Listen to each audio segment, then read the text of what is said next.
Versus that before I accept that this person is out of the room at this moment. And everybody ready? I wanted to briefly just indicate that optimistically, if the state finishes its last remaining witness, Detective Correa, today, and I say that with determined optimism, then the defense has indicated to us that a early couple of witnesses for them would be a recall of Mr. Marquand Washington and then a different inmate from the jail system named Nicholas McAtee. Mr.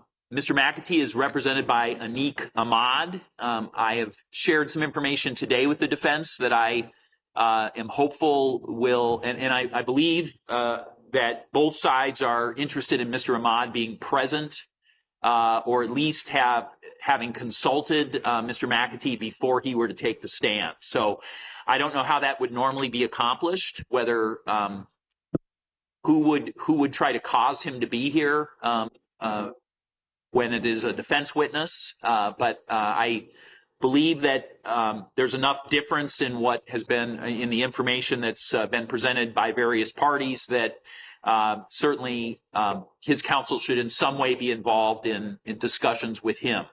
So if the court wanted me to contact Anik Ahmad and give him a particular time, I could do that. He indicated to me he had matters in Milwaukee this afternoon, but if needed, would reschedule. Again, I'm not sure if he'll start today, but I think the materials have been turned over, and I don't know if typically the court clerk would contact him or if the defense has an obligation to do that. I just am not sure the protocol here.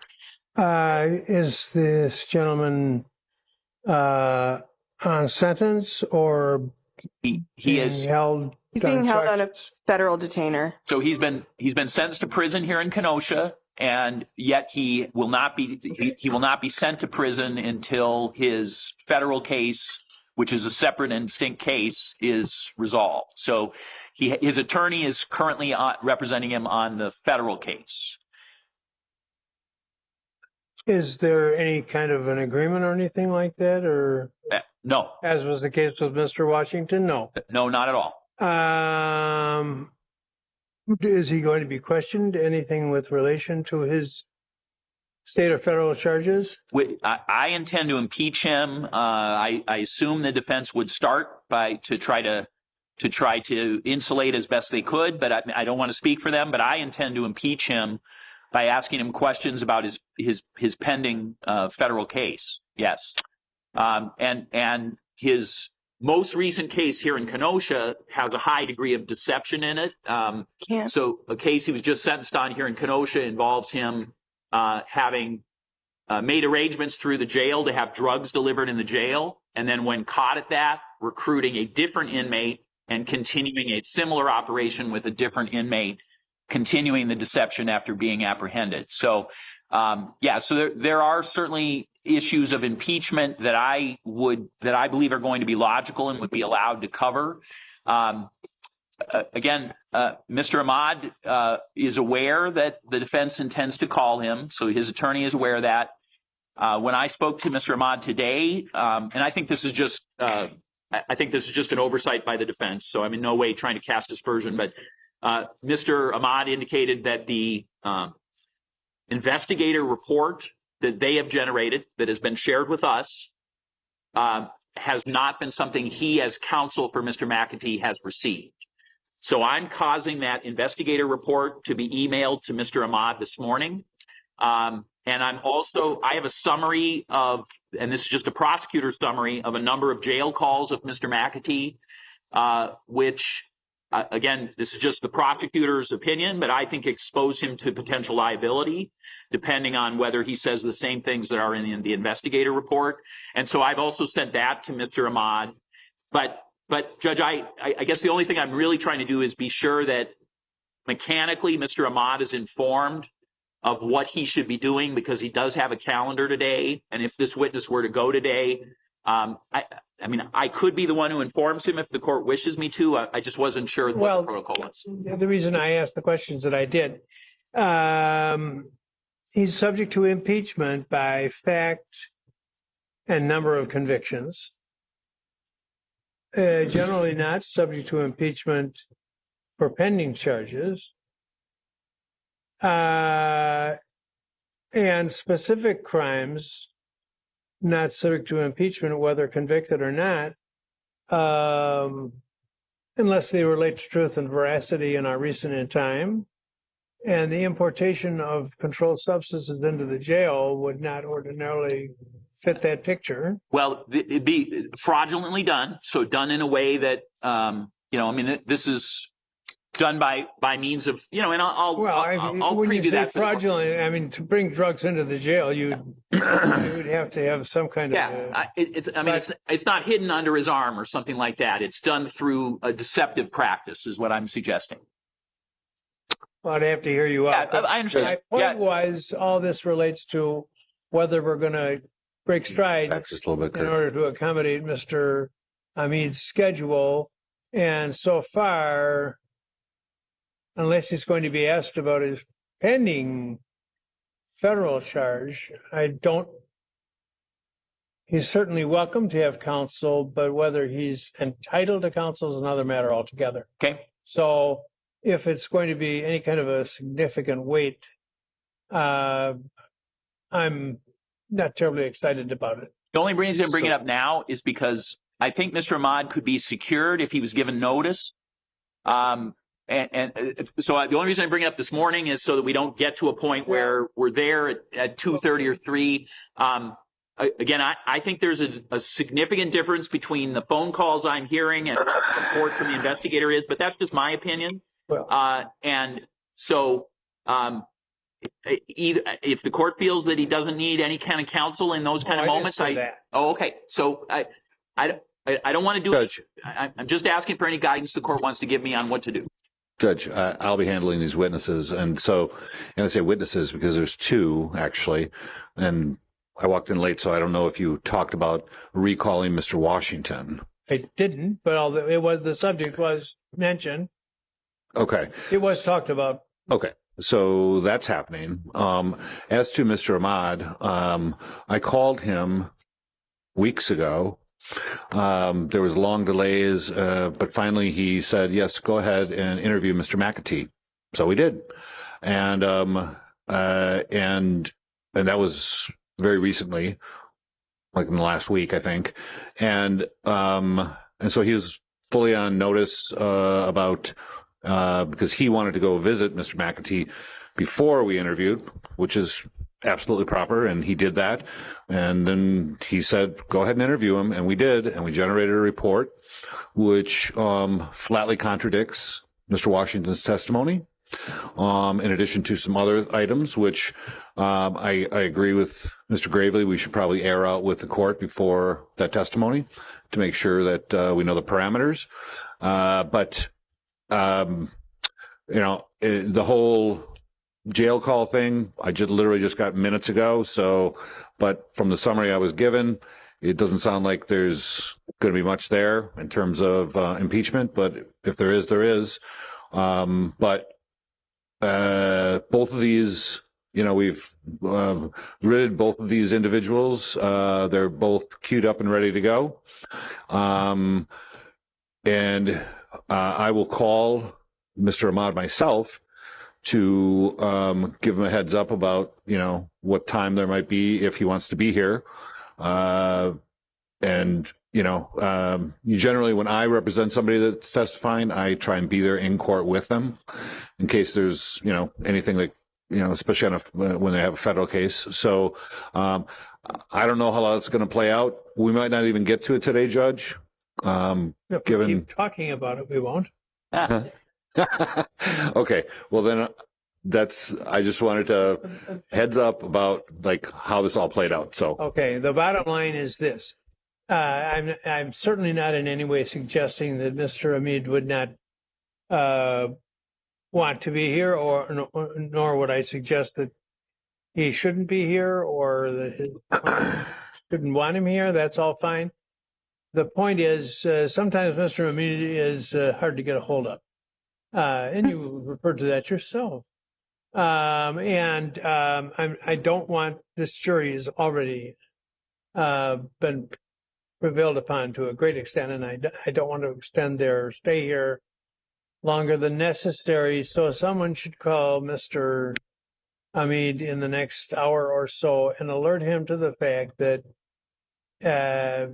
when and if his client is within about an hour to an hour and a half of testifying, he's going to get the call, and we're not going to wait. He has to get in his car and come. And also, as I indicated, unless there are unique circumstances, he can be impeached on the fact of, well, you know the rules. We have this. The fact and number of convictions. We work with In rare instances, pending charges. If there's any kind of a deal, then of course on the pending charges. Deal in consideration of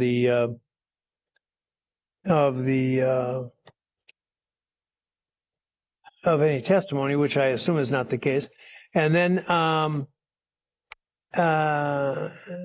under 90608 for specific instances, if probative of truth and veracity, and the mere attempt or accomplishment of importation of drugs into the jail would ordinarily not suggest deceptiveness, but you might be right because you know about it and I don't. So, but unless it fits into the category of being probative of honesty or dishonesty and not remote in time, then that's not a subject of impeachment.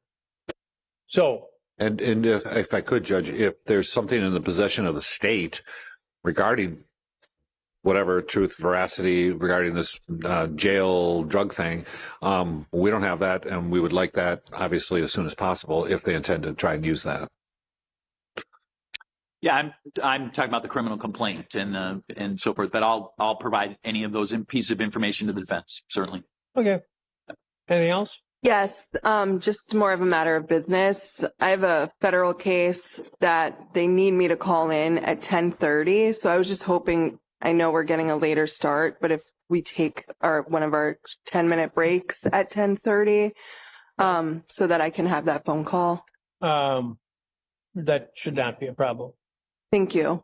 All right. Anything else? No, we're ready. I believe so. Okay. When the federal date was set was that was before this trial It was started? before this trial, and Okay, it's the you can't trial's say being, anything more. yeah. There are some people in all ranks of the judiciary, but federal judges are more susceptible to the temptation of thinking they can just make you appear before them, even though you have other matters. And no, and we were supposed to be set for trial, and so it's getting adjourned because of this going late. that's fine. Yeah. Okay. No problem at all. And Thank you, Judge, the court will recall Ms. Krazarek is going to do the electronic stuff that we're doing through Detective Korea, and then I'm going to take over. We're not going to do any intersection. There won't be a back and forth, and then I'm going to take over and talk about the investigative piece. All right. Okay. I Anything have a better handle on electronics. Oh, very good. All right. I'm going to call the jury. Let's continue with the state's case, Ms. Kazar. They called Detective Korea to the stand. You solemnly swear the testimony you are about to give in this matter will be the truth, the whole truth, and nothing but the truth, so help you God. I do. Please be seated.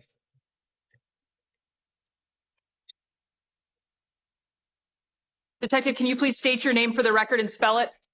Vicente Correa, Vicente, last name Correa. And how are you currently employed? The City of Kenosha Police Department. And how long have you been a police officer with the Kenosha Police Department? I was hired in January of 2001. And what is your current rank at this time? I am a detective assigned to the General Assignment Division. And back on May 19th of 2020, were you also a detective at that time? Yes. And on that day, do you recall being assigned a case of a missing person of Mr. Gutierrez Jr.? Yes. And were you in conjunction with other detectives? Were you one of the lead detectives on this case? Yes. And as part of your role as one of the lead detectives, were you responsible for reviewing a lot of the documents, downloads, video that came in as part of this case? I was.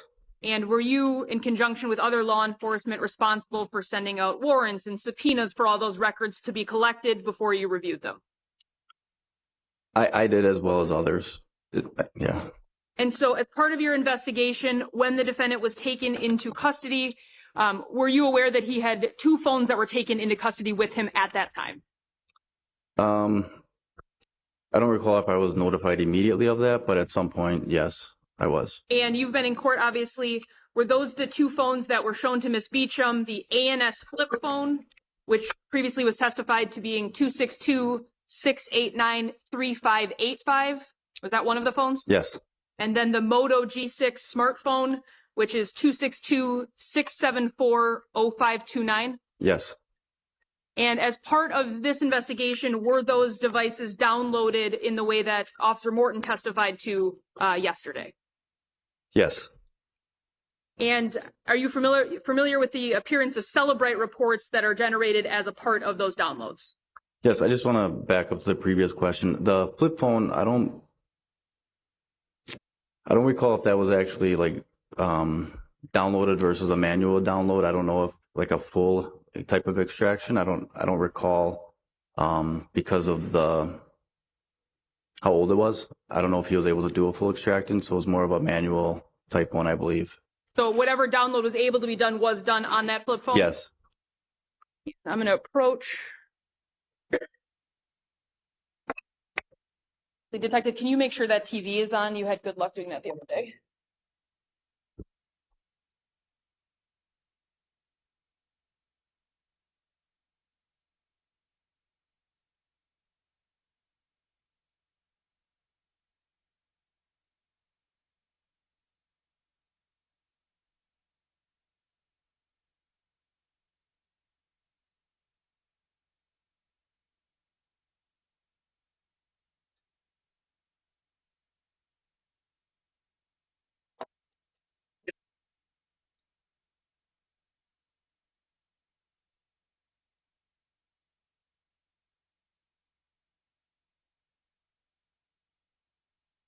Detective, I'm showing you it's been marked as State's Exhibit 315, which is a page from the Celebrate download of the ANS phone. Let me see.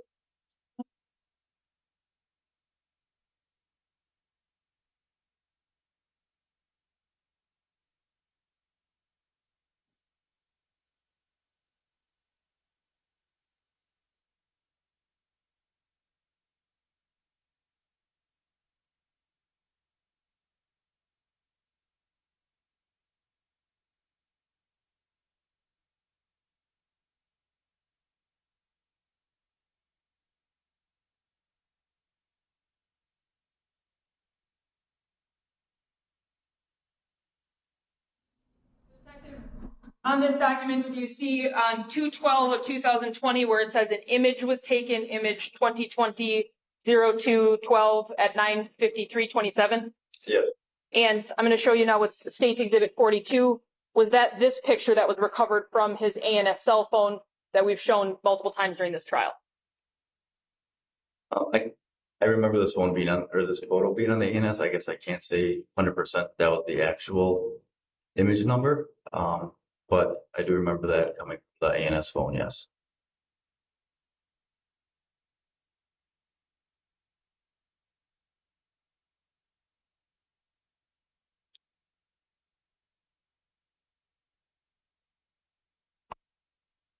So we talked, as part of this case, there was also then the Motorola G6 phone that you'd previously testified about. I'm going to show you State's Exhibit 311.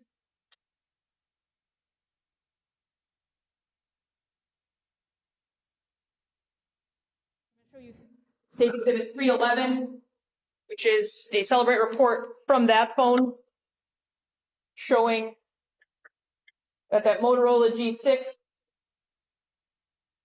first had activity after being activated on March 1st of 2020. Is that consistent with your investigation in this case? Yes. So prior to March 1st of 2020, this phone did not have service to it at that point, correct? Not that I'm aware of.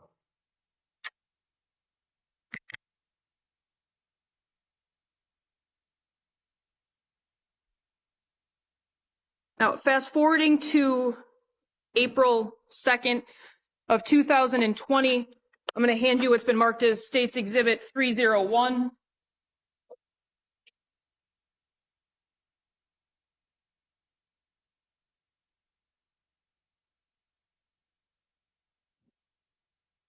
What's that 301? 301. Which are web history searches from the Motorola G6 phone starting April 2nd, 2020 at roughly 6:56 a.m. Is that accurate? Yes. And is it accurate that the first search on the top at 6:56:28 is for Amber Connect Magnetic GPS item Tracker Black AMB 362XLG from Best Buy? Yes. And then roughly 13 seconds later, another search is done. Spy Mini GPS tracking finder device auto car pets kids motorcycle tracker track. Yes. Then roughly 30 seconds after that, GPS tracking car charger, USB charger, and tracker with live audio. Accurate? Yes. Then at 7:01, Qubit GPS tracker, micro-sized GPS tracker with live audio. Yes.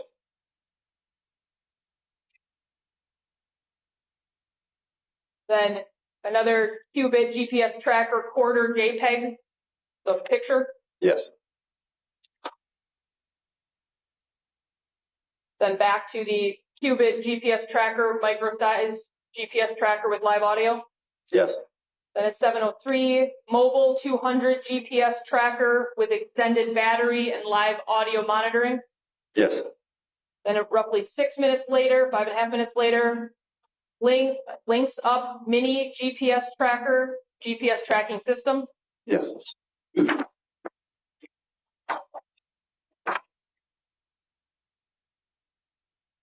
Then at 7:10, magnetic mini GPS voice recorder for vehicle, car, person, location.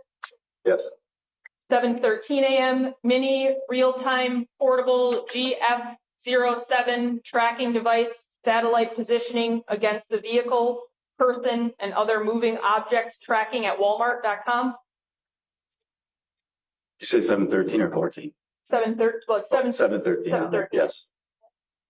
Then 7:14, Spark Nano 7 with magnetic water-resistant case for car, truck, or fleet vehicle. Yes. And 7:14 a little later, mini real-time portable GF07 tracking device, satellite tracking. Is that accurate? Yes. 7:15, 4G LTE Eon 4 long life GPS tracker for covert monitoring of teen drivers, kids, elderly, employees, asset, warehouse, tracks indoor and outdoor at Walmart.com. Yes. Page 3. 7:15, another Walmart.com tracker. Is that accurate? Yes. 7:19, Moto Mini GPS tracker with 3 satellite positioning systems. Yes. Then 7:36, so about 17 minutes later, a website for top 10 best mini portable GPS trackers in 2020. Yes. Then 8 minutes later at 7:44, GPS tracker with voice monitoring, VJoy car GPS tracker. Yes. 7:46, Wi-Fi Spy Mini digital voice activated recorder, GPS tracker, audio recording bug. Yes. 7:48, Spy digital voice activated recorder, mini hidden audio recording device, 16 or 32 gigabytes on eBay. Yes. And 7:51, links up mini GPS tracker tracking system. Yes. Then 751, GPS vehicle tracking for fleets and assets. Yes. And then 753, mini camcorder locator X009 GSM, and a whole bunch of other numbers. Yeah. And then 754, world's longest lasting GPS spy tracker at Walmart. Yes. Page 4. At 7:54 a.m., I got you GT 120 USB GPS travel and sport logger. Yep. 7:55, 4G micro-size GPS tracker, GPS locator online real time. Yep. 7:56, GPS tracking device, GPS location store. Yes. And then 7:58, original real time wireless listening device, mini activated recorder. Yep. And those searches all occurred on the defendant's G6 from 6:56 a.m. through 7:58 a.m. Yes.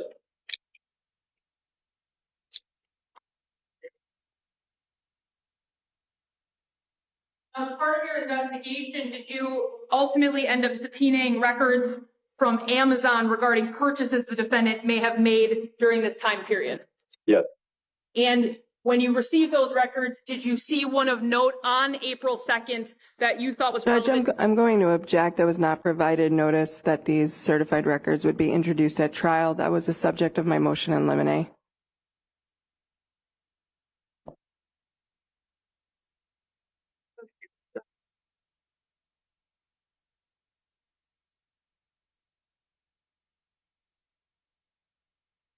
So these are records subpoenaed from Amazon. Right. He's going to testify to the contents of the records that he subpoenaed from Amazon.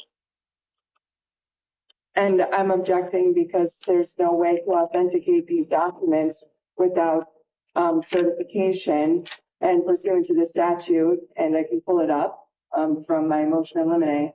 But it notes that if a party is intending on using certified records at a trial, that they're required to provide written notice of that, and not received written notice that they intended to use these records. As the court's aware, the amount of Did you want to respond? First of all, we believe we did give them notice, so we're checking that now from the prior time. But again, Judge, the court has had me read this stipulation a couple of times. Sure. These are The objection she's raised is authenticated. right, and we're indicating that foundation and authentication are one and the same in terms of a stipulation like this to indicate that there's a separate entity. If you stipulate and say the foundational requirements to have various sets of records are stipulated to, one of those would be, in some cases, authentication or certification, right?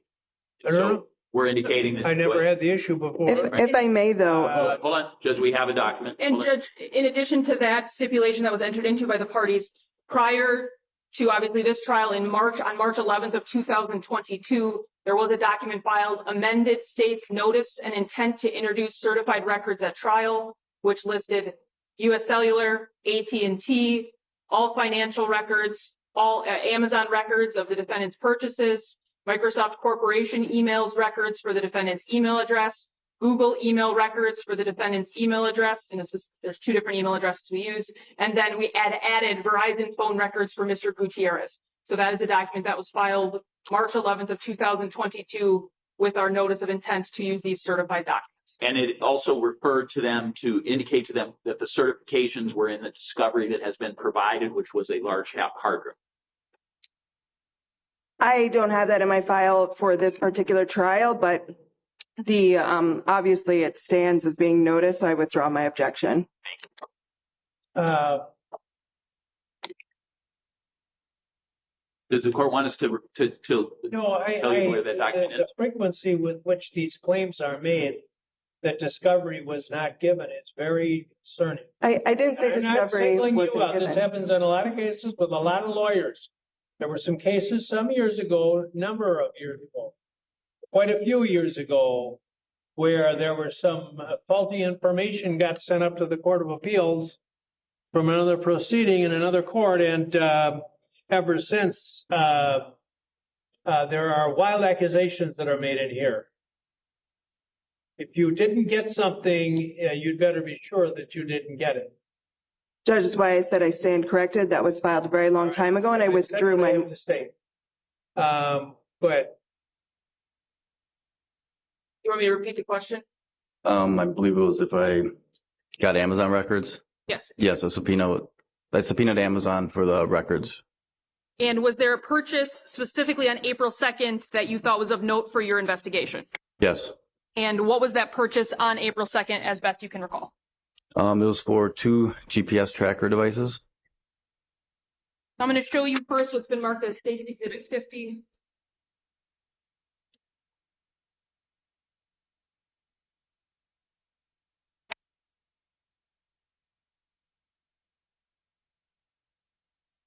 So first, on the first page of this, here we have to zoom out. It's just this how the subscription info comes up for you regarding the records you were provided. Yes, on the right side is just comes on Amazon. Right side is our case number. On the left side is on the top left their case number. Then the account information, the email address associated with that account, and then the purchases in the time frame, the address history as well. And per your investigation, was this 6813 West Highland Road address associated with the defendant's residence at the time of your investigation? Yes.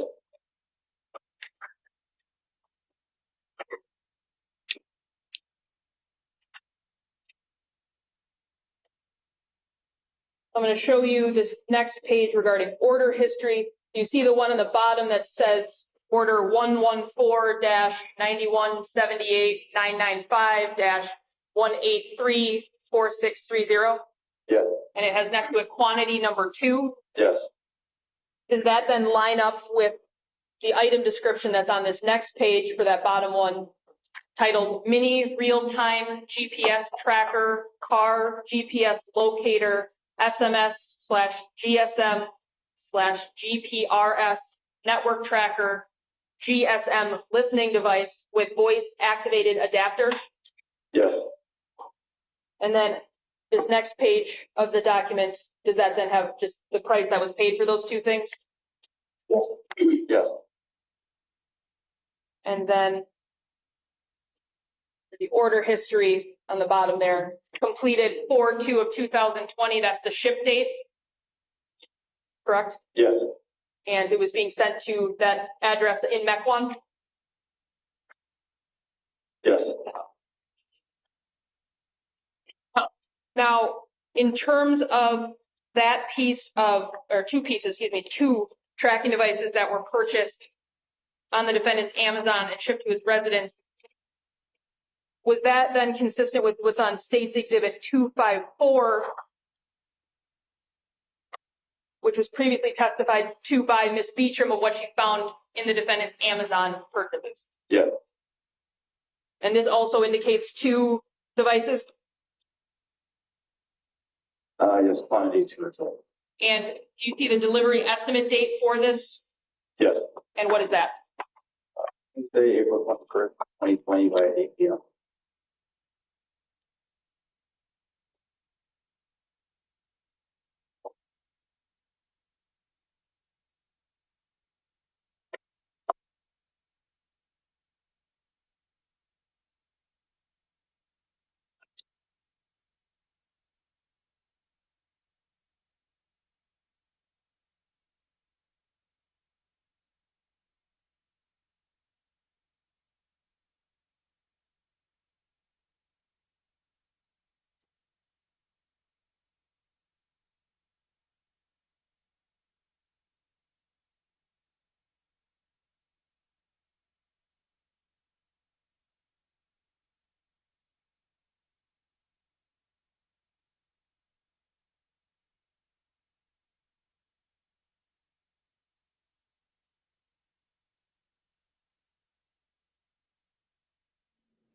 Approaching with what's been marked as State's Exhibit 302.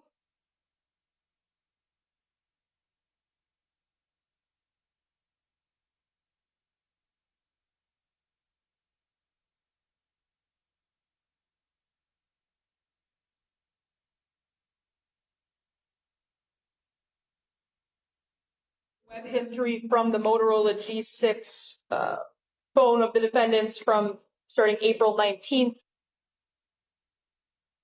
of 2020 at 6:19 a.m. Is that search for fitness and exercise equipment, best price guaranteed at Dick's? Yes. Then moving into short while later, a similar. I'm going to object for relevance as to Mr. Anderson's seemingly routine purchases back in April. Goes to the allegation that he had a back problem that was impacting his ability to commit this offense.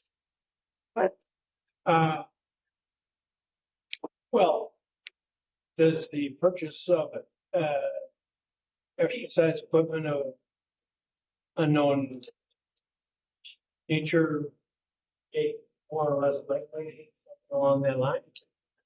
Defense has indicated through a couple of witness in cross that he had a back injury that caused him to be limited. We're indicating it did not cause him to be limited in the sense of being able to conduct or be interested in exercise equipment. But some exercise equipment is considered therapeutic for Sure.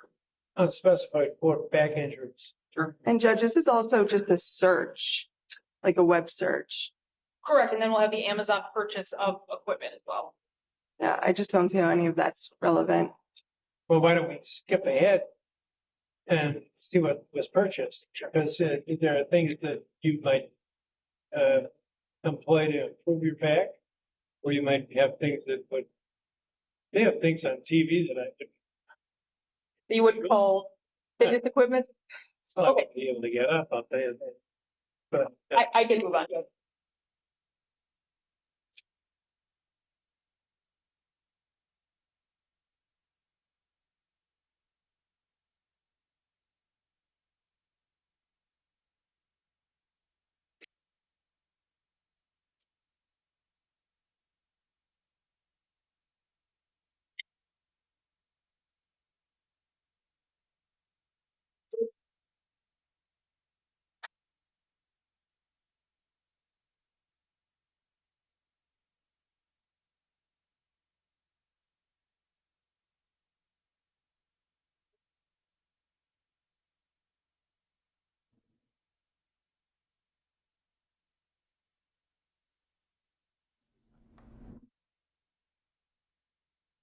Detective, I'm showing you again State's Exhibit 50 regarding Amazon purchases. In your review of Amazon records, did you also notice an order the defendant placed? I think I'm also going to argue for this order as it being not relevant and speculative as far as why it was purchased, for whom it was purchased. Just not relevant. I think that it's something you can tackle with your trust in terms of the extent of the knowledge.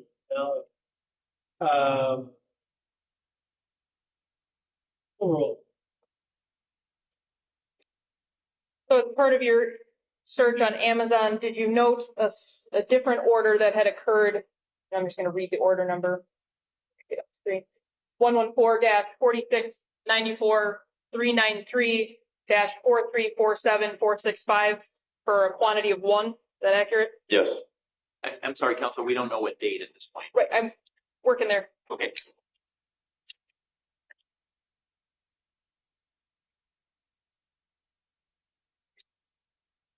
And on that second level, was it for a yes for all double D row handle cable attachment, non-slip handle, and 360 steel swivel optional? Yes.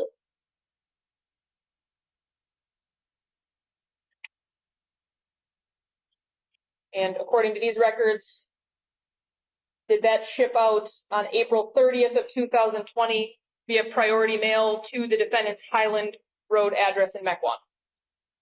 Yes.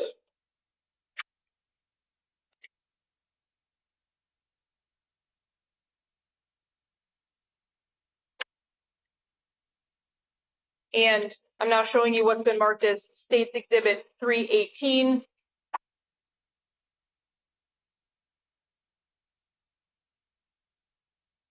Given the description as read out loud in court of double D handle cable attachment non-slip, is this appear to be the item that was ordered on that date to the defendant's residence? Yes.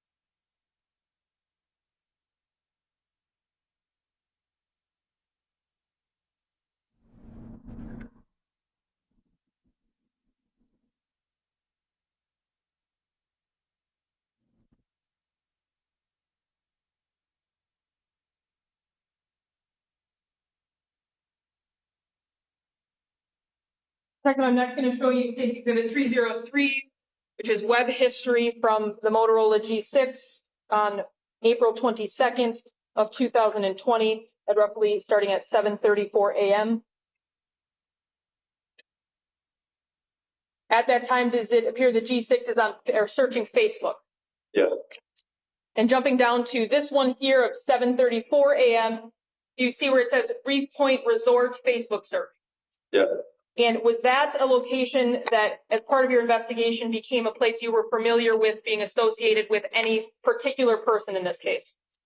Yes, it was a location where Sadie Beecham would visit or would go to. So, moving on to the next page, 4:22 at 7:35 a.m. Is that again a search for the Reef Point Resort Facebook search? Yes. And then at 7:36, another search in that same general area? Yeah. 7:37, same thing? Yes.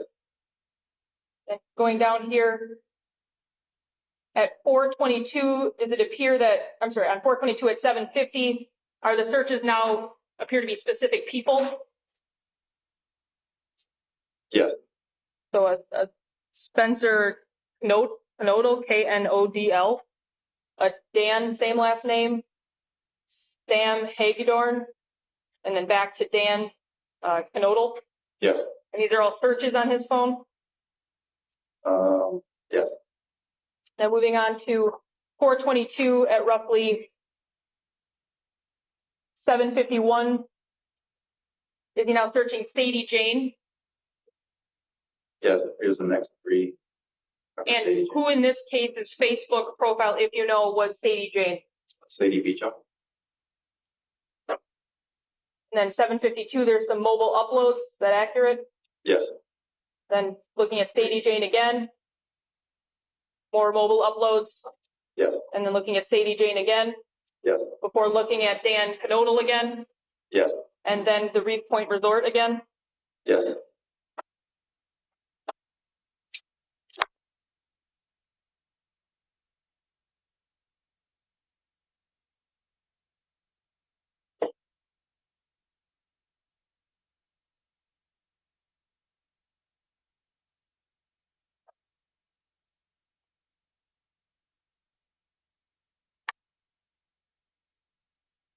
All right, now approaching with State Exhibit 306.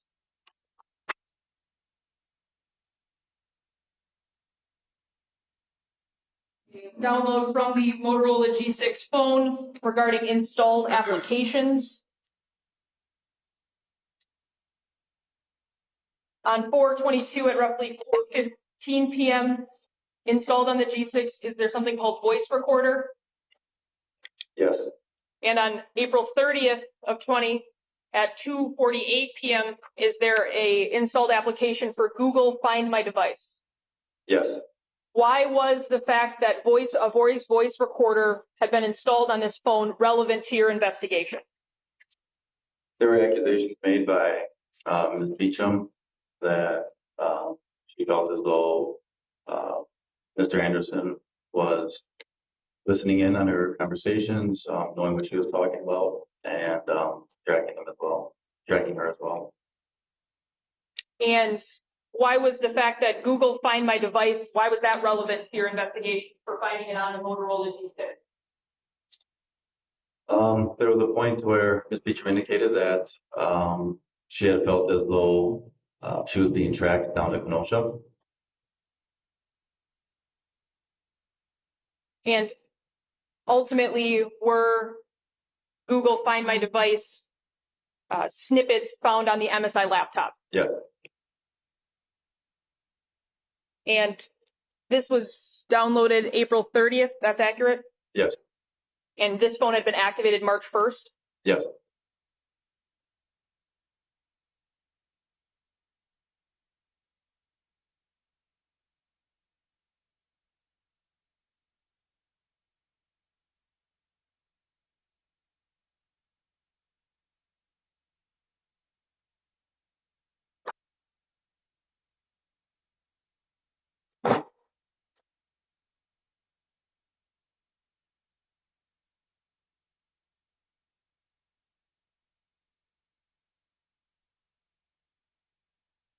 Investigation, did the evening of April 24th into the early morning hours of April 25th become relevant to portions of your investigation? Yes. Why was that?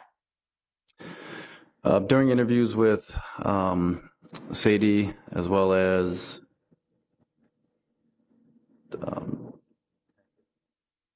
The child? and the daughter in common with the defendant and Ms. Beecham, they had both had indicated separately that at that night, Sadie had, Mr. Gutierrez was actually at her residence, and there was a point in time that night that her doorbell rang, which would have been the early morning hours, and she had observed a dark black vehicle that basically speed off from the residence, and she believed that that person was, or that vehicle belonged to Zachariah, or the defendant, sorry. And Olivia had also provided information to us on the evening of the 19th when we first interviewed her that that she was with the defendant at that time, and they actually did go to the residence, look through the windows. They had a phone with them, and that the defendant was recording at that time. I'm going to approach you with what's previously been marked as State's Exhibit 307.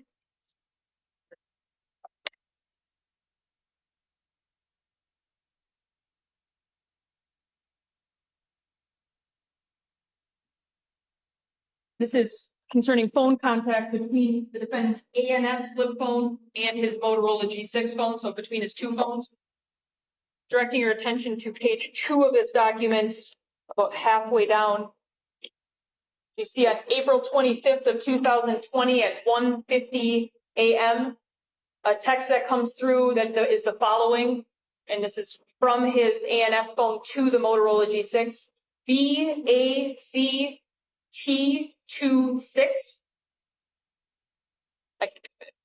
Yes. Excellent. Yes.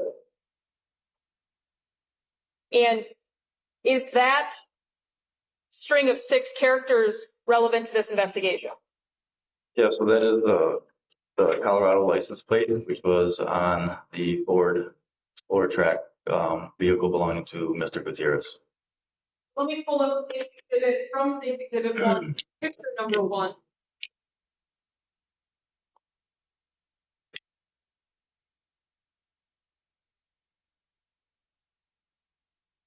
Have it zoomed in.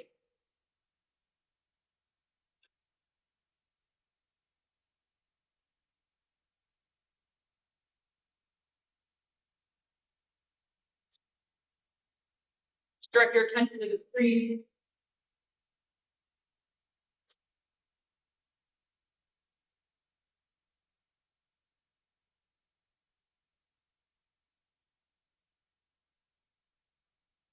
Is that Mr. Gutierrez's truck? Yes.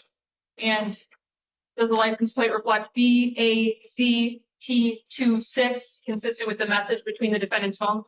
Yes.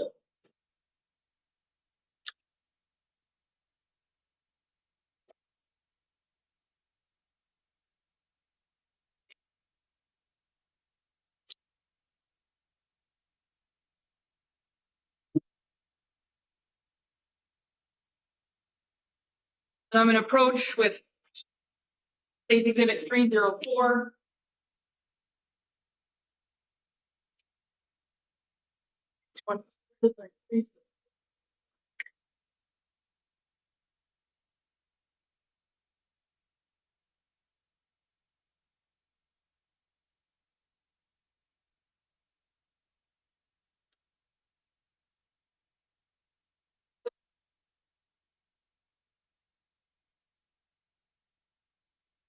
Just looking at starting April 24th in the afternoon, are there a number of different searches on the defendant's Motorola G6 for the Find My Device tool that we've previously talked about? Yeah. So going down to now 4:25 of 2020 in the early morning hours, 1:13 a.m.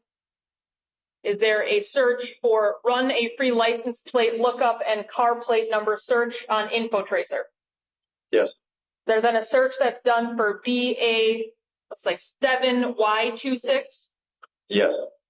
Then run a free license plate lookup search again on InfoTracker.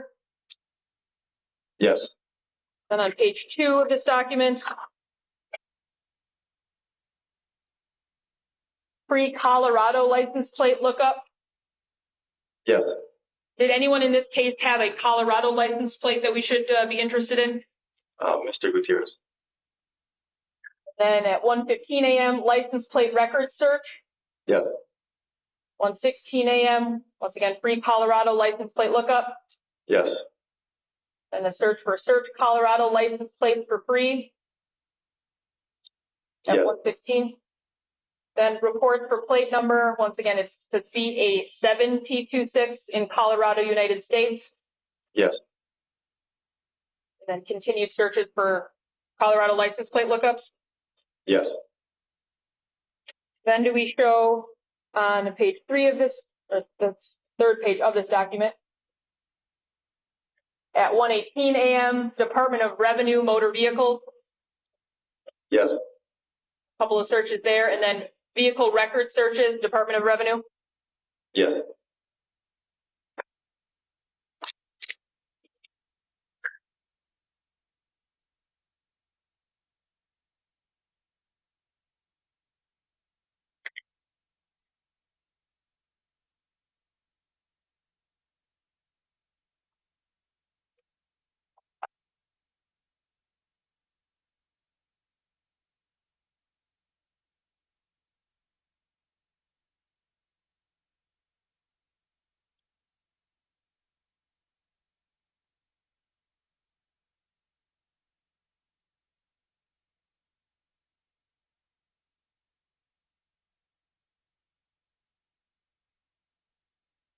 And detective, as part of this investigation and going through the phones, were there also image results for some of these Google searches that he had been performing on that website? There was.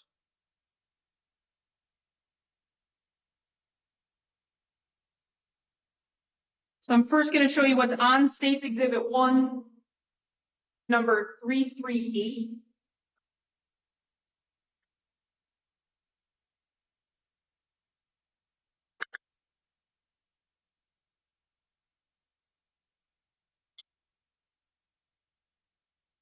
And is this a Colorado license plate lookup Google search that was recovered from his phone Yes. from the early morning hours of April 25th? Yes.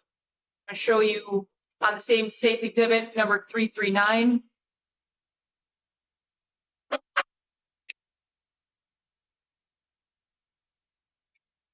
It's another search that was done in those early morning hours to the specific Colorado DMV. Yes.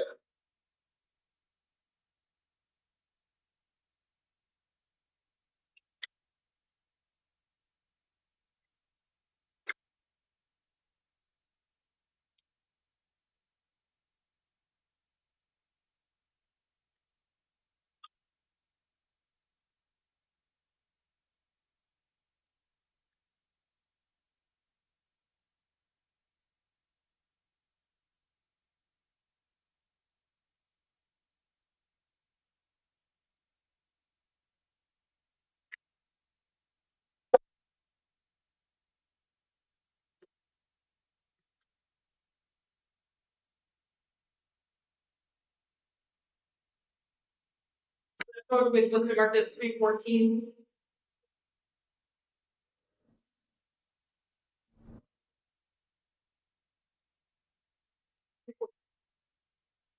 Showing it's been marked 314.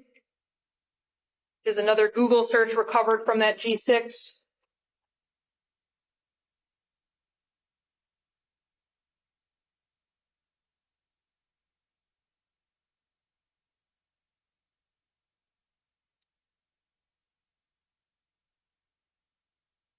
In the early morning hours of 4/25, was there this Google search for Eugene was typed in as Payerson? Correct. That returned results for a Eugene Patterson? Yes. And in this investigation, was there anyone with the name Eugene Patterson that you found relevant for this to be a piece that you were interested in? Yes. That was the stepfather of Mr. Gutierrez.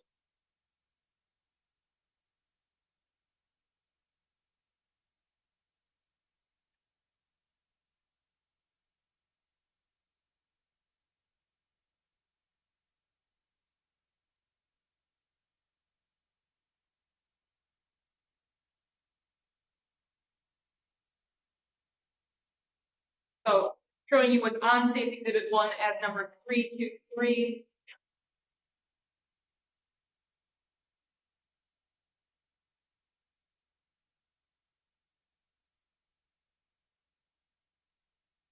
Was that search for that name relevant given this document? Yeah. And what is this document or picture to the best of your knowledge? So this was a photo that was taken from the ANS cellular phone, the flip phone, and you can see on be my right, the name of Eugene W. Patterson Jr. Along with signature, and then also on there is the address to Mr. Gutierrez. And during your investigation in this case, was Mrs. Patterson able to provide to you what she believed this full document to be in respect to this case? Yes. Show you what's previously been marked as States 225. Is this a copy of what Mrs. Patterson had presented to you as what would have been in Mr. Gutierrez's car during that time period? It is. I don't know if it was provided directly to me, but ultimately, yes, I did see it and knew it was from her, which she had provided.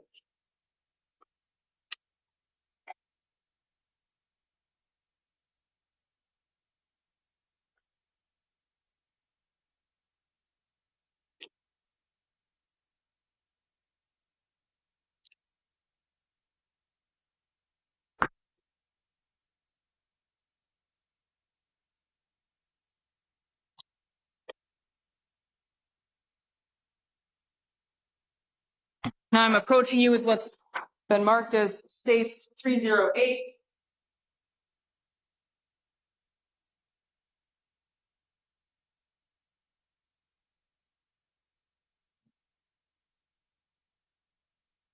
This is the video files that were observed on the defendant's phone, April 25th, 2020. Is that accurate to the best of your knowledge of what this document is?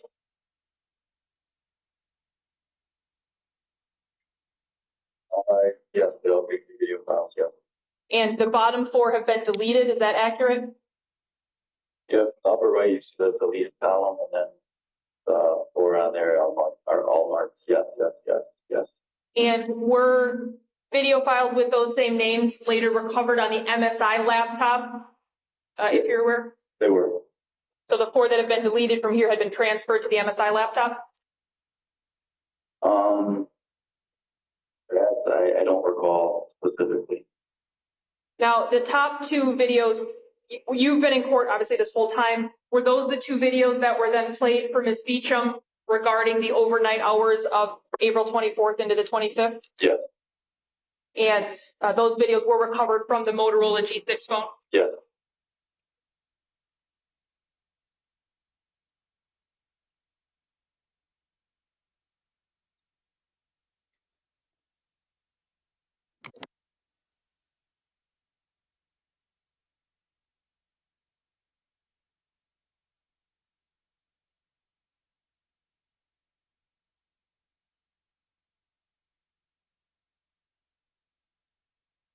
Now I'm going to approach you with what was previously marked as which is marked as Defense Exhibit 297.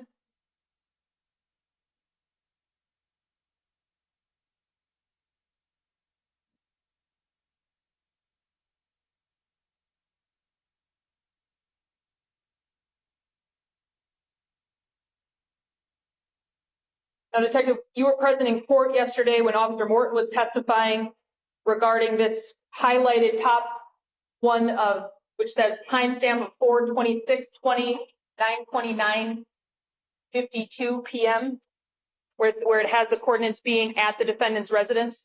Yes. And obviously there's no end time to this. Is that pretty clear there? Yes.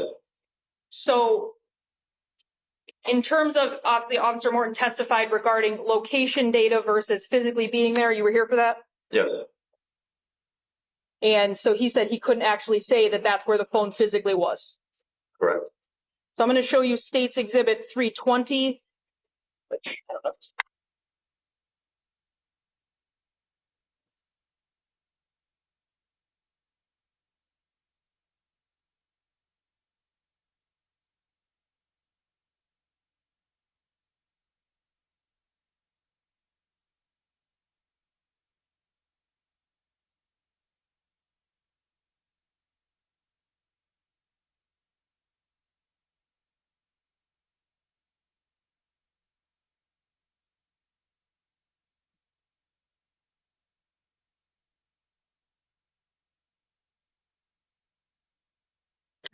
And so when Officer Morton testified, he talked about if you had looked up a location, it could give you a location, but you wouldn't necessarily be there. Is that accurate? Yes. And to your knowledge, Mr. Gutierrez Jr., because these are from his phone, he had his location data on all the time. Quite often, yeah. And so I'm going to show you State's Exhibit 320, the second page.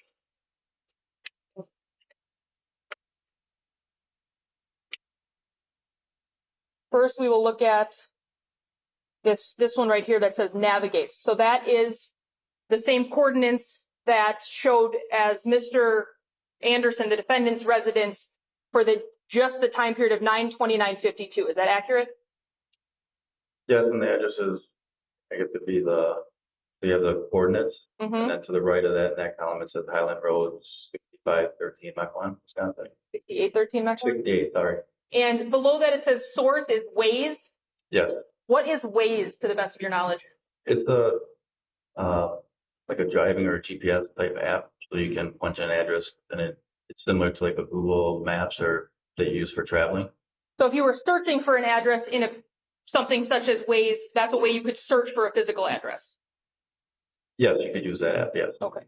And so I'm going to direct your attention to the column below that, which gives a different set of coordinates than the one above it. Instead of 43, it's 42, and then it's slightly different in the negative 87 point whatever. As part of your investigation, did you run what those coordinates were, the one below that, which the time says it starts on 4/26/20 at roughly 6:55 p.m.? That's correct. And did you run those coordinates through the map program to figure out what that location was at 6:55:07 p.m. that night? Yes, that was Mr. Gutierrez's address. Okay. And so on the vast majority of these, except for the one above it, there's also an end time that's associated with the location data. Is that accurate? Yes. So on this one that we're talking about, where you've indicated number 7 there on the left, that those coordinates are Mr. Gutierrez's apartment. Sorry, Carmen. Do you see that then there's an end time to that? So that the start time of that data says 4/26/20 at 6:55 p.m. Yes. And the end time says 4/27 of 2020 at 7:22 a.m. Yes. So in terms of your knowledge of cell phone downloads from 6:55 p.m. on the 26th through the end time of 7:22 a.m. on the 27th, where that phone located at Mr. Gutierrez's residence? Based on what it says there, the source is the iOS location, which is the operating system of that cell phone, versus the source in the Waze, which is the app. I believe that the iOS location data shows that it's at the house during that time. Yes. And when you say iOS location data, is that the operating system on an iPhone? Yes. And so is that the same data that's being used for all these other ones where it gives a start time and an end time of the location data? At least the ones we can see on the screen.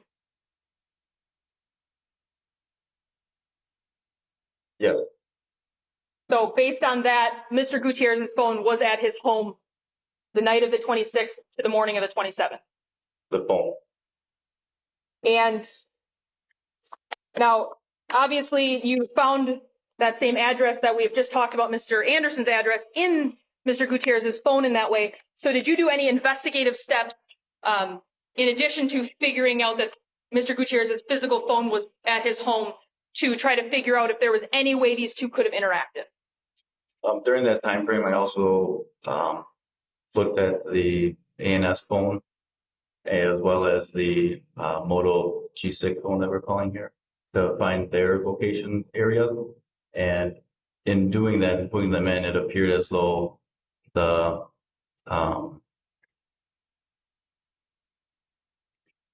one of the phones was at a location out in Thiensville area, and then the other phone was about 9 miles to the west of that.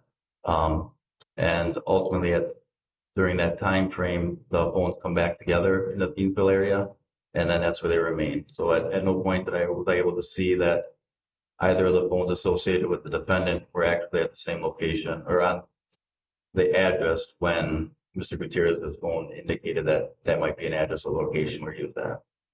And who in this case was living in the Thiensville area, if you can recall? Ms. Renberg. And Christine Renberg, and who was that in relation to this case, since it's been a while since we heard from her? the girlfriend of the defendant at the time. So even independently of the iOS data saying Mr. Gutierrez was home, you were able to figure out in your programs that the defendant's two cell phones were not home that night.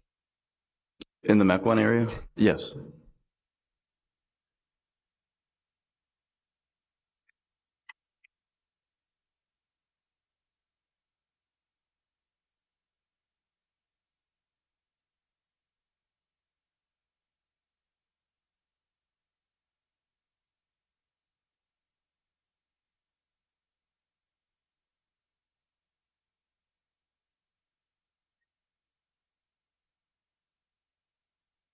Now, as part of your investigation, were you aware of allegations Ms. Beecham had made regarding a phone being planted in her vehicle on May 8th of 2020? Yes. And in general, what were you aware of were the nature of those allegations? She had thought that she was being tracked down to Mr. Gutierrez's residence that night. I'm approaching you with what's been marked as State's Exhibit 305.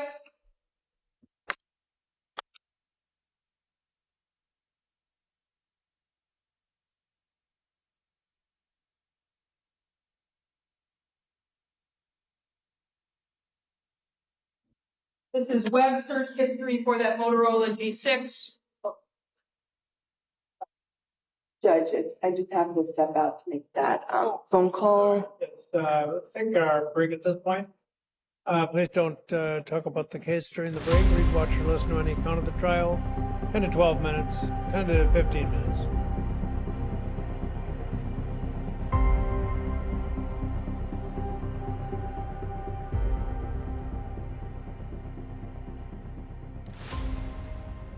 You. Thank you, Judge. As we broke, I was approaching with State's Exhibit 305, the web history for the Moto G6 on May 8th. And I believe you had testified that May 8th was the day that Ms. Beecham had indicated she had found a phone in her vehicle? I believe I had indicated that she felt that she was being tracked down to Kenosha, but yes, she also indicated that she had found a phone in her vehicle, yes. And so looking at this web history here on May 8th, is the last web history notation May 8th at 8:18 p.m. on that day? Is that the last one we see? Yes. And then is the next web history we have on this phone May 10th at 2:48 p.m.? Yes. And is that consistent with her reporting giving the phone back days later? Yes.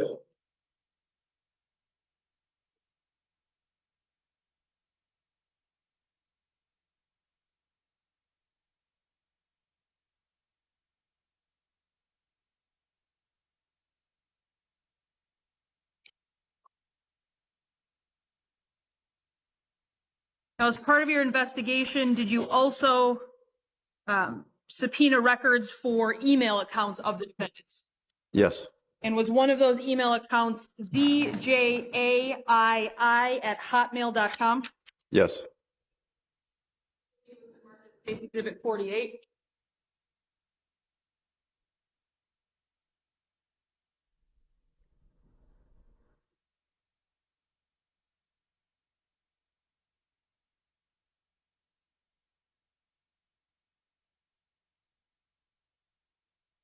Now, Detective, is this an email sent from the zjaii@hotmail.com to a couple of parties, Kristen Ellingsworth and Mark Levice, about an address changed by the defendant saying, I need to update my contact information.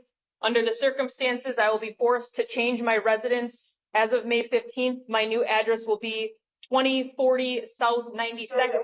I guess I'm going to object. I'm going to ask that this exhibit not be taken down for reasons that this is going into previously covered information that was previously ruled on. I can't see it, so I don't know. I didn't hear what she was saying. What's the document? It's an email from the defendant to some parties regarding a change of address. As you'll recall, and Andrew Schultz testified that the defendant was going to be using his address in name only, and that's the address. So it's just tying up those loose ends. I'm not going any further than that. It's okay, if that's the extent of it. That is the extent of it. Okay. Right. So is that what is indicated on this email about a change in address as of May 15th? Yeah. And is that 2040 South 92nd Street the same address Mr. Schultz provided when he testified at where he lived, and an address that the defendant was going to be using in name only? I don't actually recall him giving an address, but he indicated that he was going to move in with them. Yes. And obviously this says this would be the new address as of May 15th. When you interacted with the defendant on May 19th of 2020, where was he actually residing at that time? In Mequon? So not in West Dallas? Correct.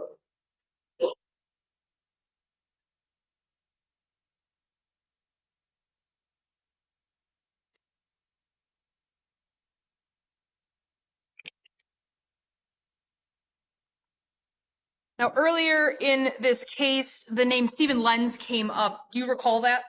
Yes. And who was Stephen Lenz in your investigation? He was an associate of the defendant, and he resided, I guess it'd be like almost like kitty corner kind of from Miss Beecham. From her residence? Yes. I'm going to approach with what's been marked as 317. 317. I'm going to object to 317 on grounds that it contains hearsay. Judge, I understand that the court doesn't love it's not for the truth of the matter asserted. It's between him and the defendant, and I'm more interested in how the defendant responds to the phone calls and the messages than the messages themselves. Judge, Yes, Sure. and although the state reports that it's not using it for the truth of the matter asserted, the state surely is going to be, Stephen Lenz hasn't testified. There's been allegations already about involvement between Mr. Anderson and Stephen Lenz. So I think that further makes it critical to not have this come in for reasons under hearsay. Well, I've addressed before this idea that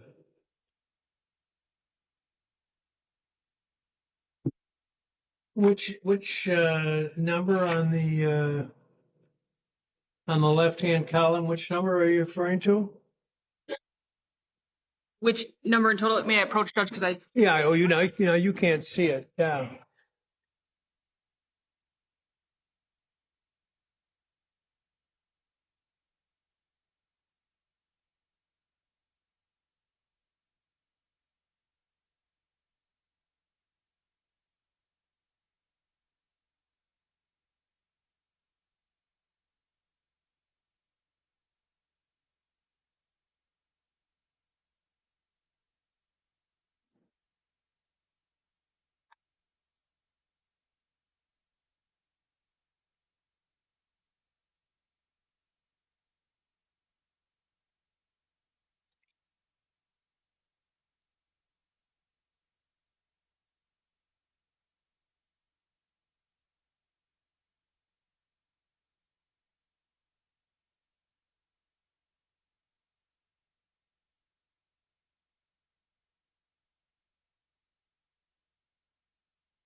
Well, some of it,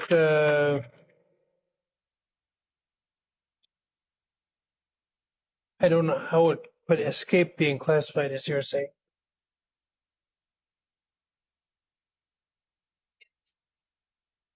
And that is, how many times have I addressed that during the trial? That's used as a Trojan horse by lawyers, and they either intentionally or otherwise, that really fits into their logic. But the problem is that it hauls a lot of hearsay into the record. It's usually irrelevant. Now, if what you're trying to offer is a statement of the accused, and it's necessary in order to give meaning to the statement attributed to the defendant, then it would be acceptable in that case. But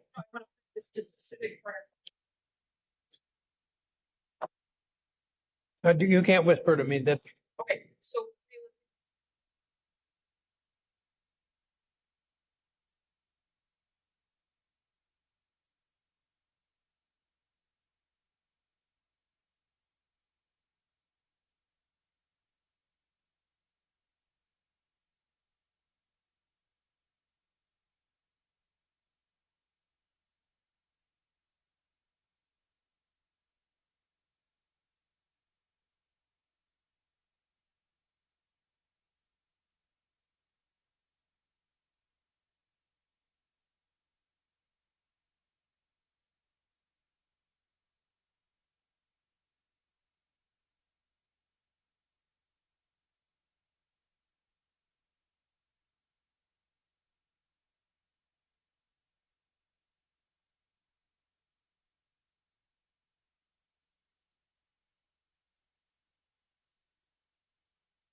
What was the number on that one?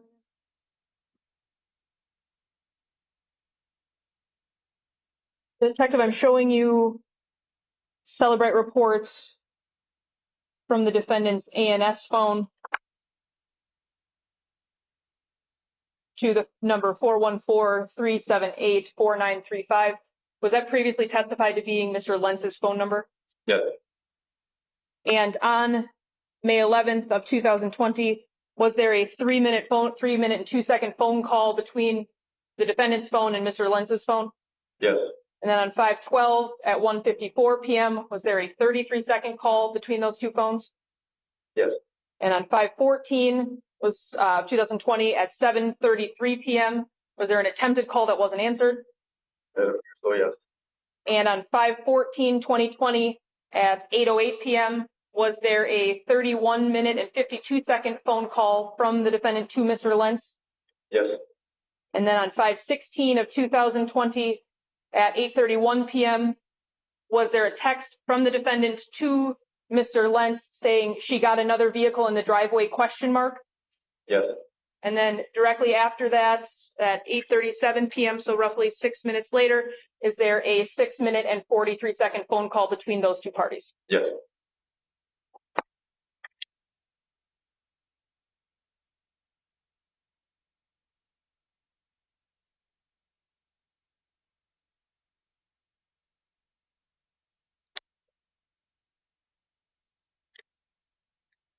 Now, as part of your investigation, did the date of May 13th become relevant given what had been reported by Ms. Beecham as concerning behavior by the defendant?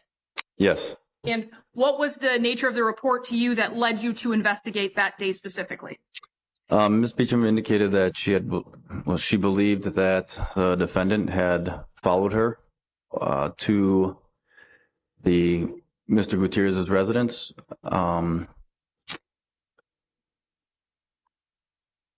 Do you want me to continue or? So I'll ask Okay. a follow-up question. So with that date in mind, did you spend time reviewing the phones to look at May 13th of the defendant's phones to see if there was anything of evidentiary value?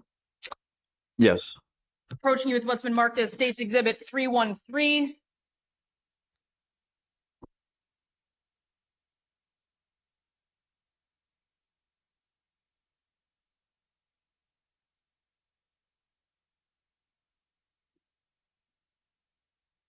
Showing you State's 313. Were these audio files that were recovered from the Motorola G6 phone of the defendants from May 13th, starting at 8:34 p.m.? I can zoom in further. 8:34 p.m. Yes. And were all of these files actually found deleted on the defendant's Moto G6? Yes, based on the column there. Yes. The far right column that says deleted all the way down? Yes. And what specifically about these audio files, were you able to recover these portions of the file? I was able to listen to them. Yes, I didn't do the recovery. Okay. In your review of the Yeah. download, were you able to listen to a file called 10, 16, 18, 24, 32, 34, and 36? Yes. And what about these files jumped out at you given that date and what your investigation was regarding these specific audio files that had been deleted? Based on those audio files, they appeared to be directions from some sort of a mapping application. So if you were to use a mapping application to get you from, in this case, I think it was from the Mequon area down to the Kenosha area, there's I guess in this case, I believe it was like a female's voice that tells you turn left, turn right, type thing. So that's what these audio clips were. And it was also consistent with the time frame that led down to the point at which Ms. Beecham ended up receiving a text that she believed to be the reason why she felt that she was being followed. And in these clips, is it the full GPS guiding you down here, or is it just snippets of it that were able to be recovered? They're just snippets.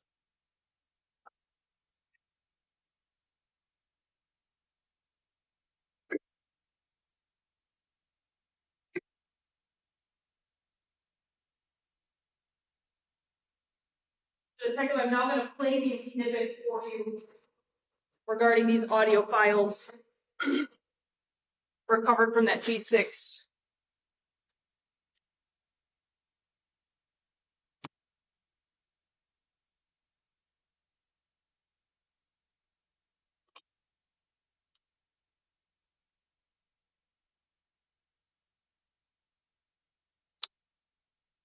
Those in Exhibit 1.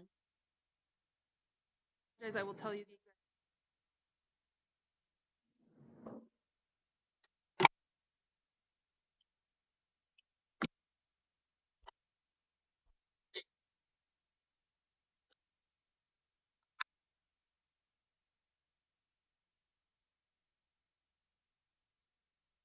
So we're going to start with what's in State's Exhibit 1, number 348.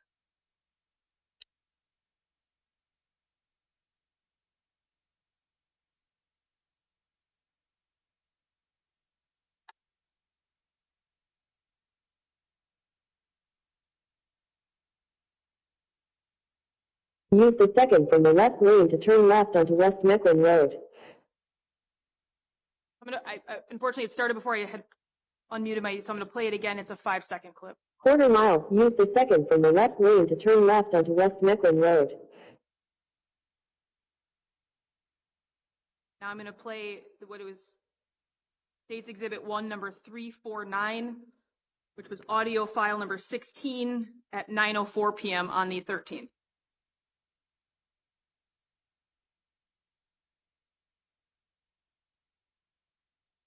Wait, did you say 14?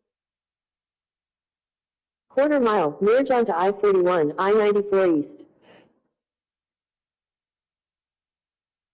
Next is State's Exhibit 1, 350, recording that's called number 18 on the G6 from May 13th at 9:11 p.m.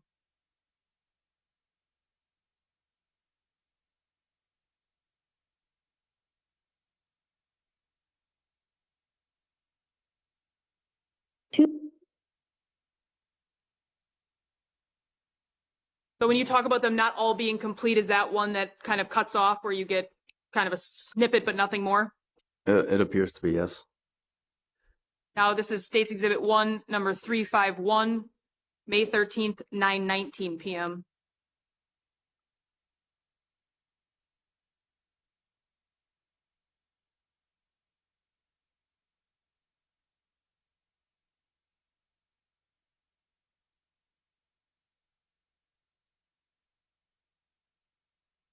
Take the next left toward Wisconsin 31 South, then turn.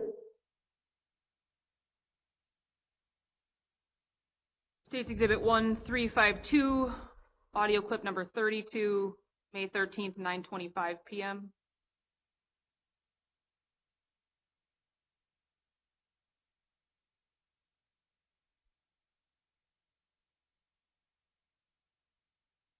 The next left onto 12th Street, Summers Road. States 1, number 353, from May 13th, 9:25 p.m.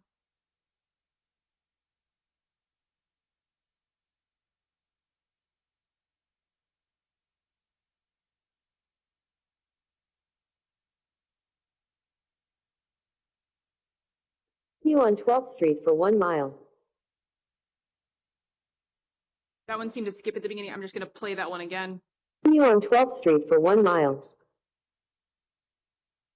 And then States Exhibit 1, number 354, May 13th at 9:28 p.m.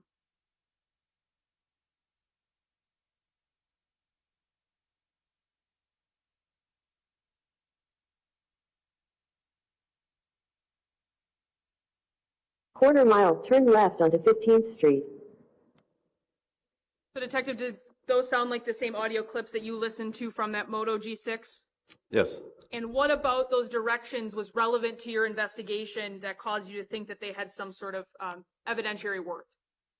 Well, they appear to be directions that would be possibly coming from, I guess, the north, coming into the Kenosha area. I know that 12th Street is Highway E, which runs east and west, and 15th Street is the Mr. Gutierrez lived at 3709 15th Street.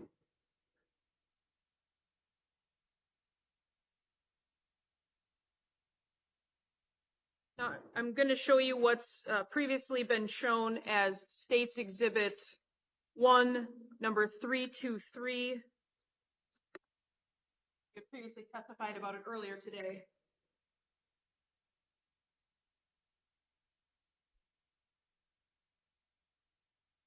You previously testified that this was a picture that was recovered from the ANS flip phone of the defendant. Is that accurate? Extremely redundant and Well, cumulative. Yes. and when at best you can recall, or which day best you can recall, was this picture taken on that ANS flip phone? I believe it was right around that time. Right around what time? Right around the 13th. I don't recall the exact date, but it was right in that general time frame. So right around May 13th, this Yes. photo was taken? Yes.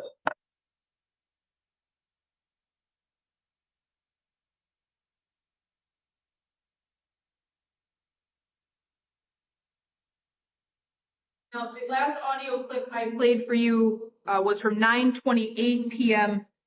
on the 13th that mentioned 15th Street. Is that accurate? Yeah. I'm going to show you dates 289.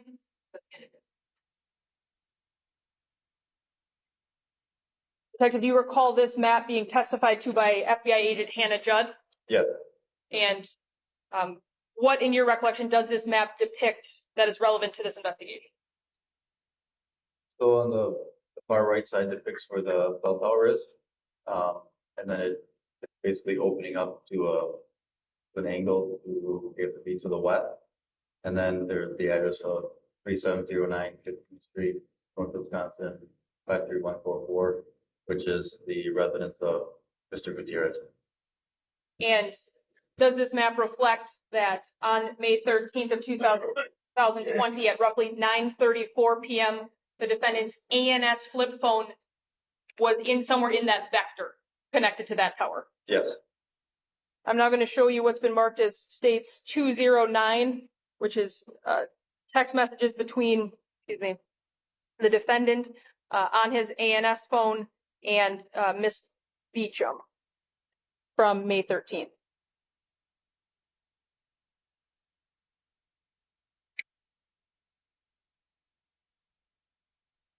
So at 9:36 p.m. on May 13th, is that where we see the text? Is this okay for right now, or is there something else you want to watch, with a question mark from the defendant to Miss Beecham?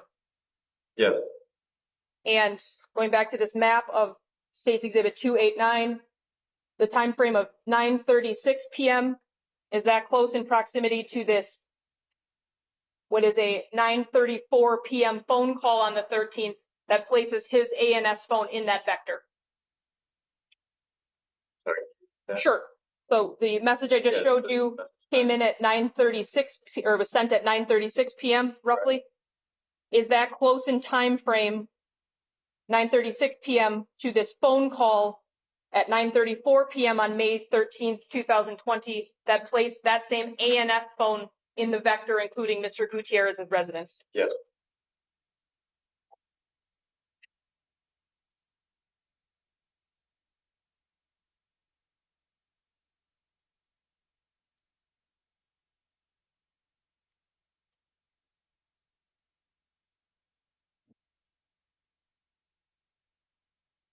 Going to approach with states 312.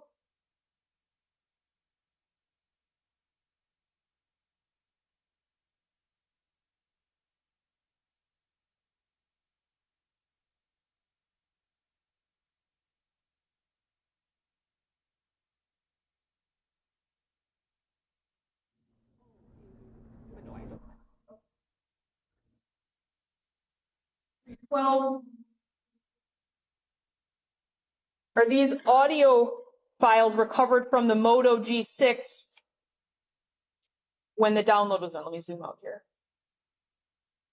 Appear to be 8 of them in total, 7 on the first page, 1 on the second. Yeah, they appear to be. And in your review of this case, you had previously testified that there was a voice recording app installed on the phone in April of 2020. Yep. And in reviewing this case, were these calls, or sorry, not calls, but audio recordings listened to as part of the investigation? I did.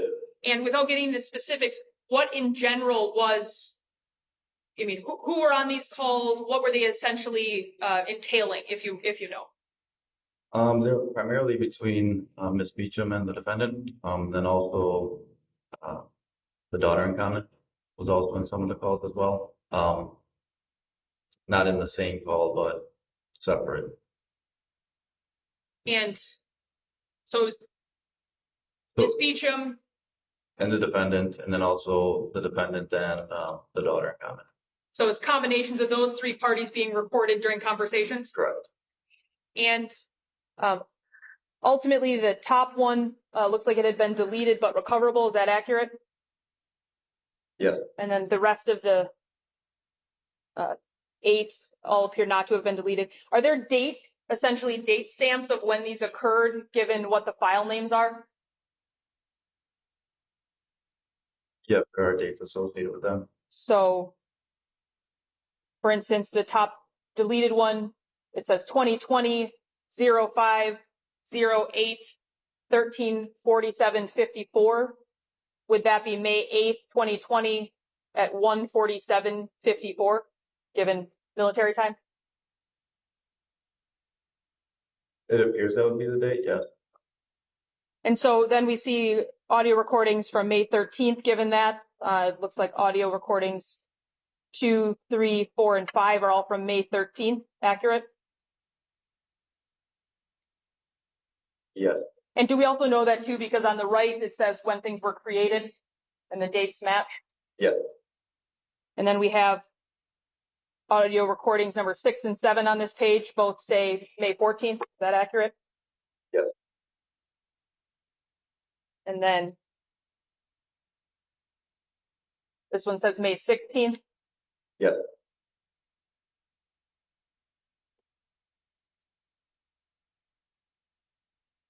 And then I would ask, if we look at these records on the right-hand column, is there also a place where it shows created, modified, and accessed? Yes. So in looking at that second call, for instance, created on the 13th, but accessed on the 18th of May. Yes. And the third call was accessed on the 19th of May. Yes. Fourth call, same thing, created on the 13th, but somehow accessed on the 19th. Yes. The remaining calls on this also accessed on the 19th. Yes.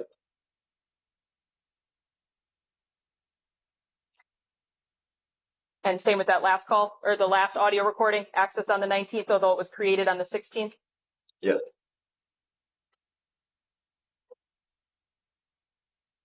And were these recordings consistent with the recordings that Officer Morton testified about on the MSI laptop? I think he said there were like 3 dozen Yes. in terms of parties involved. Yes.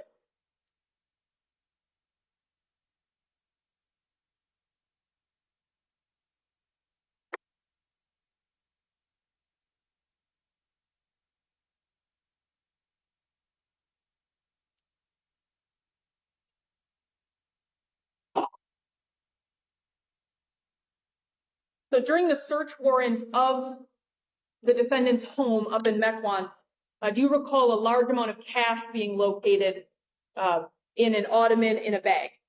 Yes. I'm going to show you what's been previously marked as State's Exhibit 1, image number 296.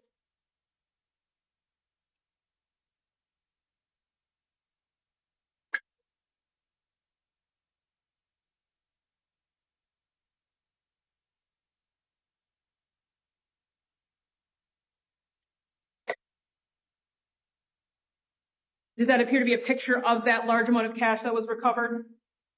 Yes. So I just want to, in case I misspoke, I was not part of this search, nor was I part of the actual counting of. We try not to get too many people around a large amount of money. But so my viewing of this was through photos. Right, as a case detective. Yes. And in total was just under $48,000. Object to hearsay and speculation. He just said he didn't count the money. Judge, it's collective knowledge of the investigation as the lead. Well, right, but it could be a bundle of money, and I don't know how much is in there. I don't count it. What's the source of his knowledge as to the amount? This has already been testified to, Judge. Yeah, we're not. That may be, So but, we'll agree with you. I will draw the question. I'll move on. That's not paramount questioning here. Okay, so that ultimately, obviously, it appears it's in a plastic bag or a Yes. gray bag. I'm going to show you what's been marked as State's Exhibit 321.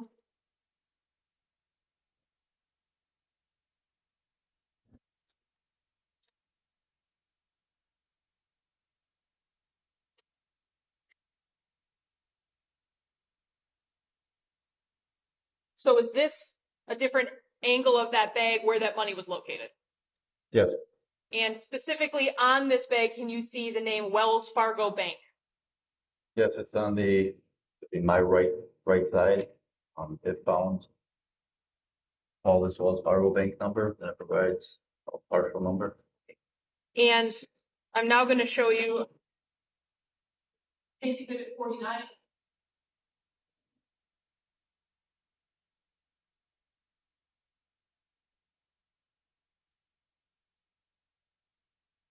States 49.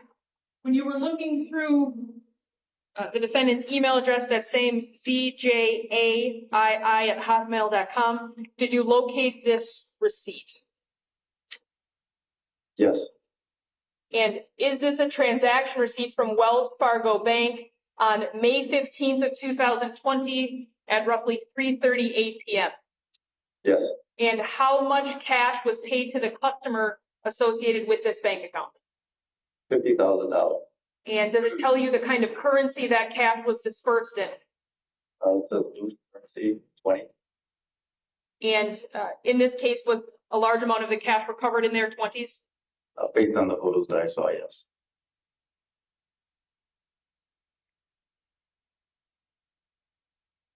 And that transaction happened on May 15th at 3:38? Yes.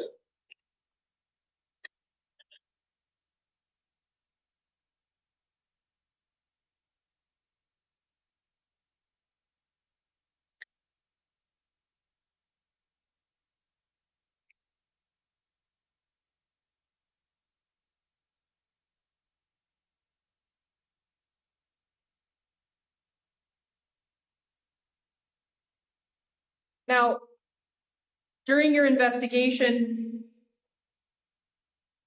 at some point, did it focus in on the late evening hours of May 17th of 2020 as a time you believe Mr. Gutierrez ultimately went missing, we'll say? Did you say May 18th? May 17th. Oh, 17th, yeah.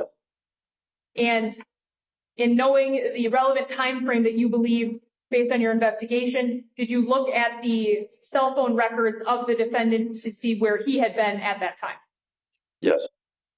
And ultimately, was his ANS phone found to have been in the general area of his home during the late evening hours, we'll call it mid-afternoon to late evening hours of the 17th?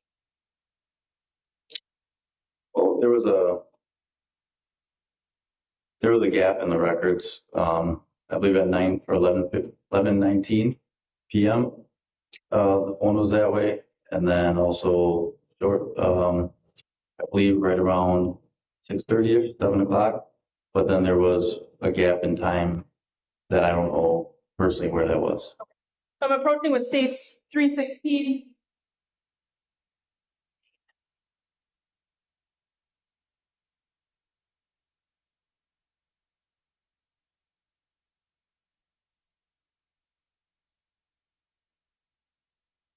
I'm showing you the ANS phone records from May 17th.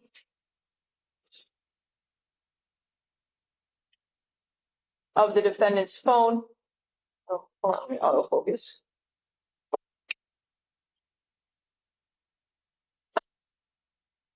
So on, This is 316, counsel? yes, 316. So on May 17th at 7:34 p.m., does this phone make a call to someone in the phone as N civilian Yes, for 23 seconds? yes, And then the next thing with the phone, at 7:48 p.m. that day, there's a call from N civilian that's not answered. Is that accurate? it appears so, yes. And then at 8:13 p.m., there's a call again from N civilian that is not answered. Correct, Then at 8:45 p.m., there's a call from AZN shop that is not answered. correct, Then at 8:47 p.m., there's a second call from AZN shop that is not answered. correct, At 9:20 p.m., is there a text message from someone in the phone as Fry that says, "Get to keep the kiddos tonight?" ? yes, And then at 10:31, is there another message from someone in the phone listed as Fry that says, "Whatever, going to bed?" yes, And then at 11:19 p.m., do we have then affirmative action from the defendant's phone back to this Fry saying, "Fell asleep, sorry, missed afternoon nap"? yes, So from the phone call that was to N civilian at 7:34 p.m. until the text message to Fry at 11:19 p.m., was there any activity regarding phone calls, text messages that were responded to by the defendant's phone during that almost 4-hour time period? it doesn't appear so.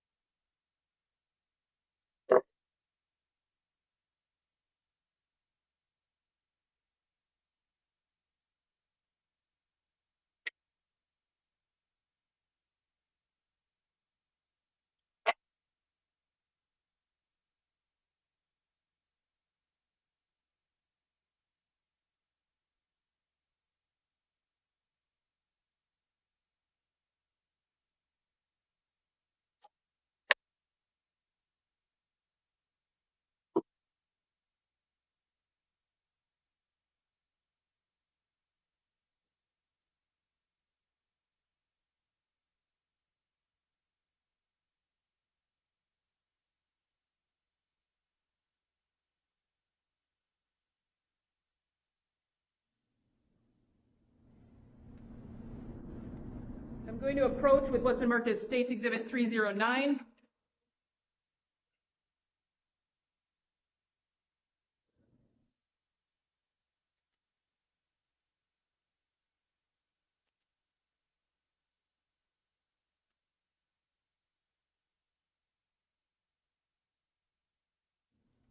Sorry.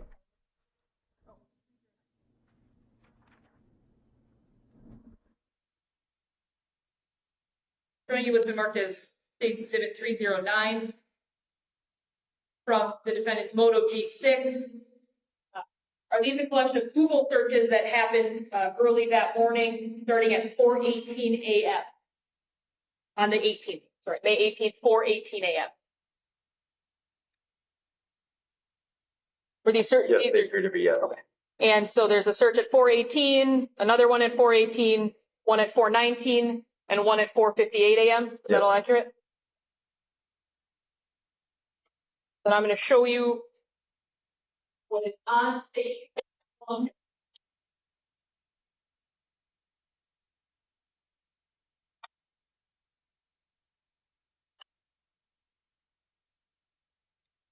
This is going to be on State's Exhibit 1. It's going to be item number 340, and it's from May 18th at 4:18 a.m.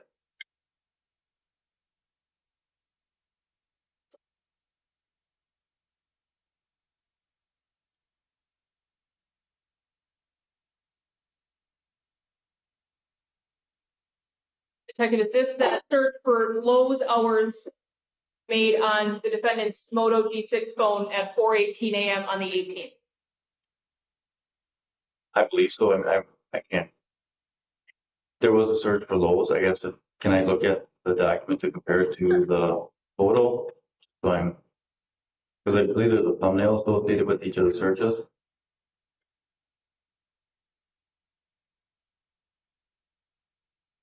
The thumbnail's not real clear, so I don't necessarily know this is going to help you, but What are you showing so that you know what you're? State Exhibit 309, which is just a record of the searches with a tiny thumbnail.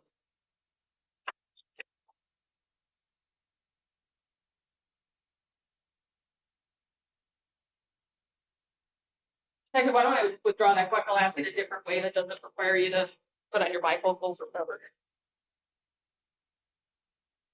In the early morning hours of May 18th, were there a series of searches on the defendant's Moto G6 phone? Yes. And what were those searches looking for specifically that you can recall? Store hours for general home improvement stores. I believe Walmart was on there, Menards, and then I believe Lowe's. I don't recall. Was Home Depot also on there? Home Depot, yes. And you previously testified those searches happened between 4:18 a.m. and 4:58 a.m. Yeah.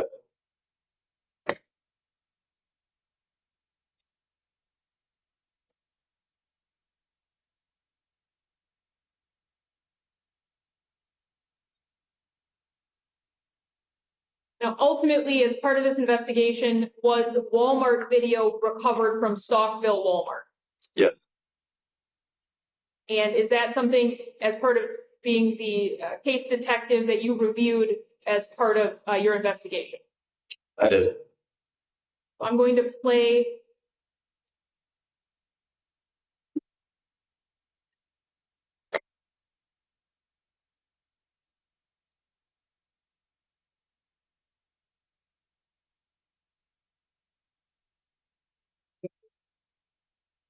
Deja vu all over again. I'm only going to play a very small part. I'm not playing. Are you playing any of it? So he can point out which vehicle is the defendant's in terms of his review of the video. It's going to be very brief. It's not going to be playing 20 minutes of watching him walk around the store. The Walmart person, of course, is unable to say which vehicle matches that. Go ahead. Excuse me for being. You didn't want to watch the 27 Yeah. minutes again of the video? Well, what I really want to do is move forward.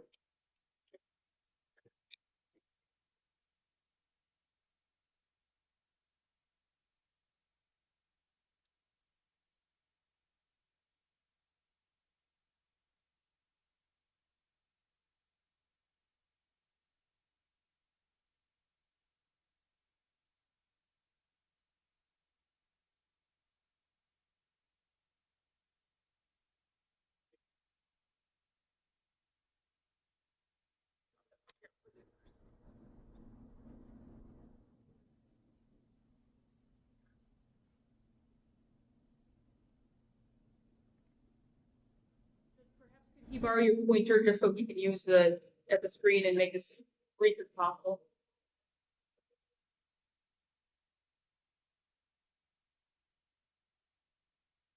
So, detective, I'm going to play clip number 2, and I'm going to start it at just after 8:17 a.m.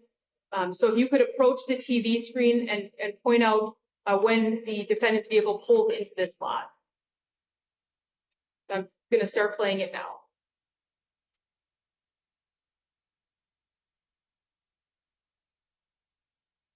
Did you just point to something, detective? Okay, so that dark, Oh, very quickly. A left. and so that was the defendant's vehicle pulling into this parking lot? Yes. And then is that him exiting the vehicle now and heading towards? And obviously there appears to be some kind of obstructions on the camera lens itself. Is that water from rain in terms of making certain things look a little blurry? Yeah, so it was raining out that day. As you can see, and it appears that there are raindrops or wetness, those blurry areas. So, but that vehicle at the top left portion of the screen is the one that the defendant arrived in, that minivan? Yes.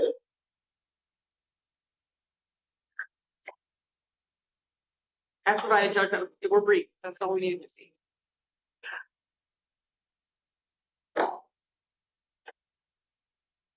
And for the record, that's on State's Exhibit 1, item number 322, clip number 2, roughly 8:17 a.m.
Part of your investigation, did you have an opportunity to go to the Wood Creek Apartments with Miss Macias in March of 2022? Yeah. And on this, is this a map? And it states Exhibit 1, item number 320. Is this a map overview of the Wood Creek apartment complex? Yes. And when you met with Ms. Macias back in March of 2022, which building did she indicate she had been parked in front of?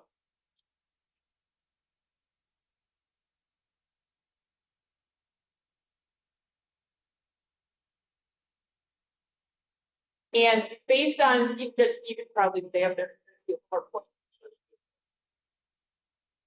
Judge, do you have a handheld mic for him?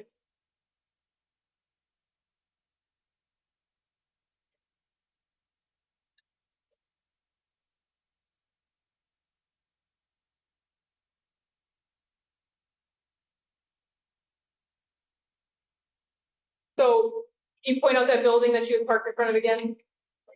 And did she describe for you the different places in front of that building she parked? So she had pulled up this general area, she had to pull forward, she could also pull right into this general area here. And on this map, what is Mr. Gutierrez's actual apartment building that you went to the crime scene of on May 19th? Right about here. And when you were interviewing Ms. Macias regarding where she had parked, could you see that the side of the apartment building that Mr. Gutierrez lived on? So from where she indicated she had parked at this location, would not be able to see the front of the building. It was here. Obviously, this building would be covered as well. And if she parked here, would be looking kind of at this building here. So the only time she would have had a visual of this apartment would be this general area. So when she was entering the general complex and driving to the building she stopped at? She came in this way. And just to orient us, because maps aren't my thing, that building where Mr. Gutierrez lived, it's obviously 4 apartments on the main floor, 4 on the second floor. Is that accurate? Yeah. And which direction did his apartment face out? So is he facing that parking lot, or is he facing what I would assume to be south towards that greenery? So this is north, this is south, west. This apartment is, like I said, right about here. It faces the north on the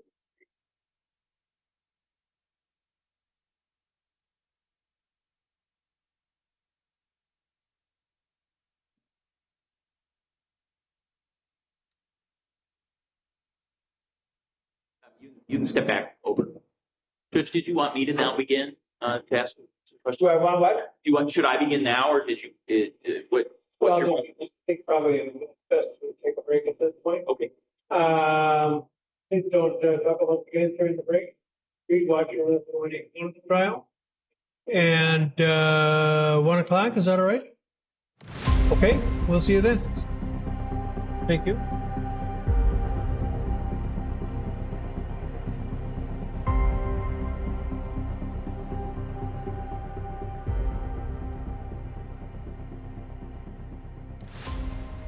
Good afternoon, everyone. Let's continue. Mr. Gravely. Thank you, Detective Cree. I just want to continue with just a couple of questions. So, back on May 19, 2020, were you an individual who was sometimes assigned cases that had possibilities of being homicides in terms of the Kenosha Police Department? Yes. And can you indicate approximately how many detectives are involved in those kind of cases at the Kenosha Police Department back in May of 2020? It all depends on the death investigation itself. So I guess I mean in terms of being the major investigators of those cases. Does every detective in the Bureau get those kind of cases, or are there just a few who are the major investigators when those cases come in?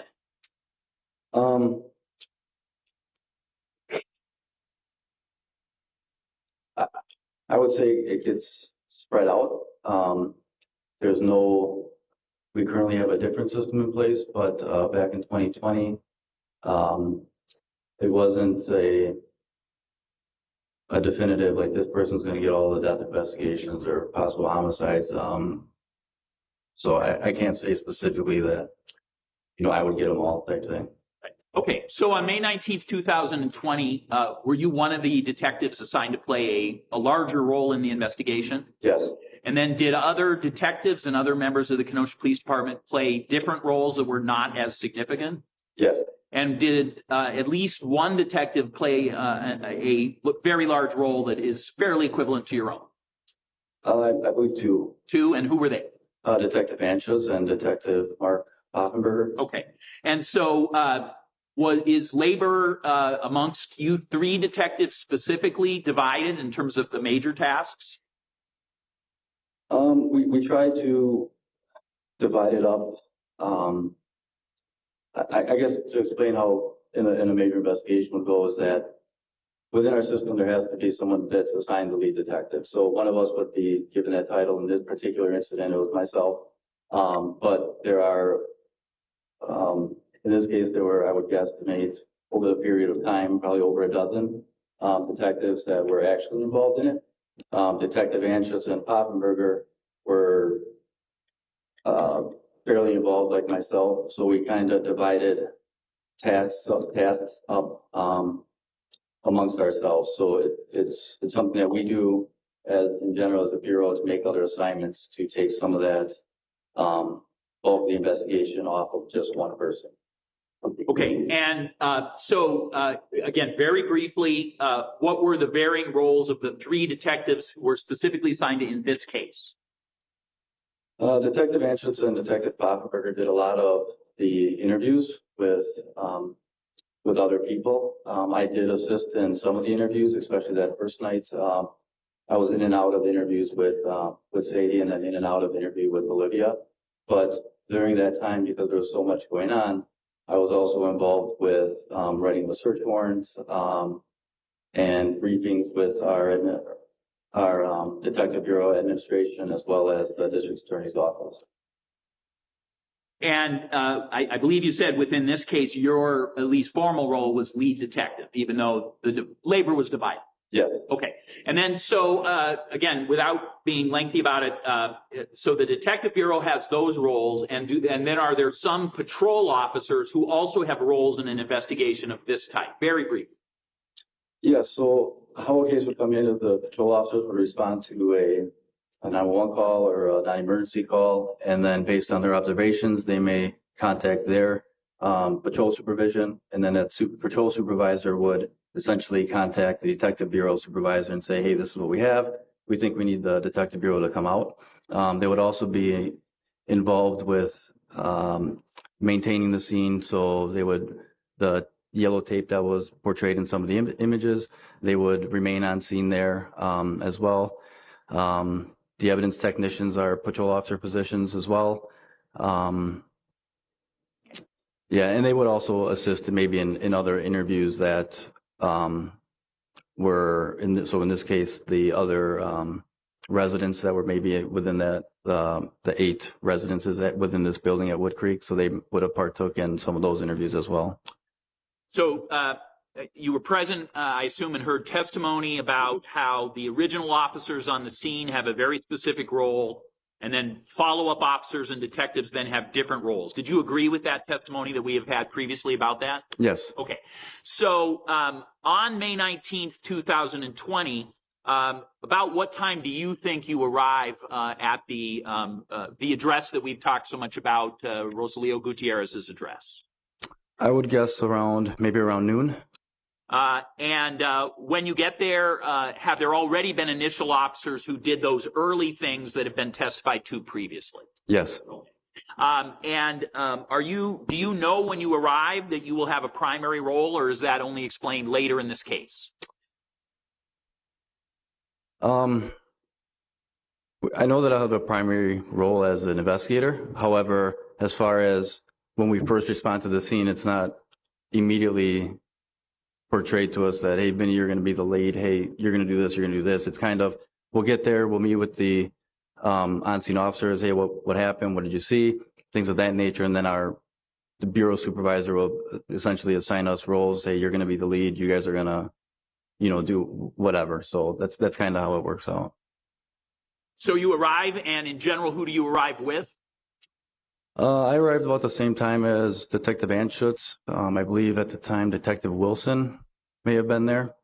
And then, okay. Oh, go ahead. And Sergeant Bandy was also. Okay. Very briefly, I don't want a detailed explanation. What was the condition of the scene when you arrived? It was what we would consider secured. So essentially the officers had maintained that area so that no one could come and go outside of the residence.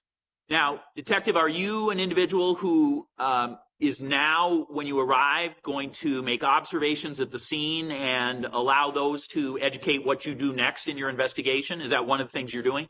Yes. Okay. And so when you arrive, what, if anything, can you say about whether it appears to be a violent scene and whether that focuses your investigation in any way?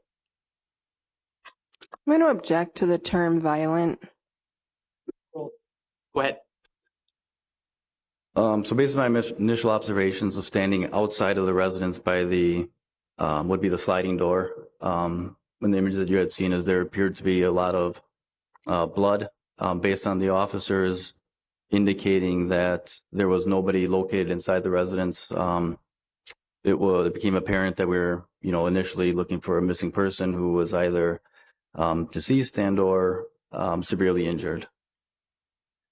And so does that sort of scene indicate to you you're not only looking for the individual who would reside there, but you also are starting to think, okay, I'm going to be looking for suspects? Is that what that scene provides you in terms of information as a law enforcement officer?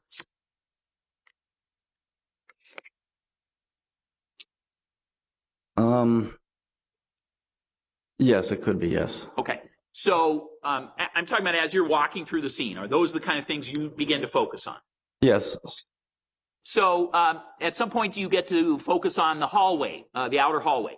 Yes. And do you make any observations that cause you to think about whether any suspects would be people known to a resident of that place as opposed to not known? Are there any, and again, I'm not saying you're an expert, I'm just saying, did you make observations that would then cause you to take certain steps? Yes. Okay, so what were they? First was that the door was locked. So there would be no entry. Somebody couldn't come from the hallway into the apartment. There was no immediate signs of forced entry, meaning that somebody kicked the door open or somehow forced that door open. And then basically somebody would have had to been inside to lock the door and or have the key to lock that door from the outside. And then with the sliding patio door open, it indicated that the person or people may have left out of that door. Is there anything else about, first of all, when you go into the hallway, do you see something that you think, based on your experience, is meaningful in the hallway? Yeah, so right alongside the door, there was what appeared to be a reddish, a dry reddish substance, which was consistent with the appearance of blood that was on the wall, the door, and then to the right by the mailbox area. Were you present at some point when that door was opened into the apartment from the hallway? I was. And did anything additional when that door was opened cause you to be focused on whether anyone who was causing damage to another individual would know or not know the person that they were involved in the hallway or by the hallway? Does that make sense? Kind of. Okay. I'll try to answer it. It appeared as though that had somebody knocked at that door, the person would have opened the door. So whether or not they knew him or not, I can't say that specifically. But definitely the person from inside had opened that door to the outside. All right. So when you survey the interior scene, are there some rooms that appear to you to be unaffected by your observations in other places? So in other words, if you see blood or other things, are there some rooms that do not appear to be impacted as best you can tell? Yeah, so the hallway that led to the bathroom and then the bedroom, which would be on the west side of the apartment area, there did not appear to be apparent blood or tracks or anything of that nature in those rooms. So what were the rooms that appeared to be a place you should be focused?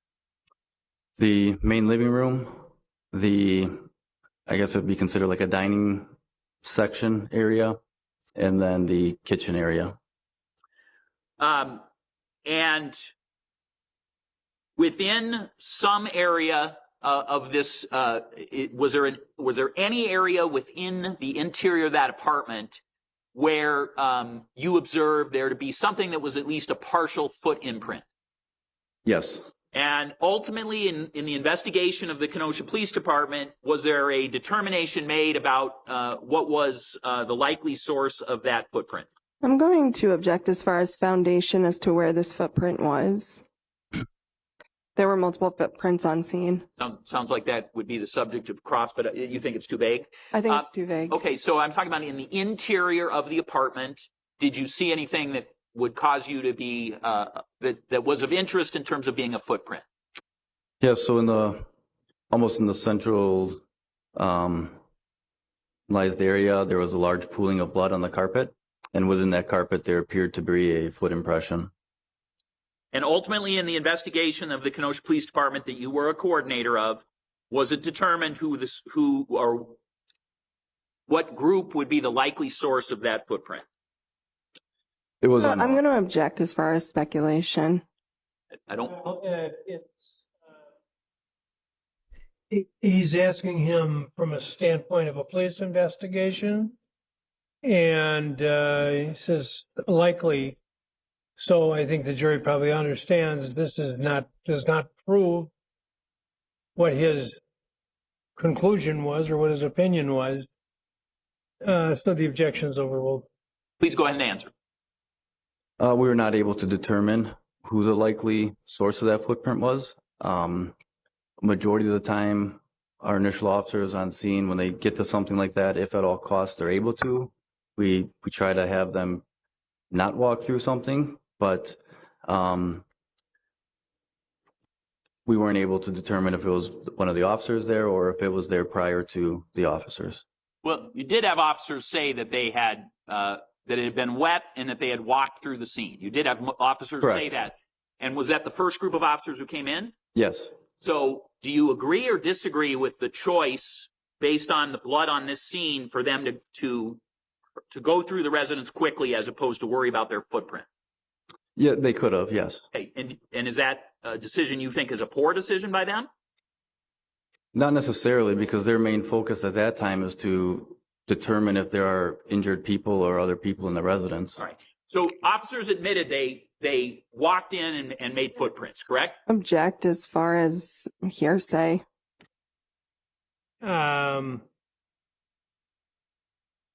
Overruled. Go ahead. So yes, the officers would have walked in to the residence. Yeah. Okay. So, did you hear that in the testimony, I believe of Officer Van Wee, that there was a flattened glove, like a latex type glove, that was near the threshold of the bathroom? Did you hear that in Van Wee's testimony? Yes. Okay. And do you, again, as an investigator, believe you know the origin of that glove, and if so, what is it? So at the time, we had believed that it was possibly one of the initial officers that initially responded in there. Oftentimes they use their personal protective equipment when they go to respond to a scene like that, or when they enter a scene like that. So we believed that it was one of the officers that maybe had taken the gloves off and or dropped out of their pocket at some point.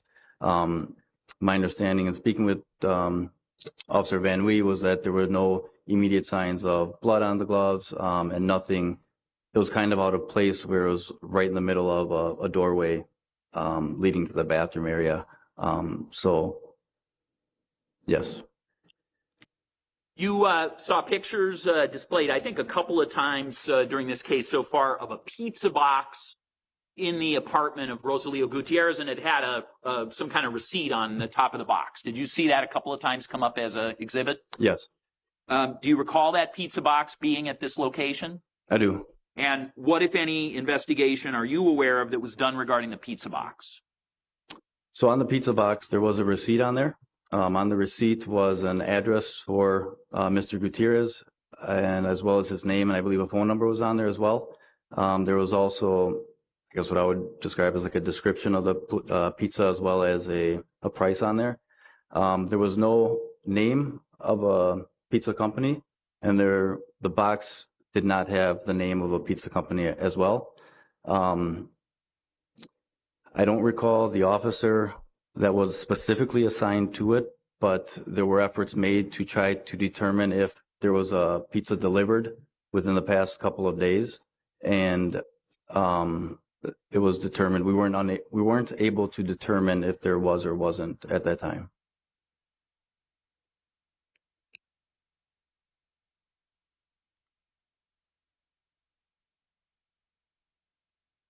Officer, I want to turn your attention to the time period of May 17th through the day you arrived at this residence on May 19th. How was the weather those 3 days, if it was the same, or if the weather changed dramatically? Please describe the weather May 17th from the evening hours through May 19th when you arrived on the scene. So I believe when I did a check on through the National Weather Service, the Kenosha area had received approximately 4 to 5 inches of rain over the course of those would be 3 days. You recall what the Milwaukee area had? The Milwaukee area actually had more. I believe it was in the 6 to 7 inches of rain range. And that was over that essentially a little more than 48 hours? I believe I had checked from the 16th to the 19th, so okay. 72. Thank you.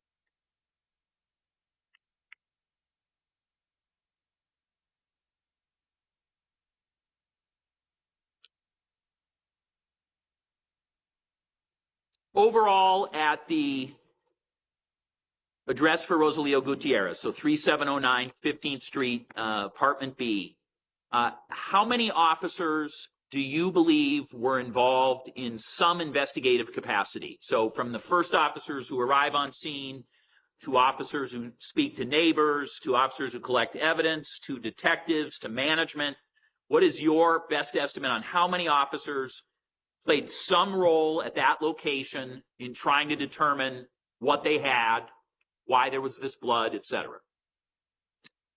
You're saying specifically on the 19th? From yes, the KPD? I'm talking about at that time period at KPD, correct?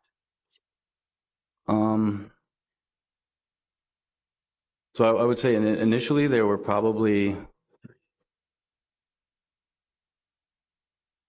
maybe about a dozen. However, I did leave the scene when Officer Van Wee and Officer Widener were there.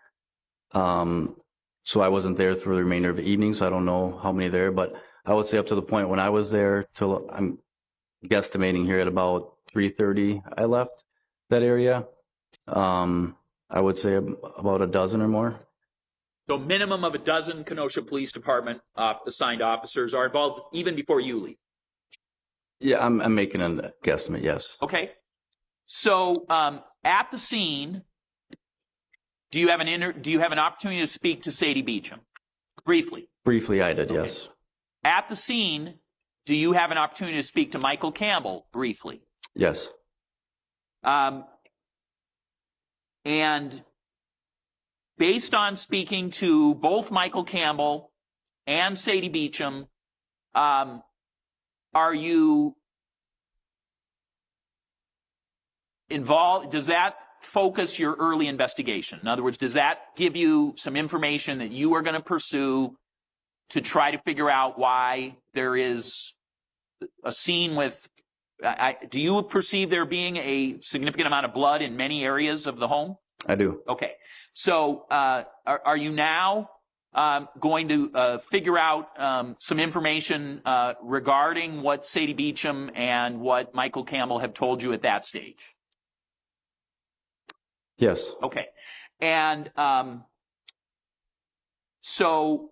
and are you, what, if anything, can you say about whether you are also then assisted by the idea that a neighbor indicates she heard something happening in the evening hours of the 17th? So the information from the neighbor I didn't receive until later because an officer had spoken to them. So I didn't receive that until later. Okay, so that day you did not know that. I don't believe I knew that specifically that day. So at this point, are you beginning to try to preliminarily speak to people who might have information? Yes. And so do you interview some people during the some of the hours of that day on the 19th? Yeah, so with the initial caller when we responded, Ms. Beecham was present and remained present, and Detective Anschutz spoke primarily with her. There were times where I responded over by him and as well, and he and I actually also communicated amongst each other about things. And then part of the investigation would be, hey, how do you know this person? Do you know of anyone that may want to harm this person? Do you know where they may be? Things of that nature. So it would primarily be the caller themselves, but then also associates of the person who resided there, in this case, Mr. Gutierrez. So the same questions when I had my encounter with Mr. Campbell, I had asked him, how he knew him and things of that nature, and do you know of anyone that would want to harm him, or any problems that he was having with people, etc. So that would be how we would develop some potential information if possible. Am I correct that both of those early sources of information were pointing to the same individual, at least as a focus of your early investigation? Yes. Okay. So, having just heard someone provide suspicions, though, you would still need to do more. You would still need to gather more information, correct? Yes. Okay. And so did you do that during some then of the afternoon hours after you left the immediate scene at the apartment? Yeah, so after we left the apartment, Detective Anschutz, myself, as well as other detectives, we all responded back to the police department where we had a briefing with, now at the time would have been second shift officers that were coming in, as well as the district attorney's office and our administration, to kind of brief on what we've seen, what we knew, and where we were going to go forward with that. We were also at that time waiting for Ms. Beecham and the daughter to come back to the Kenosha Police Department. Prior to leaving the scene or prior to doing those other matters, did someone at the Kenosha Police Department observe the dumpster at Wood Creek Apartments? Yes. And in general, what did they find? Objection. Calls for hearsay. Sustain. What, if anything, happened after Kenosha Police Department officers looked and observed the dumpsters? So I actually observed the immediate dumpster closest in proximity to Mr. Gutierrez's address, and the dumpster was fairly empty. There were some items that were in that dumpster. Some of the items that were in there at the time that I looked, because of the law enforcement presence that was there, naturally people want to kind of come out and see what they can see. So there were a couple of people that actually came out and actually dumped some stuff, and then, hey, what's going on? Type conversations. But I ended up making phone contact with the dumpster company to find out when those dumpsters were last emptied, and was advised that it had been at I believe it was approximately 10:30 in the morning on that day of the 19th. Based on my observations of the dumpster itself, there wasn't any immediate signs of a lot of blood. Like I said, there wasn't a lot of items in there at all. I would guesstimate maybe 3, 4, maybe 5 or 6 bags of items. But again, some of that was people kind of coming out and putting stuff in the trash to see what was going on. And based on your look, did you see anything of evidentiary value in that dumpster? I did not. Okay, so at that point you knew that it had been picked up recently, correct? Correct. Recent to the 19th. Yeah. To the 19th, yes. And so what, if any, steps were taken next by the Kenosha Police Department that you're aware of in your role as a lead investigator in this case? So in speaking to the company, I don't recall the name of the dumpster company offhand currently, but I was advised that they used the Zion landfill in Zion, Illinois. So Detective Cypress and Detective Kukowski had responded immediately to the landfill site, where they met with, I would guess, management there or someone from the dump site there. And then, based on what we were told, was that there had been a number of, I guess, dumpings from the garbage trucks since that time period. It wasn't as if this was the only dump truck that had went and dumped. And they were familiar with the area, but they wouldn't have been able to say specifically these items were the ones that were dumped by this truck because of the amount of garbage that was there. We had asked them to stop dumping on that site until we got further information. I had known through a previous investigation involving another landfill site that they're very regulated as to their dump sites and the process at which they do it. They're very regulated.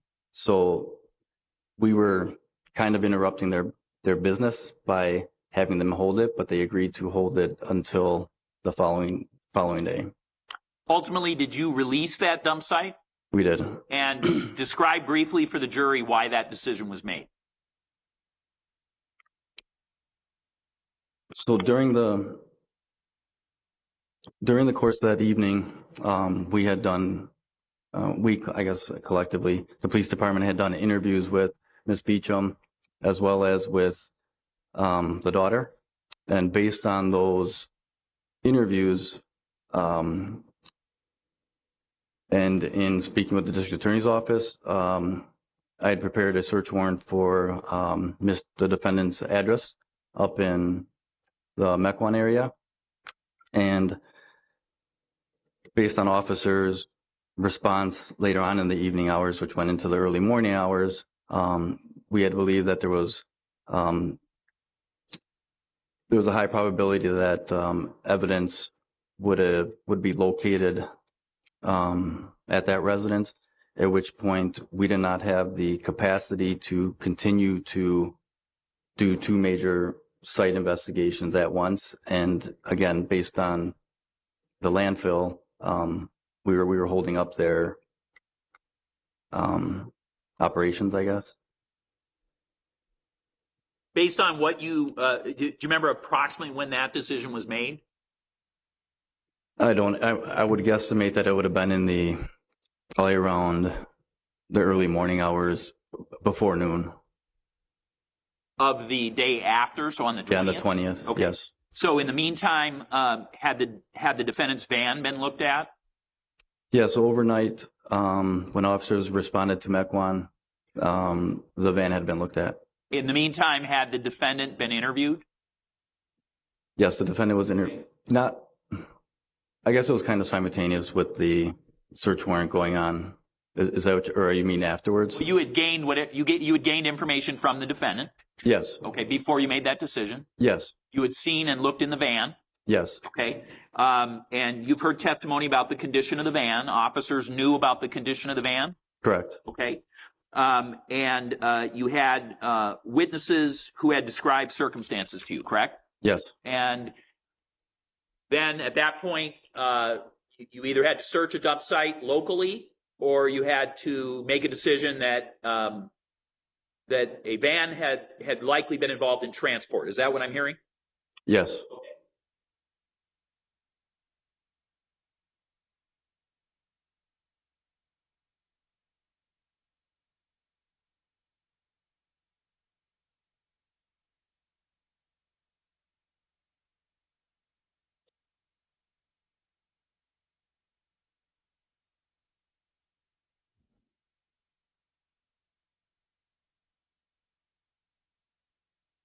Ultimately, you've indicated that a search warrant was conducted at the Mequon residence. So I think that's been previously testified to as 6813 West Highland Road. Is that right? Yes. And did the original search warrant on that occur on May 19th? Yes. Okay. And if you know, how many officers were involved in that initial search? Only if you know. I do not know because there were a number of officers from our agency as well as the Mequon Police Department. And then were additional searches done the next day on the 20th of May at the defendant's residence?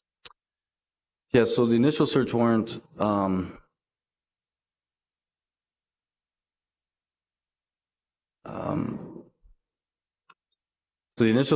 that we conducted was for evidence related to a possible stalking. So we were looking a lot for GPS trackers, electronic device, things that would be kind of related to the information that Ms. Beecham had provided to us.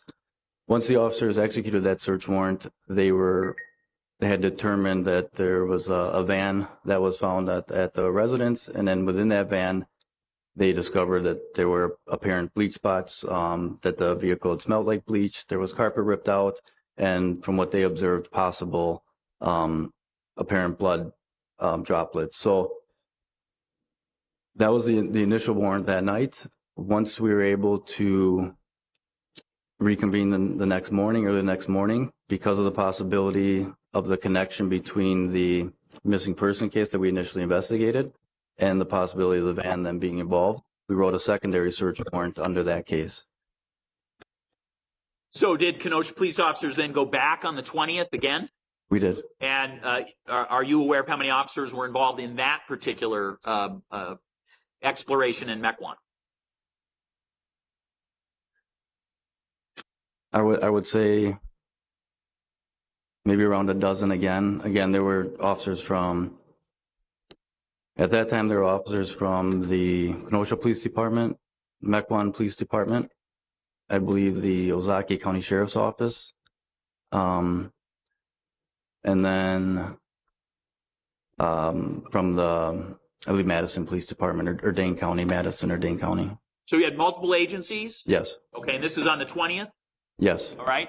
And what, other than the fact that several agencies were there, so again, all told, how many officers, were you there? Apologize. I was there, yes. Change the question right in the middle. What would be your estimate on how many officers were involved in some way in the search on the 20th? Maybe 15. And other than just manpower, were there other resources being used, mechanical or any other type of resource? Yeah, so the Ozaukee County Sheriff's Department provided a drone, which they were able to kind of fly over the area. The property itself is roughly around 4 acres, I believe. And then it's surrounded by, I believe there's a residence to the west. There's a lot of, I guess I would consider it a marsh area to the south. And then there's also like a marsh or high tall grass to the east of the residence. So we used the drone to kind of do a full overview of the place. A cadaver dog was brought at the time as well. At some point there, we contacted Agent Hamrow from the Wisconsin Division of Criminal Investigations regarding his arson expertise. And then the fire department had to come because the fire pit that was still smoldering. So the fire department as well. Was it still raining on the 20th when you arrived for that search warrant? It did not. Okay. And had it been raining on the 19th? I don't recall if it was raining in Mequon on the 19th. I wasn't up there, so I can't say for certain. What about, was it raining at the scene in Kenosha when you arrived at the scene, if you recall? Yes, it was raining, but it wasn't a hard rain. Had it been harder in the days previous? Yes. Okay, and you know that from working in Kenosha? Yes. Okay. So at that Highland Road Mequon address, did you see a picture that was shown, I think, to Detective Anschutz that had garbage bags alongside a barn-like structure? Did you see that picture? Yes. And when that picture was put up, did you know information regarding what were the contents of those bags? Basically? Yes. Okay. What was in there? I recall actually looking at the bags, and there was a large amount of potting soil inside of them. And so you've heard testimony there was a marijuana grow at the residence, right? Yes. When you were inside the place, the marijuana plants were no longer growing, correct? No, there were no plants. Okay. You're aware. Judge, I guess I'm going to object to where the line of questioning is going, unless the state's offering to use Detective Correa as, I guess, an intent expert or some sort of expert based on his experience in that field. And if that's so, then I would ask that some foundation be laid. I'm not asking for intent of anything, Judge. My argument is that to grow 72 marijuana plants, you need a lot of soil, and do these bags constitute a lot of soil? That's an argument, and whether this witness has any knowledge of that then is foundationary. I don't think his ability, the foundational ability for him to answer has been established. Did you see a lot of bags of soil? Yes. And were those bags of soil what the contents were of the bags that were along the barn shown in Defense Exhibit 76? I'm sorry. Yes. Oh, maybe it is. That's the house. I guess I'll show you what's been marked as State's Exhibit 76. It's Defense Exhibit 76. What did I say? Defense Exhibit 76. Do you recall that exhibit being shown? Yes. You see bags in that? Yes. Okay. Do you know from your time at the residence what the structure is that's behind it? I assumed it was a barn, but is it a house? No, that's a barn that is to in the backyard area, and then it would be to the west. Are those the bags you just testified were soil? Yeah.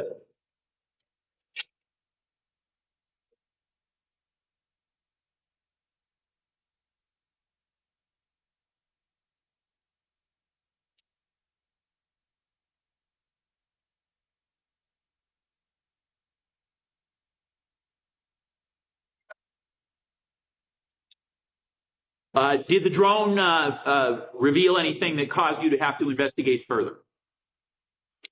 No. Okay. Did the cadaver dogs hit on anything? Objection. Well, can I finish the question? No, because then it's argumentative, and we've had a prior ruling on this issue. We have objections To the entire topic, Judge? Well, Because it's about what he does, so I'm just trying to figure out how to.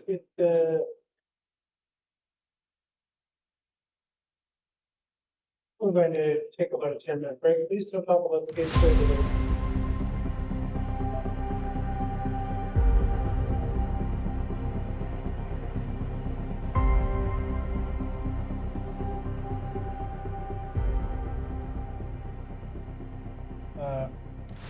earlier ruling, and my recollection is that I did sustain an objection along the same line.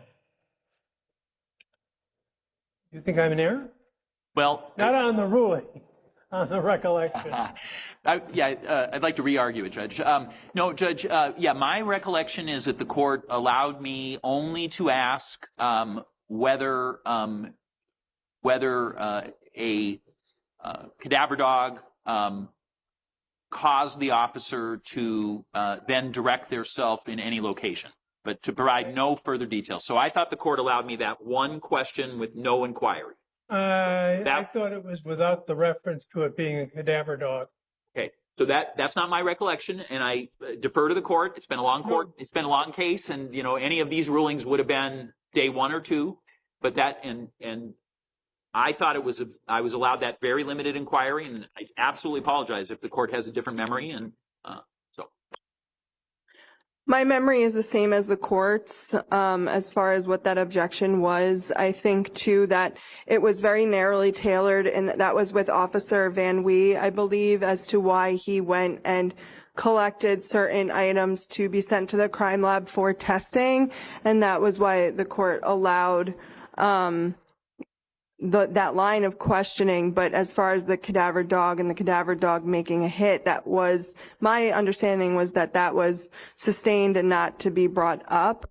And so the state's question that it proposed prior to us breaking was that a cadaver dog hit. Those words were used. And so, so we would maintain that same objection. If I did use the word hit, I would have done that in error. My recollection is identical to what defense counsel just said, which was, so I believe the court's ruling was that Officer Van Wee was permitted to say a cadaver dog was present, and based on the action of the cadaver dog, I emphasized some items, and that was. Obviously this was the global question. I asked this detective, because he's a lead detective, about the items, and then whether it directed him to then do other things.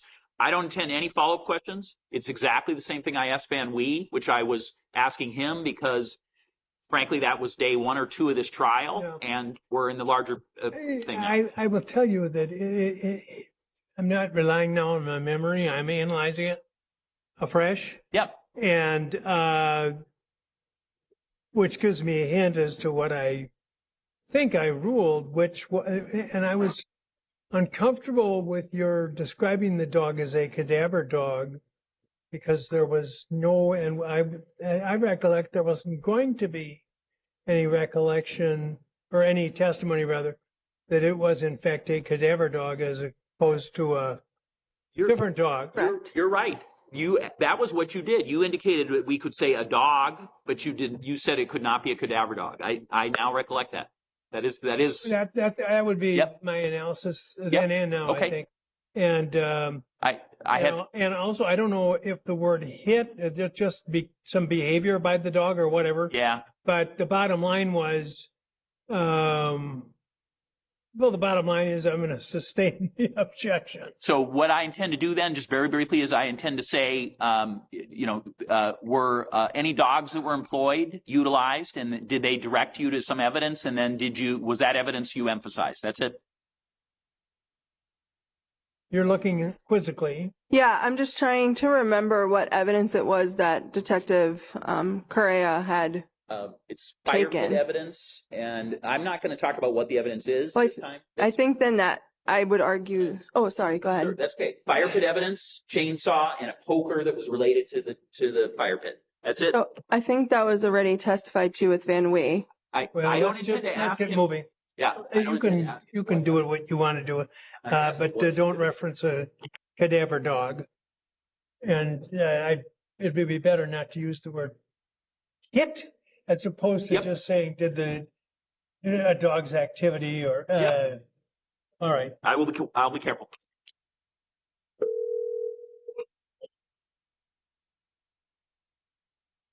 Hello. Would you come down, please? Yeah.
I've sustained the objection.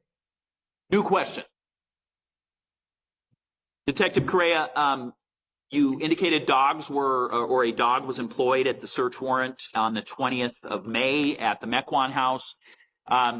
Based on the dog's activities, and I don't need to know the details, but were certain pieces of evidence prioritized, and did you then take those and do further things with those? Yes. How many search warrants physically do you believe were conducted in this investigation, during the course of this investigation? You're talking about like electronics and like as many warrants? When I'm talking about physical searches of Okay. locations. One, I believe 5 locations. But some of the locations had multiple days. So there were, I guess, multiple warrants because they were different days. So all told, how many search warrants do you believe you executed that were physical locations?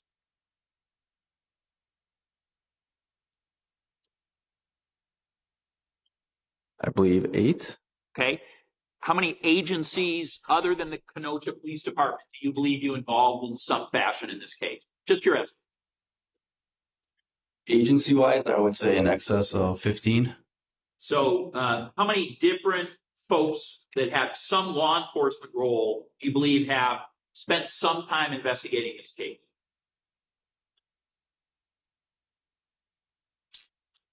I would say close to 100 total officers.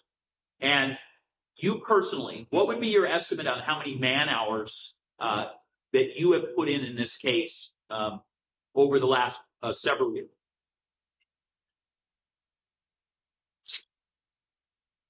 Maybe a couple thousand. Now, ultimately, was the defendant arrested on May 19th at his Mequon residence? Yes. Okay, and was he arrested by Mequon officers? Yes. And was that at approximately 8 p.m.? Yes. And then was he transported to the Kenosha Police Department? Yes. And so did you have an opportunity at that time to both see his physical condition and also see what he was wearing at the time he was arrested? Yes. So let's talk first about any injuries, if any, that you could see on the defendant's person when you saw him on the 19th. And let me just be sure, after he was transported from Mequon, did you see him on May 19th? Yes. About what time? Very general. About what time do you think you saw him? Around 11 p.m.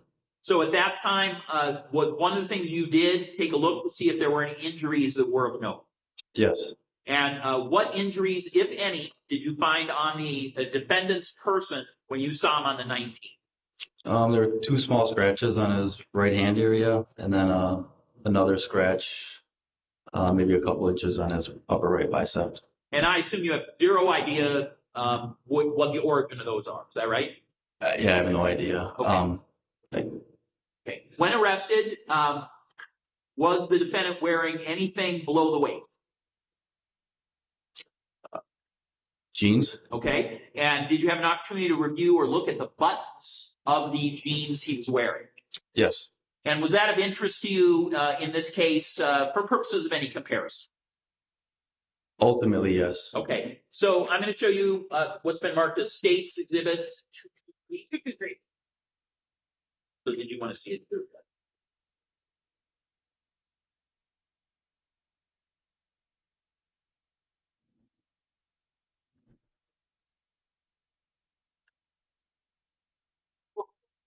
This is 223. So as to Exhibit 223, do you know what that is? It looks like a button from a pair of jeans. Okay, and if you know, is that in fact a button from the pair of jeans worn by the defendant upon his arrest on May 19th? Yeah. Okay. And was that picture taken so that a person could observe the manufacturer and the style of button? Can I read it? You mean? Sure, please.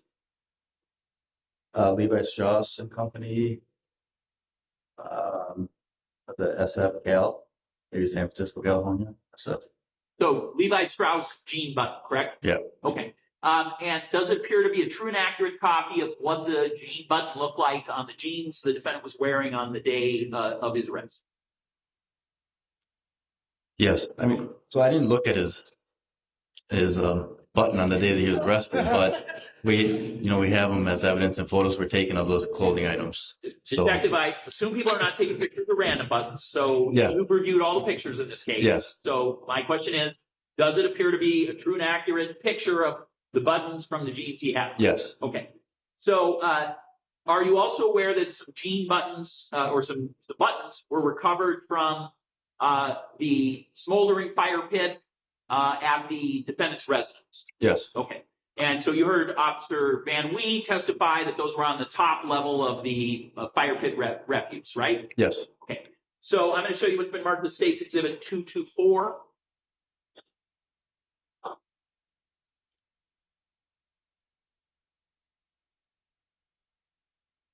And you heard Officer Van Wee testify to these, correct? Yeah. Okay. And are those also Levi Strauss jean buttons? Yes. Okay.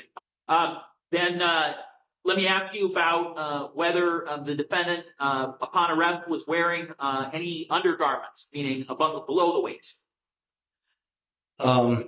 So after the defendant was taken into custody, we collected all of his clothes. And I believe at that time is when the arresting officer or the transporting officer would have taken those clothes and ultimately taken photos of them and placed them in the evidence. So I did see those photos afterwards, and it was a navy blue pair of underwear.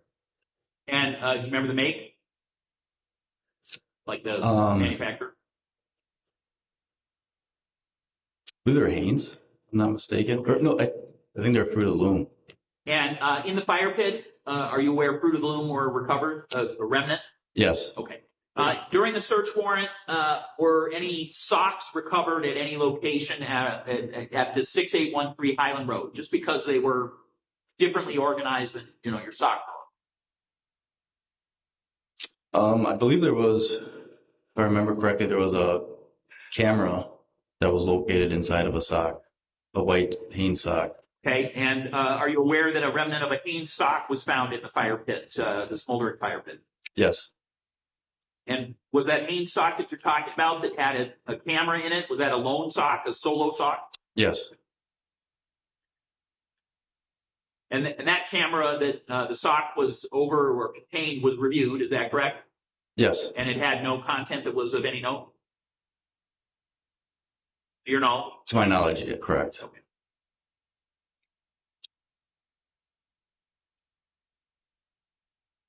Now, ultimately, in the multiple searches of the Mequon residence, was one of the focuses a plaid shirt that had been identified as something that had been worn by the defendant regularly and recently? Yes. And was that plaid shirt recovered at any location? Not that I'm aware of. Now, you also indicated there was a portion of carpet that was cut out of the minivan, correct?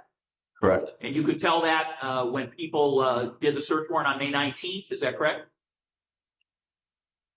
That was visible to officers on May 19th? Yes. Okay. And so at the residence, did the search of the defendant's residence find the remainder of that cutout? In other words, was that ever located? Not that I'm aware of. Are you, as a lead investigator, if that was recovered, would you know it? Yes. Okay. And were you aware that there was information provided that a family member, a grandpa's steel-toed boots had been taken from the tree farm or borrowed from the tree farm on the weekend of May 16th into May 7th? Yes. And were those steel-toed boots recovered to your knowledge? No.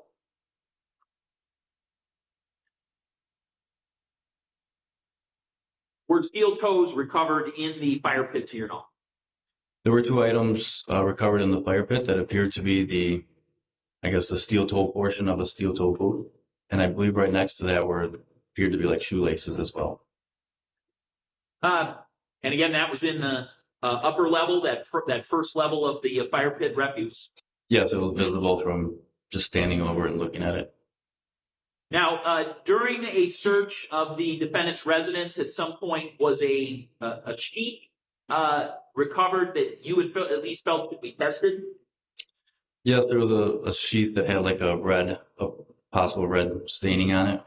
And at this point, do you recall where that was located in the residence, if you remember? I don't recall specifically. I believe it was in the area of the kitchen table, or what would be the kitchen table, but I don't recall specifically where it was located. And when you are referring to the word sheath in this case, what does a sheath store, or what does it usually contain? Knife. Okay. And was there a knife found that you felt was a match to that sheath, at least based on your review of the premises? No.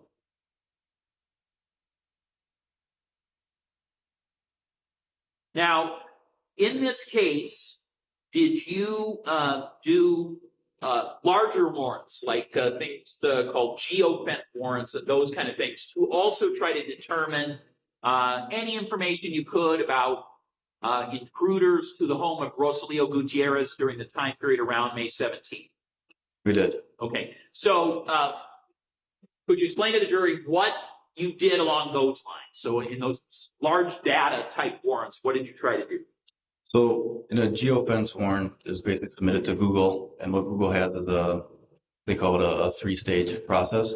So what we can do is we can establish 4 points or radius, and using those 4 points, you create your GPS coordinates, and you can send that to Google, and then they will send you a response of devices that may be using a Google device within that area. The first time they respond is normally it comes into what they call they're anonymous numbers and letters, a big combination. I think currently it's around 72 of these numbers. So there's no identifying information as to that device that is visible to me. So I have to then take those devices, and at the time we used Google Earth. So you put all those devices and the points in. And this Google Earth, or on this geofence, I think it came back with in excess of like 2,000 potential devices. And you then have to go in and subjectively kind of determine what you may think is maybe relevant to your investigation. So some of the points are off of Wi-Fi, some of the points are off of GPS, and based on the amount of, so let's say there's a device ID that is 1, 2, 3, 4, and there's 20 of them, and it says Wi-Fi, you can kind of deduce that that's probably a resident at that location. Versus there may be one that's 1 or 2 points and it's there for 10 seconds. Now you can think, okay, maybe this device actually was just traveling on the roadway and it passed on. So of those devices, you have to basically break that down. I sent an initial response to Google for items or device IDs that I wanted further information on. So in that second stage, it will then give you further geographical information. So it may show the vehicle, or I'm sorry, the device operating, 30 minutes before, 30 minutes after, so you can kind of see where it's coming from or going to. So from that, now I have to decide, okay, based on these, let's say I broke that 2,000 down to 1,000. Now I have to break it down a third time, in which case I send another response to Google saying, okay, I want these devices, which is a very limited amount. So in this case, I think I only was able to get 7 devices, in which case it's very subjective deciding, okay, I guess I'm going to pick this one, this one, this one, and this one, and hope for the best. So it wasn't very fruitful in this investigation as far as the Wood Creek apartments go. We also did the same geofence with surrounding area of 6813 Highland Avenue, as well as the address of the tree farm in Random Lake, Wisconsin. So at Wood Creek, would it be fair to summarize what you said is by saying it's just such a dense area that you were not able to narrow it down in a way that was fruitful? Is that appropriate? Yes, I believe I used too large of an area, which produced that great amount of items. The other thing with this, during this investigation, I had a time that I believed that Mr. Gutierrez was left on his phone, and then a time that I believed this incident had occurred. So throughout the investigation, I believe there was a time frame of between 9 o'clock-ish to, let's say, to midnight. So I had a big range. There's other investigations where you know that an armed robbery occurred at 10:54 at night. I can narrow down to that time. Get a lot less results in an instance like that. So the same with the other geofence warrants. There was a larger time frame, so the results were a lot greater than I had anticipated.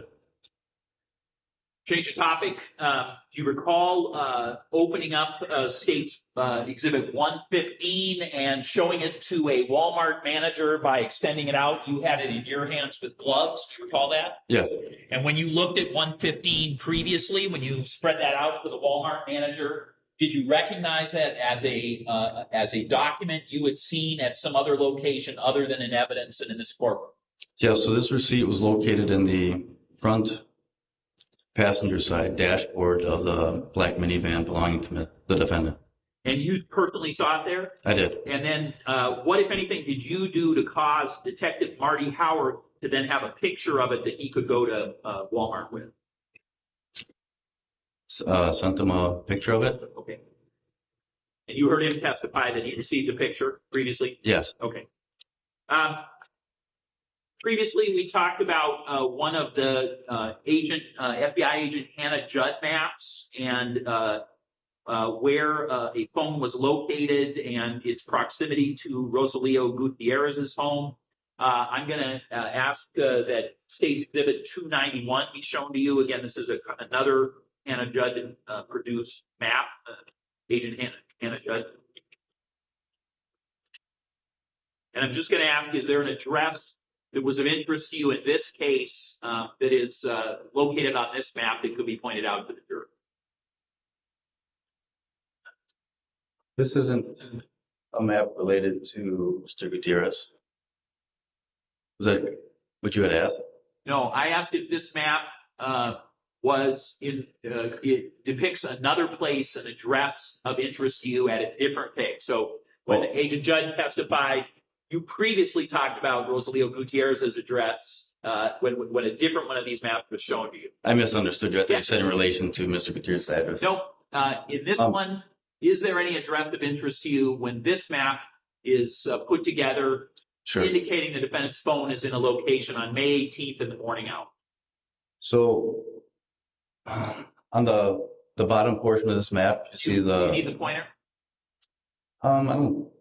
No, go We'll ahead. figure it out. You see that there's a Cedar Beach Road is on the lower portion of this map.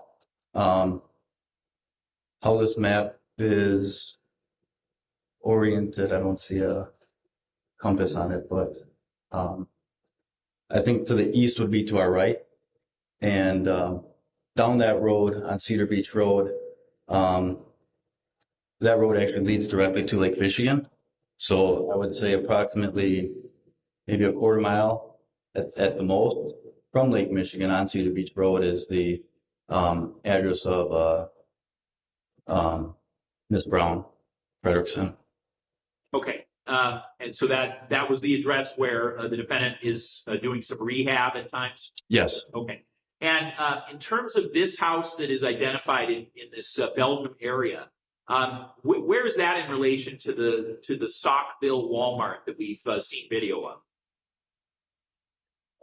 I guess just to be clear here, I believe that this map is just showing the tower location. Yep. The actual residence would be further to the right, so it's not showing an actual house location. Okay.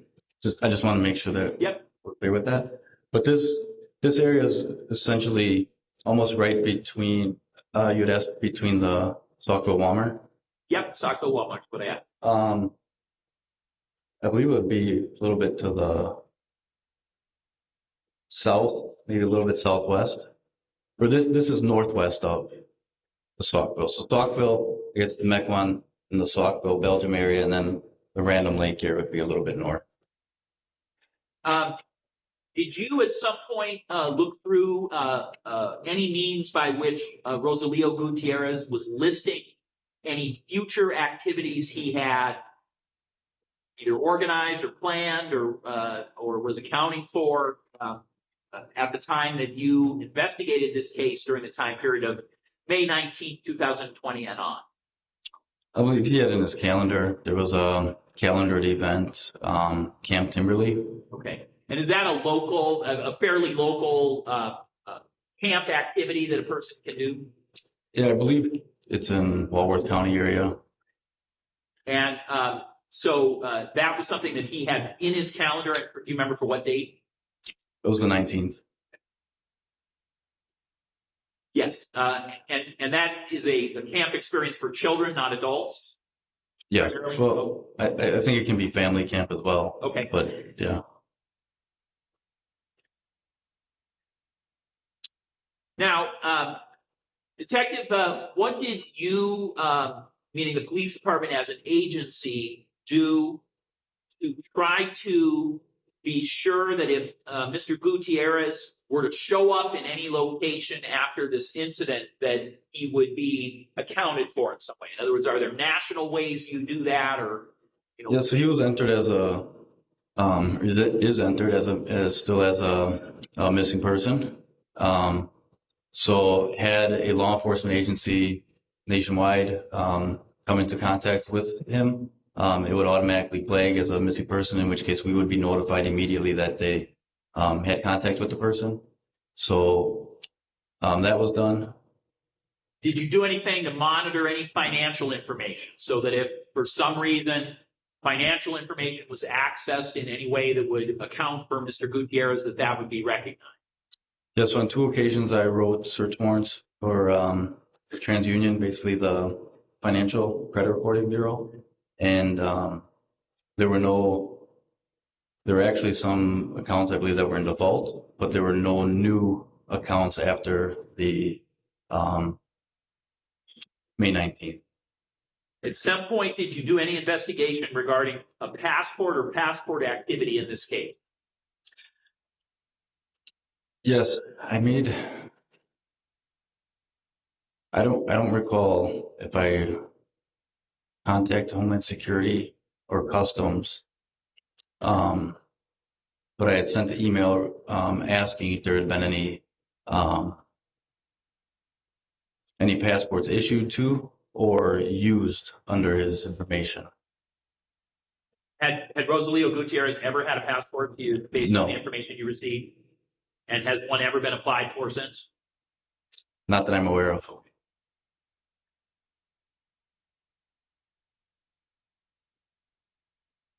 Some items were covered with you previously about any activity, Google searches that the defendant conducted on any of his devices. Do you recall? Yes. Okay, and a focus was on the Motorola G6 phone and any Google searches from that time period? Yes. And are you familiar with the Google search that occurred on May 18th, 11:48 a.m. Regarding Aurora back and spine? Yes. I'm going to show you, say the name, States 338.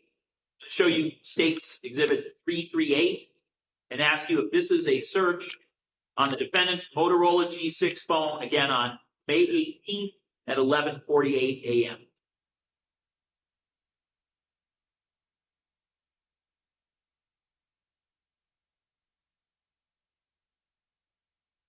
Yes, it appears to be an image of that. Aurora back and spine, correct? Yes. Thank you. Does this exhibit that has been produced appear to be altered or changed in any way from what you reviewed in preparation for this testimony? No.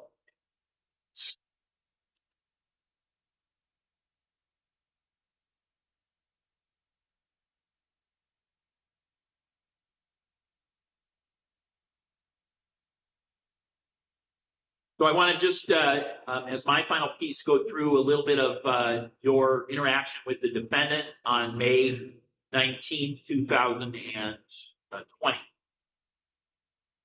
So, how long do you feel that interaction with the defendant was in general? About an hour and a half. And during that period of time, what was the defendant told about what was the subject of inquiry?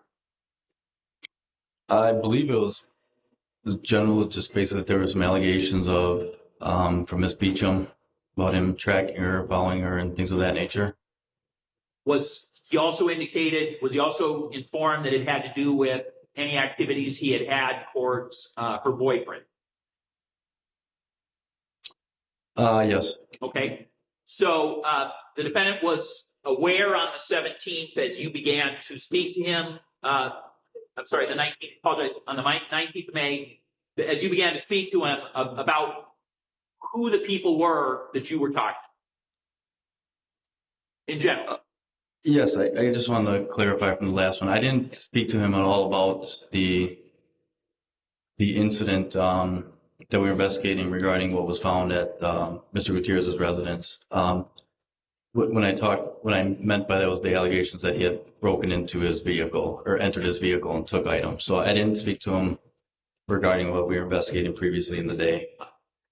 But also talking to him about stalking. Yes. About incidences that might be stalking. Correct. Right? Okay. Correct. So when you so there was an interview that took place where you asked questions. Detective Anderson and I did, yes. Okay. And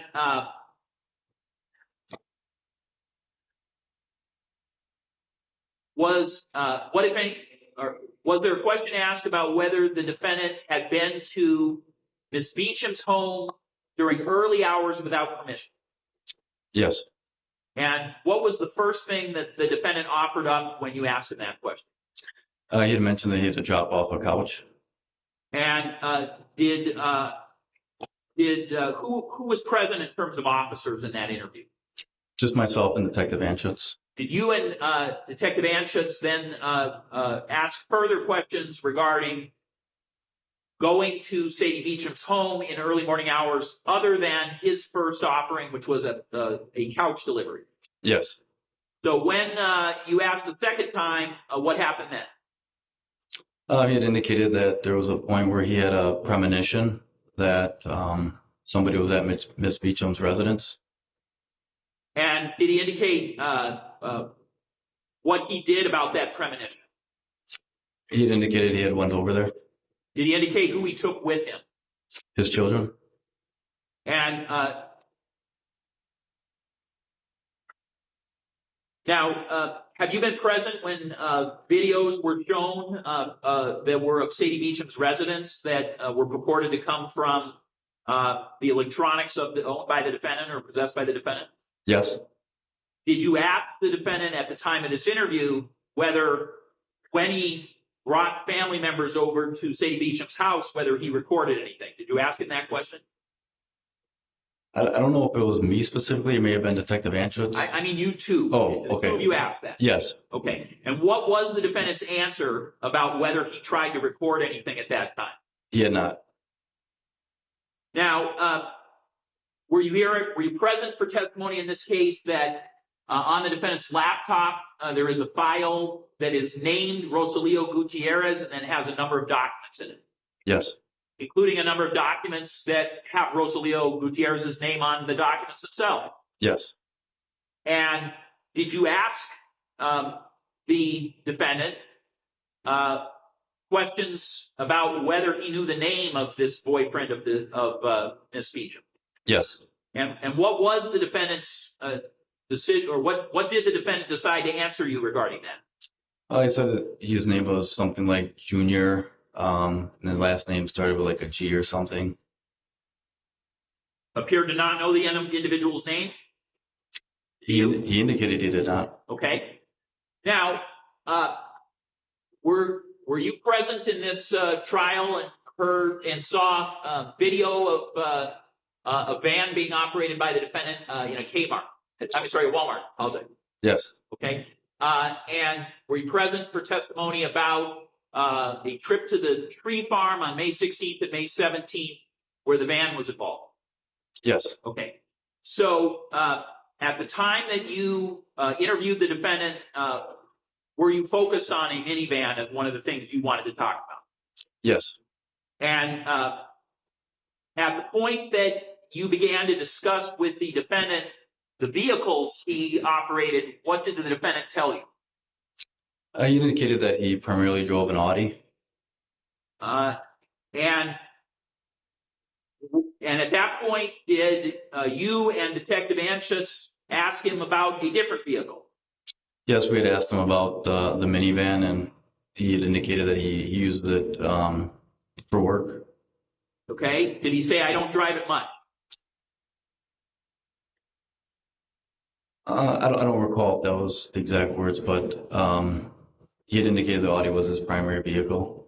And what else did he offer you about the van as you began to ask further questions about his use of the van?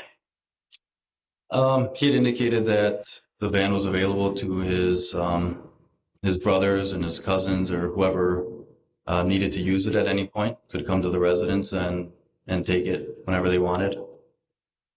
At some point, have you been present in this case when there's been evidence that on the defendant's phone there was a portion of the registration document from Rosalio Gutierrez's vehicle? Yes. And you heard the testimony of the daughter of the defendant regarding actions on April 24th and the vehicle of Rosalio Gutierrez? Was the early morning of 25th. What did I say? April, yeah, it'd be the morning hours Yes. of the 25th. Yeah. And so did you or Detective Anschutz ask during the interview on May 19th questions about whether the defendant took any items from this boyfriend, Rosalio Gutierrez's car? Yes. And what did the defendant offer you or tell you about that? That he had not taken anything from the vehicle.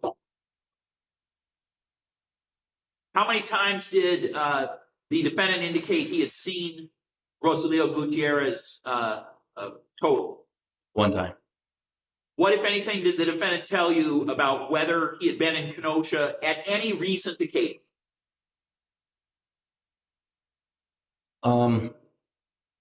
He had indicated that he hadn't recalled the last time he was in Kenosha. He said he did work all over the place, so he may have been in Kenosha, but he didn't recall recently being in Kenosha. Were you present for testimony regarding the defendant's phone being going off Kenosha Towers on May 13th? Yes.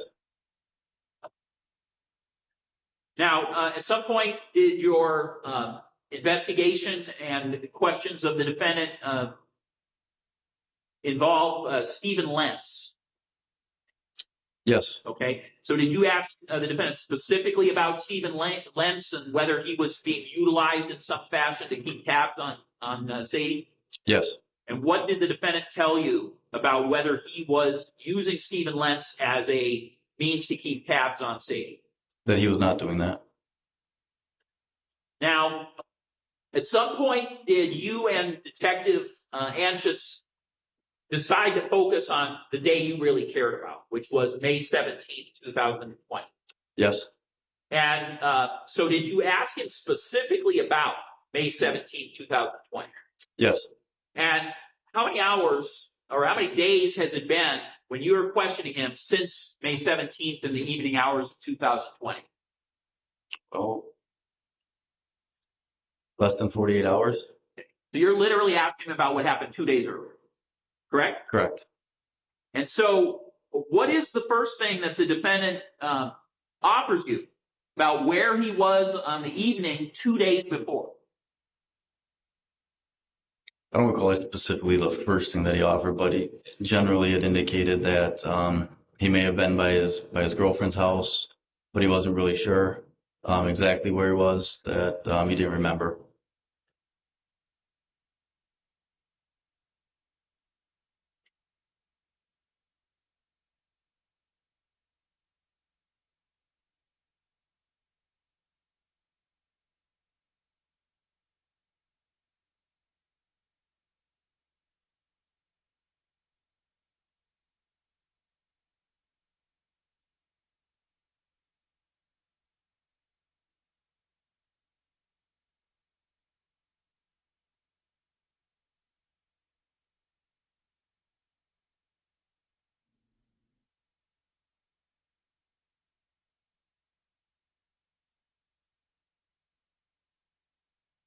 Detective Correa, during the course of this investigation, did citizens provide tips, Crime Stopper tips, information at various times?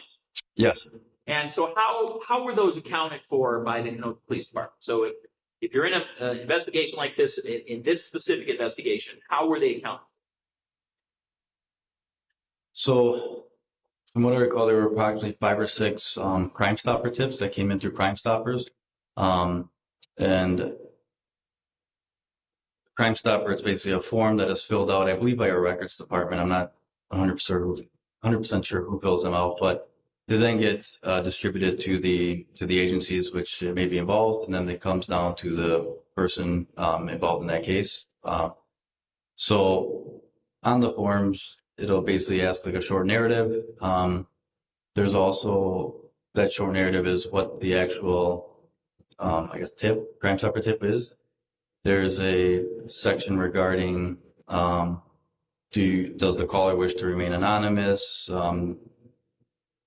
Does the callback name, phone number? There's a section regarding specific names, things of that nature, and then there's some other like check boxes throughout those Crime Stopper tip forms. So those get handed down to us, and then we would follow up that way. If there was a call that just came in directly to our detective bureau regarding some information, then we would normally the supervisor, whomever took that call, would transfer it to a voicemail of one of the detectives involved, and then we'd follow up back with that person if they wish to speak with us. Have you reviewed the Crime Stopper tips in this case that came in? Yes. And do you believe with the massive amount of man hours you've put in that you neglected any of those in a way that you feel should be brought up at this time? No, there were a couple of tips that actually came in, but the person wanted to remain anonymous, and there was no callback number associated with that tip, so there would be no way for us to actually follow up with that person. There was one tip that came in regarding a belt that was found in the bushes along 15th Street, across from Mr. Gutierrez's apartment. We went and collected that belt. There was a tip that had come in about a neighbor seeing 2 hunters around the time of this incident, that he had seen them in the back portion of the tree farm area. Myself, as well as 3 other detectives, including Sergeant Bandy, had gone there and actually followed up and walked that general area. Another one was regarding a area in Random Lake. There was a park that apparently was near the Anderson family home that had recently been renovated, paved, and stuff like that, which I had made contact with the Department of Public Works out there, asking if there was anything suspicious during that time that they had noted, and there wasn't. I think there was another call that had come in regarding a person who resides near the tree farm who had seen a white truck at some point. I believe it was in April of 2020, which wasn't in our time frame, and there was no specific information as far as a license plate, a make, model, or anything of that nature for us to then follow up with after I spoke with him. Did you hear Detective Anschutz talk about? Well, let me pick it back. Were you a part of deciding what items of possible evidentiary value went up to the crime lab? I was part of that, yes. Okay, and in this case, describe how decisions were made to decide what items the crime lab would take a look at, so that the jury is aware of how that works. So in this case, I believe there were around 400 items of evidence, give or take one way or the other. After each search or after each main event where there are items that are taken, because majority of our detectives aren't really actively involved in that search or the gathering of that evidence. It's primarily the evidence technicians and or other people involved in that. At some point when those get entered into evidence, we would then go through and review the evidence property logs. So all the items that have been taken and entered into evidence into our evidence department. We will review that with the evidence technician, also with photos if they have them available, so we can kind of go through each of those items, as well as with the district attorney's office. Then we decide in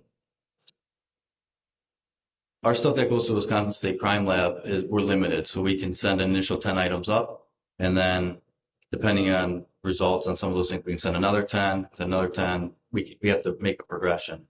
Other crimes, you can only maybe send 3 items up.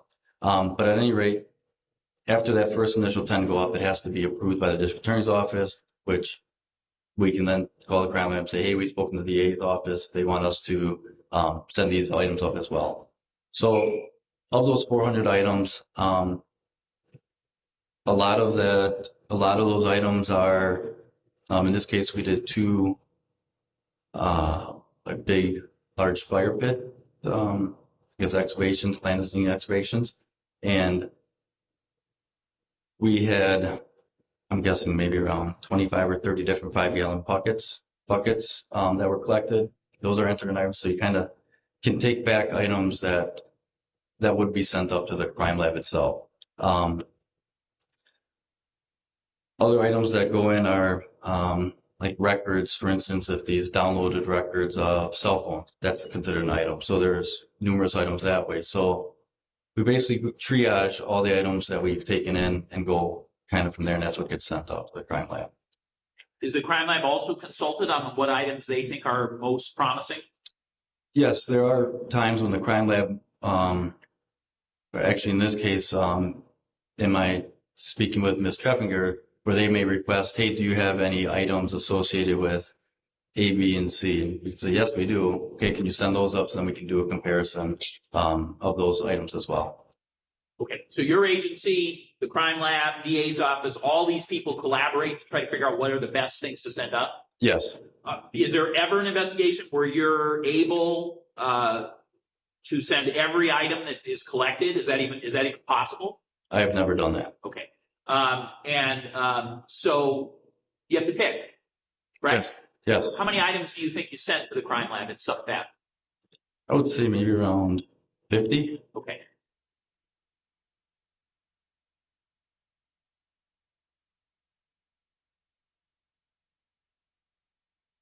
And then the last question I have for you regarding any of this is, we talked about how many physical places you served. Do you know how many written warrants you did to get information from different either phones or internet or all the different places? How many do you think you wrote in the case? Collectively, I think there was probably around 30, 35. 30 or 35 warrants for information. Yes.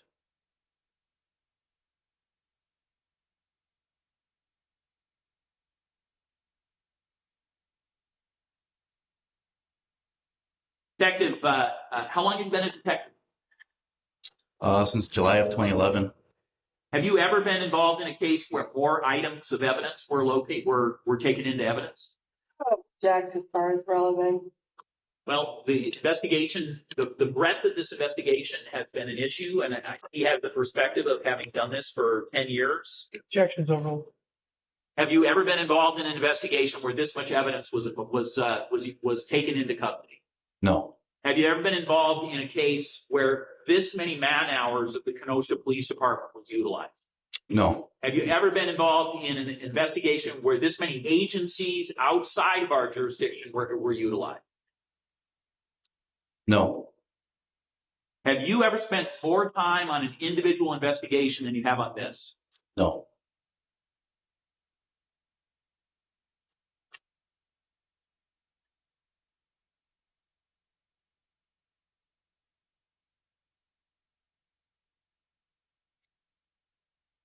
Judge, I have no further questions. We do have some items to move into evidence. Should we move our one? Let's wait. Bear with me. State's Exhibit 1,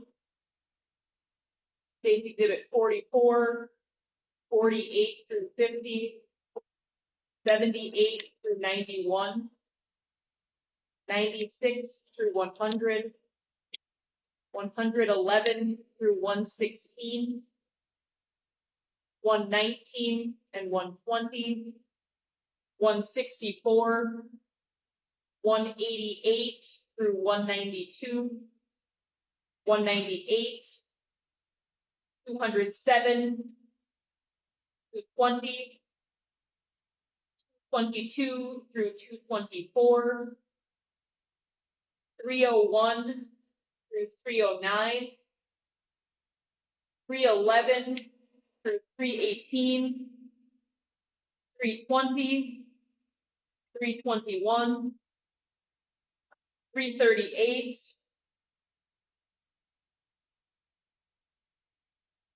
I believe that's everything. Yeah. There was one caveat actually with Exhibit 1 that there are some items on that. It's a USB drive, states Exhibit 1. There are some items, can't speak right now, on that did not come in. So the state and myself are going to confer later and delete those items off of Exhibit 1 so that it's sure that whatever's on there was actually introduced. That's a stipulation that we will do. I'm just simply moving it states Exhibit 1, less the items. Basically, delete the file from the Yeah, the documents that were introduced. whatever it is. Correct. Certain documents were introduced in paper form as opposed to up on the screen. So we're going to get rid of the ones that weren't introduced in the way that they were intended on State Exhibit 1. Well, I have no problem with that, except that if for some reason it doesn't get done. It will absolutely get done. Ms. Mueller and I will make sure it gets done and handled with the court. I'm reassured. All right. Yours.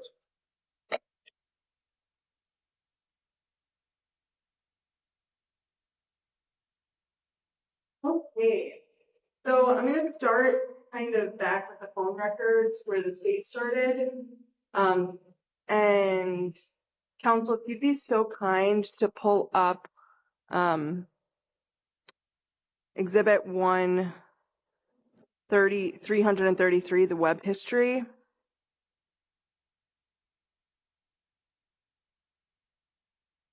And I need page 67.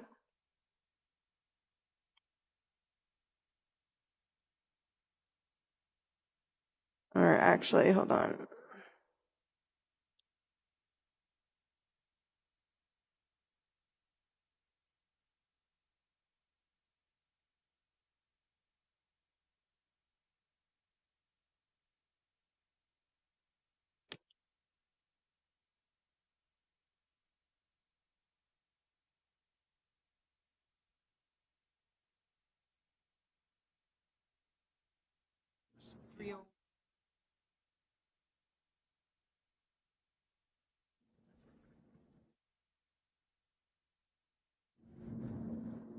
Okay.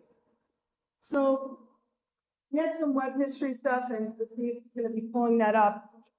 State's Exhibit 338 was known to you, which was, then you talked about a Google search on May 18th for Aurora back and spine scheduling, correct? Yes.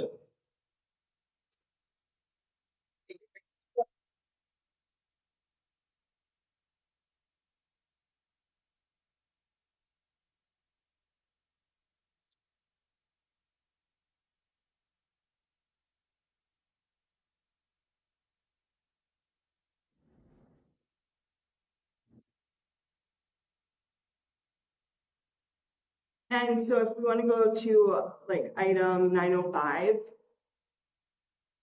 can you see 905 on the screen, Detective? Yes. Okay, and that's web history, the search from April 27th, 2020. Yes. And that was for the Mayo Clinic, correct? Yes. And then we have another search from, that day as well. Going down item 905, 906, 907, correct? Yes. Okay. And then I want to go to page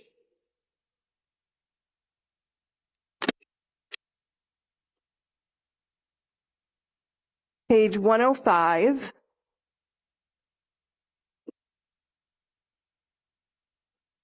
And direct your attention to item 1431. Yes. Can you see that?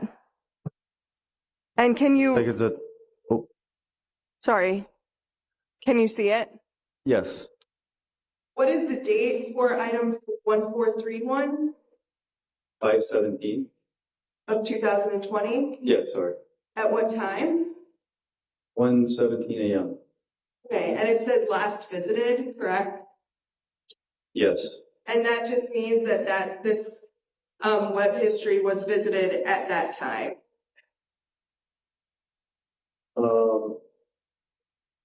That maybe it had been visited before, but this up to that date is the last time that it was accessed. Right? I don't know if that's specifically what that means. So I'm sorry. I just want to clarify. So are you saying that nowhere else in this history would that be visited again? no, I'm just saying that it's saying that it was last visited at that time up until that date. So then obviously the next one's going to be last visited as well. Whereas if you don't Correct. have a last visited, that means that's the first time that it was ever accessed. Okay. Yes. Okay. And so this is at 1:17 a.m. on May 17th, 2020. And what was searched, or what was the thing that was being looked at? Was our new species discovered? On Twitter? Okay, on Twitter, sorry. Yeah, it said on Twitter.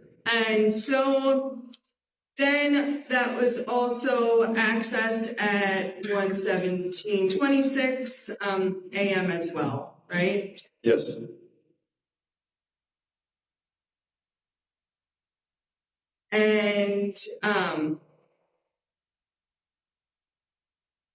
And then 5/17/2020, 8:29 a.m. Milwaukee weather was searched for. Yes.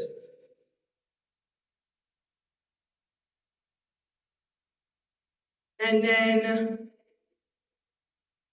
from May 17th through May 20th, or May 19th, 2020, there were no web searches on how to clean up a crime scene, correct? I didn't memorize that entire web search, but I don't recall at all seeing how to clean up a crime scene, no. And in fact, the only thing that appeared to be of interest to law enforcement was Mr. Anderson's search for times that stores were open, like home improvement stores and Walmart, Home Depot, things of that sort. Those times were definitely of interest to me because I knew that Mr. Gutierrez went missing around 9. I believed him to have gone missing around 9, after 9:06 p.m. the night before. And then based on all the information that we had from that first night going into the second, so this wasn't downloaded, if I recall, it wasn't immediately that we had this that night. So as the next couple of days progressed and we finally started to go through phones, that timing, that web history was definitely important to me as far as looking at those searches. One of the reasons was because of the receipt that was found for the Walmart. So we knew that was at 8:36, I believe, a.m. on the morning of the 18th. So going back then through the web history and see, well, the phone had actually gone through Home Depot, Lowe's, they were searching. So that definitely was of interest to us. But you don't know why. You can't read into people's minds as to why they're searching things, right? No. I think I no longer need that particular exhibit. The state had also gone through with you some phone records, and specifically on May 17th, 2020,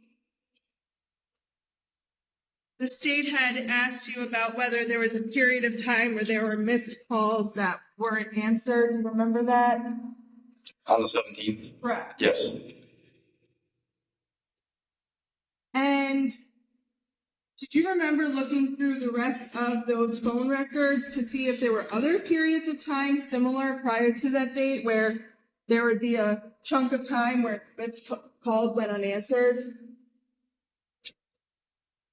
I don't think I specifically looked for a chunk of time, no.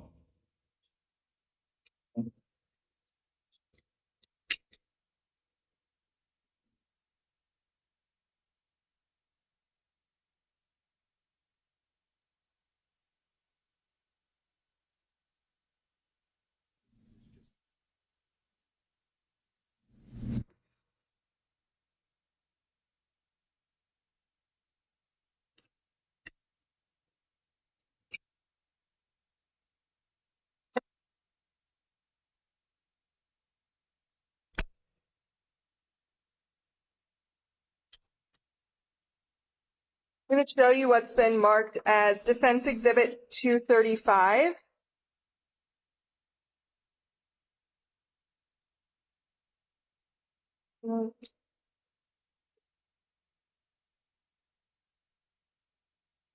This is from the ANS mobile phone that you had reviewed the phone, correct, from the 5/17 timeframes. It was the ANS phone before. Yeah. Okay. And this is the same one, just Yes. different formats. Yeah. So this one starts from the bottom and then goes up. Unfortunately, my reporting did that. So, so this is when we look at May 2nd, 2020, there's a call that does get answered at 5:15 p.m. It's UTC time, but that's so really earlier in the day, correct? It's my 5, so Noon? around noon till 8. Yeah. And then from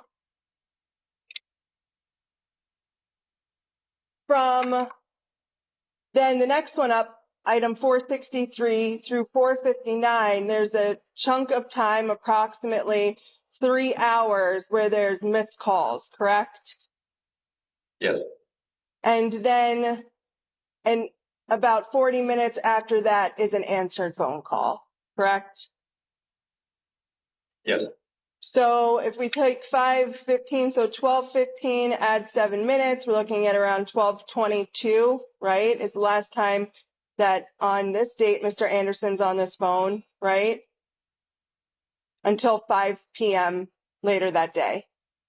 So you'd agree there's a 5-hour time chunk where Mr. Anderson isn't answering any phone calls. So you're saying from about noon till about 5 o'clock p.m.? Correct. Yes. And this isn't on the 17th, right? It's on the 2nd. 5 to 2:20, yes.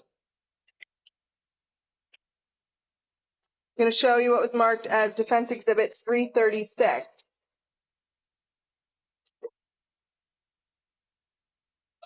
State. Oh, I just said Defense Exhibit 336. I haven't done the date yet. Sorry. 336 though? 336. Yeah, no problem.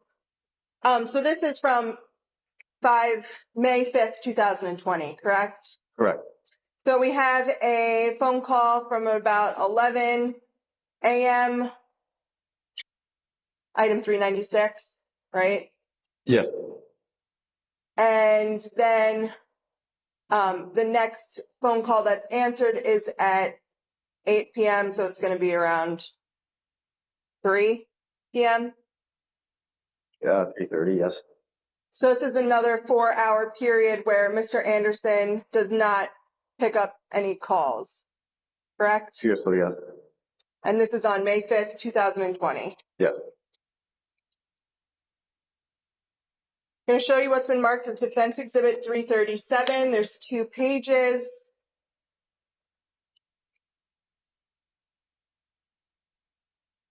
So this says May 10th, 2020 at 8:48 a.m. So that's going to be May 10th in the early hour morning, approximately 3 a.m., correct?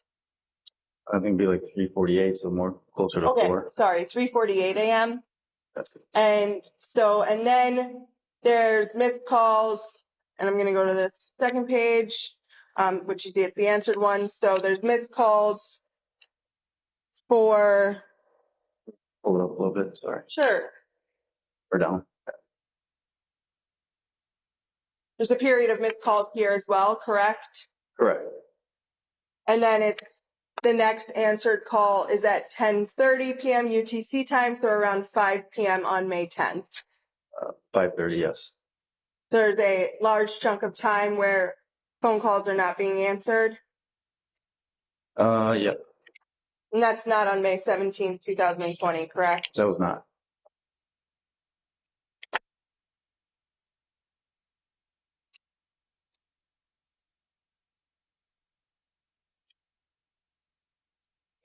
So you'd agree there are other times where Mr. Anderson spoke to around 5:17 in May of 2020 that goes for several hours of missed calls, correct?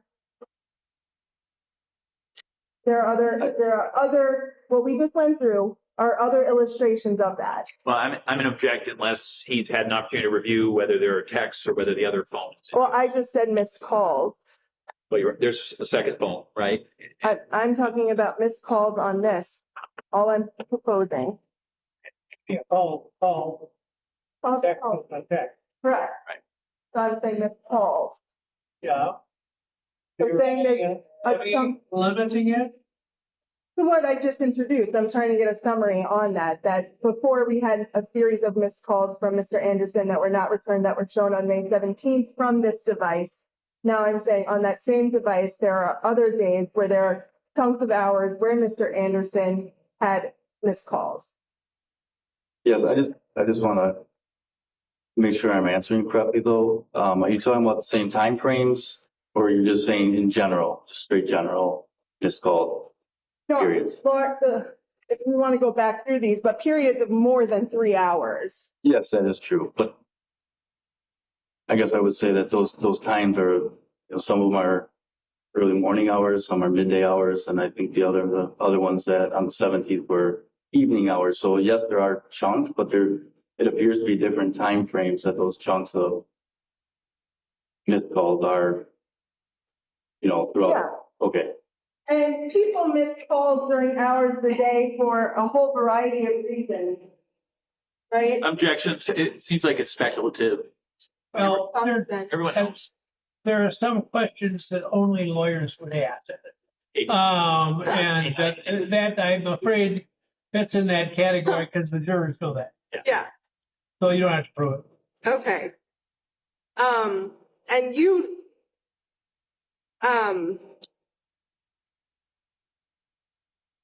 didn't review,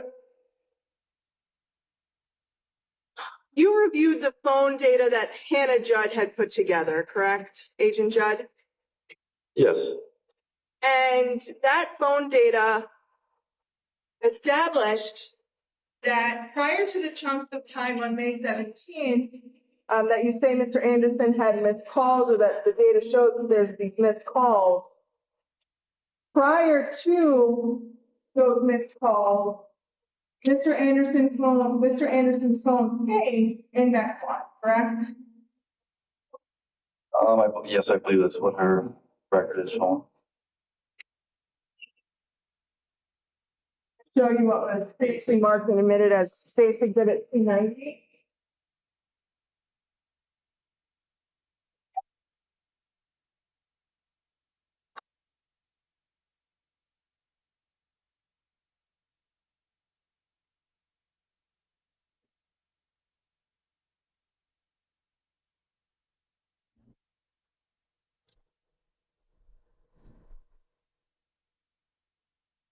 So the last call that there was any data on was from 7:34 p.m. on May 17th, 2020, correct? To your knowledge? The last call received? or that was picked up. I don't think it specifies on there. It just shows the calls. Okay, so, but I'm, Yeah, but there's one at 7:34, but there's 11:19 call as well, so. But I'm saying that before, when you testified that there were no calls, you didn't see any answered calls in between the hours of 7:34 and 11:19 p.m.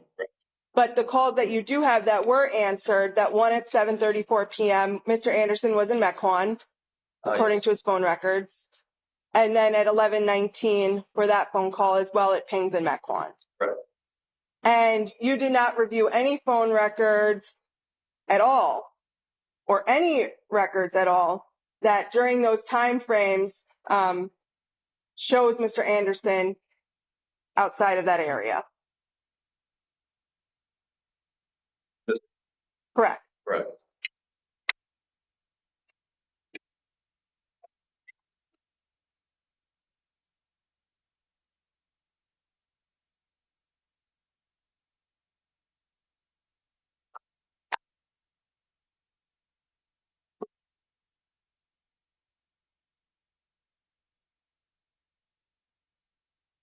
Gonna come up here. It might be out of order. But this thing. Right.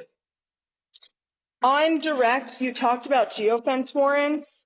Yep.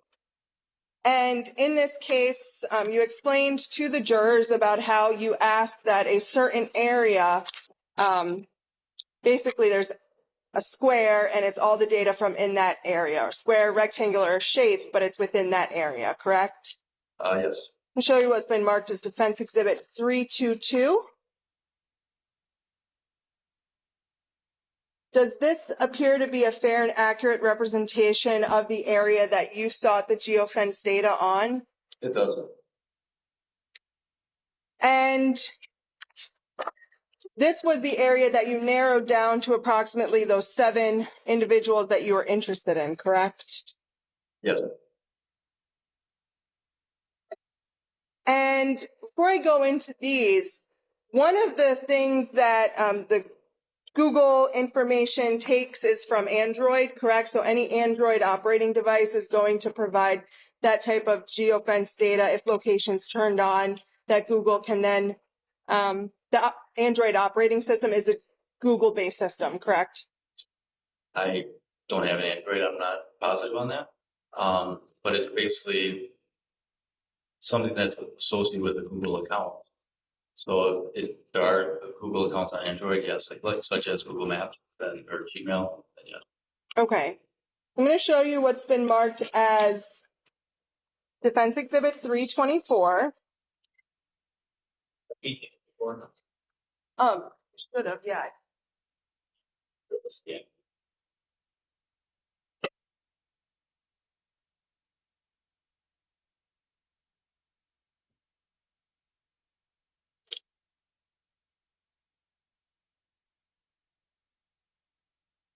Does this look familiar? Yeah, so this would have been the third. I talked about the different stages. This would have been the third stage when I had said, these are the, when I had to break it down to I think I had said 7 at the time. I don't know if it was exactly 7, but this what would come then to us as far as the subscriber information. And so this was an individual who was in that square during the time frame that we had requested information be provided on, right? Yeah.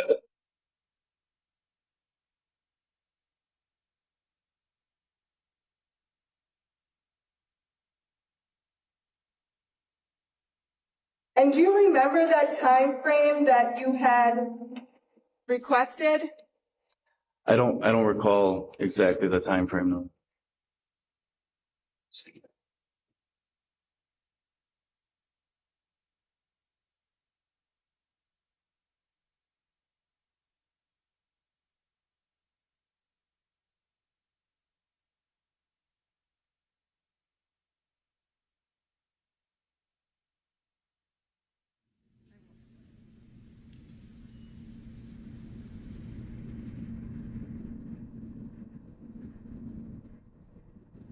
If I were to tell you that it was May 17th, at 2020 at 7 p.m. through May 18th, 2020, 3 a.m. Does that sound about right? Yes, that was right. Okay, so on Exhibit 324, if you look at it, says services.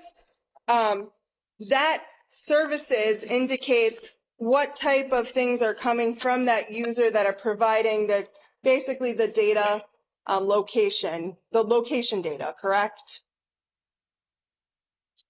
It could be one of those, yeah. Okay, so I think this means that this subscriber utilizes these services. I don't think it says that it's gathering the data from all of them. do you understand how Google gathers the data and what they gather the data from? Well, the service is assigned. Okay, so these are just some things that they're gathering data on, some of which is the location data to the services assigned, right? Right. Okay, so in this particular situation, doesn't really matter who it is. I want to get out the services that are used. So some of the services that are gathering that location data are Android, right? It says Android in the first line. Yes. Google Maps, correct? Yes. Okay. Android device console, web, and app activity. Yeah. So this is Defense Exhibit 324. We also have another Google, I'm just going to hand these to you.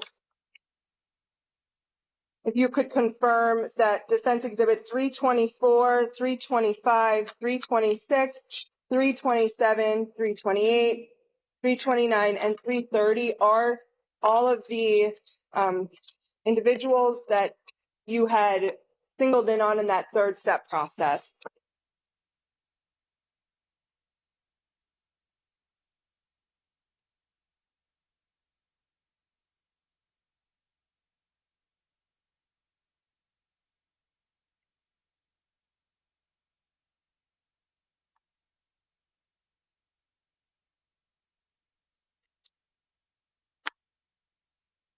These all appear to come from Google, yes. Okay. And Mr. Anderson was not in any of those, correct? Correct. And did you investigate any of these people? And And these are people that you know were in that area around the Wood Creek. I'll put up Defense Exhibit 322 again. We're in that area near Mr. Gutierrez's apartment from May 17th at 7 p.m. 2020 to May 18th at 3 a.m. 2020. yes, they would have been.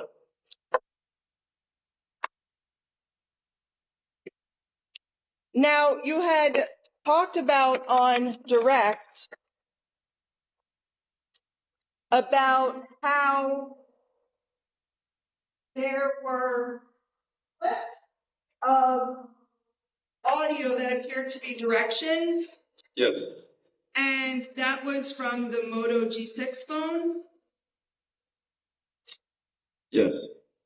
And to your knowledge, do you know what app was used that generated those clips?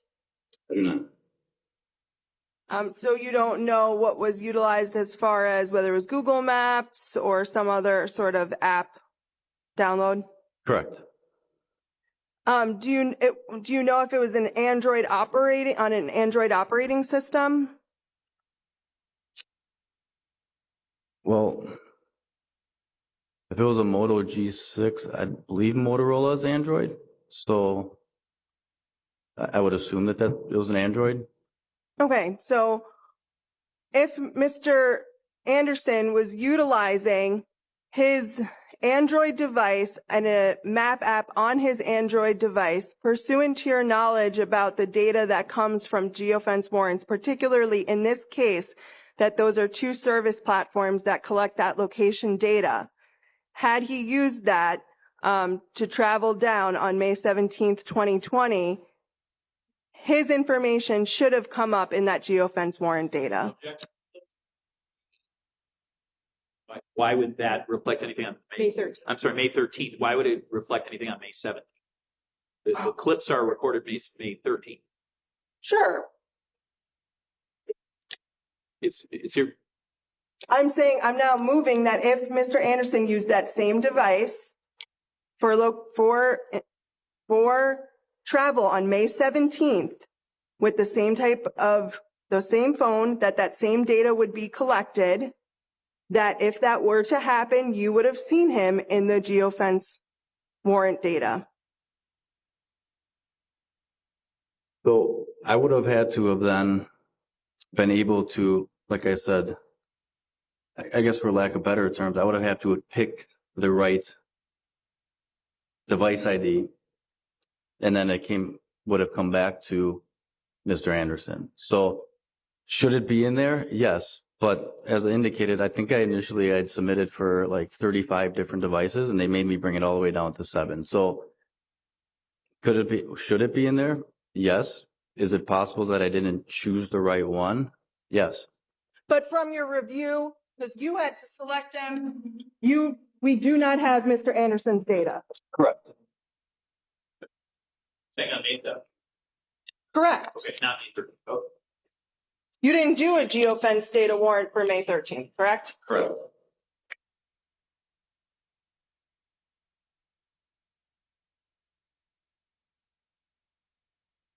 Judge, I'm going to ask at this point to move in Defense Exhibit 322 and then 324 through 330. no objection.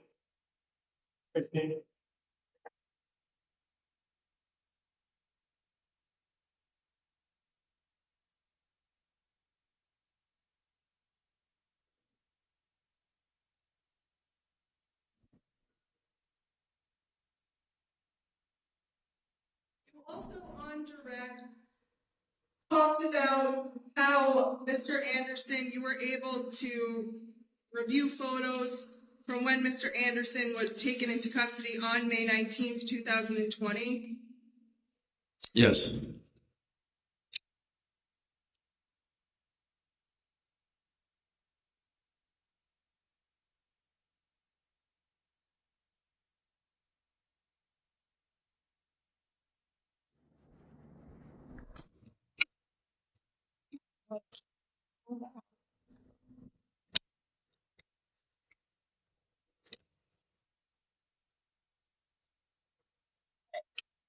Show you what was marked as Defense Exhibit 339. So this is a picture of Mr. Anderson on the day he was arrested, right? Yes. He's wearing flip-flops, jeans, white t-shirt. Yeah. You were here when his daughter was testifying. The jeans, short, and t-shirts that I showed her, were those the same t-shirts, jeans, and flip-flop that was shown here? Jeans, sorry. She said she didn't write this up. Sure, she didn't. We could open them back up. No, that is correct. Okay. Not so. Now, to your knowledge, there was a stain that was on the shirt and a stain on the pants, correct? Yes. And the stain on the shirt, it was determined was not blood. I believe both are in the pants. Correct. So no blood and on correct on either of them. Yes. And nothing on the flip-flops either. I don't believe I have the flip-flops sent to the lab. Okay, because sometimes when you choose not to send something to the lab, it's because it doesn't, from your examination of the items, doesn't appear to have anything that would be worth testing. Sure. Yeah. You didn't observe any reddish brown stains that were of concern on the flip-flops. Correct. Show you what's been marked as Defense Exhibit 340. Would you agree that this is a picture of Mr. Anderson with his hands and arms out? Yes. Defense Exhibit 341. Picture of Mr. Anderson's hands.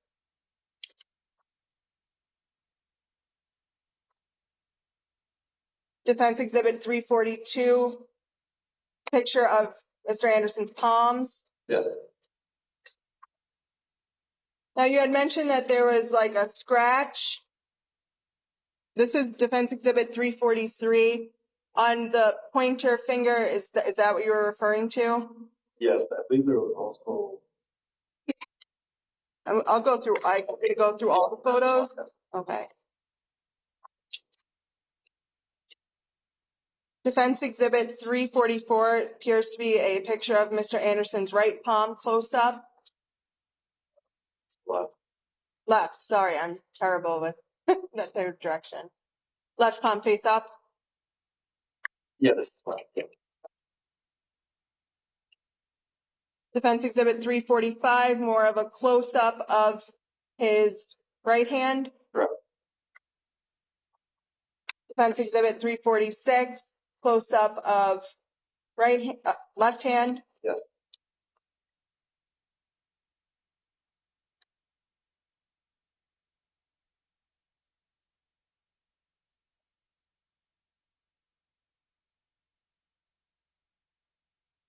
And I think these appear to be similar in the same close up of right hand 347. Yes. And then Defense Exhibit 348, close up of left hand. Yes.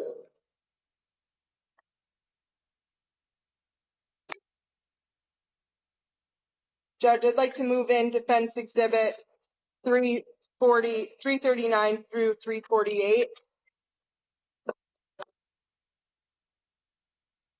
Yep, 339. 30. Correct. No objection? No. You- Mr. Anderson didn't have any large abrasions or bruises on his body from what you could see, correct? Not that I observed. I did not observe him changing or anything, but not that I observed. That was what he was wearing during our interview. But you reviewed all of the documents, right? In this case, the majority of documents in this case. Majority, yes. If Mr. Anderson had large abrasions or bruises that were notable, you would assume that an officer or someone would have told you about that. Yes. And no one did. Correct. The state also talked about the Crime Stopper tips. You talked about a couple of them. I want to go through two others.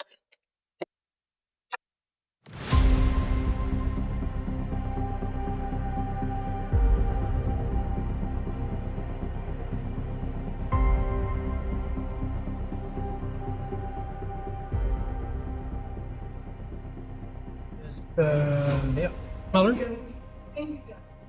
I'm going to go into the Crime Stopper. Before I do that, I'd shown you the pictures of Mr. Anderson's hands, arms, right? Yes. Do you know if anyone took any samples from swabbed Mr. Anderson's hands or under his fingernails? I don't believe so. So you talked about some of these Crime Stopper reports. There's some that you didn't talk about. Show you what was been marked as Defense Exhibit 333. Does this look familiar to you? Just kind of how? Yes, that is I guess the typical form of Crime Stoppers form. Okay. So this one says that on Kenosha Police Department's Facebook post, a man named Nick Mercer posted a picture of someone saying that person did it. Nick was warned to take the photo down by several people, and then the caller looked and the post was gone. Caller thinks Nick Mercer knows something. That's correct. Did you investigate this tip?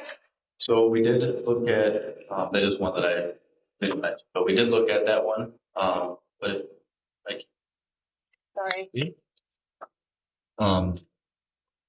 So on the form, if you look at, normally these are double-sided. So on the back side, that up there. Sure. So this is what I was indicating in the back. So the person who calls the informant information, do they want to remain anonymous? Yes. Will they talk to the investigating officer? No. And as you can see, it kind of goes down to who it gets referred to. So in these particular cases, there's someone calls in, but there's no way for us to follow up with that person to get that information. So when we did check the Facebook page, it was gone, and now there's no way for us to recontact the informant or the person who called. But you'd agree there was information contained in that post where you could have reached out to another individual. You did have a name, right? Yes, And did you do that? I did not.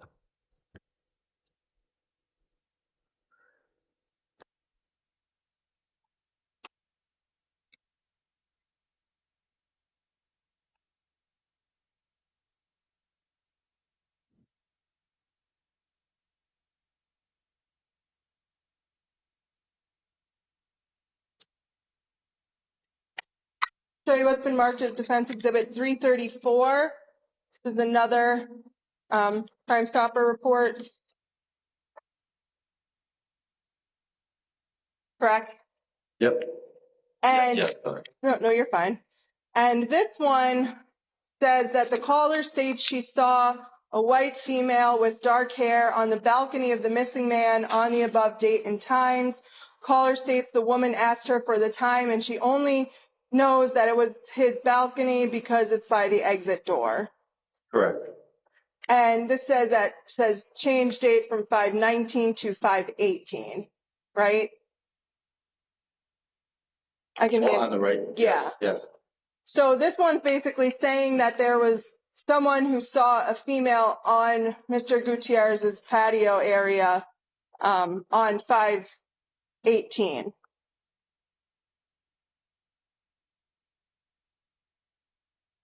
Yes.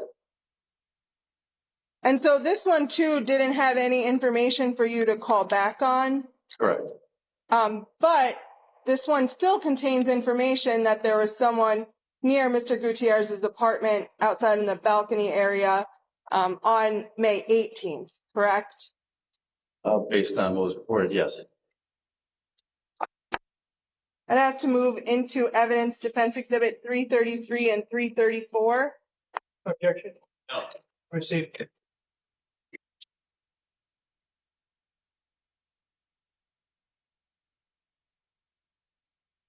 Did you look into the possibility of anyone else being at Mr. Gutierrez's apartment on May 18th, 2020?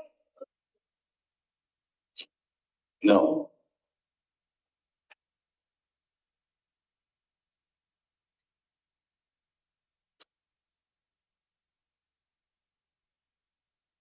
The state on direct had asked you about things that could be basically talking about NamUs and other items where if something were to come up regarding Mr. Gutierrez, there'd be platforms that would take that information in. Do you remember that line of questioning? I don't think you mentioned NamUs. I talked about that he is entered as a missing person. He is entered through NamUs, yes. But also like through the NCIC, we call it basically National Database or Crime Investigation, National Criminal Investigation Center, I believe it is, which is a national, I guess it could be a national database for anything. A couple of things would be persons with felony warrants, maybe armed and dangerous type people that you run a license plate, things of that nature. So in that, he's listed as a missing person, yes. And he's still considered a missing person. Yes. Missing person for purposes of the database, but That's for your recross thanks. or redirect. Okay.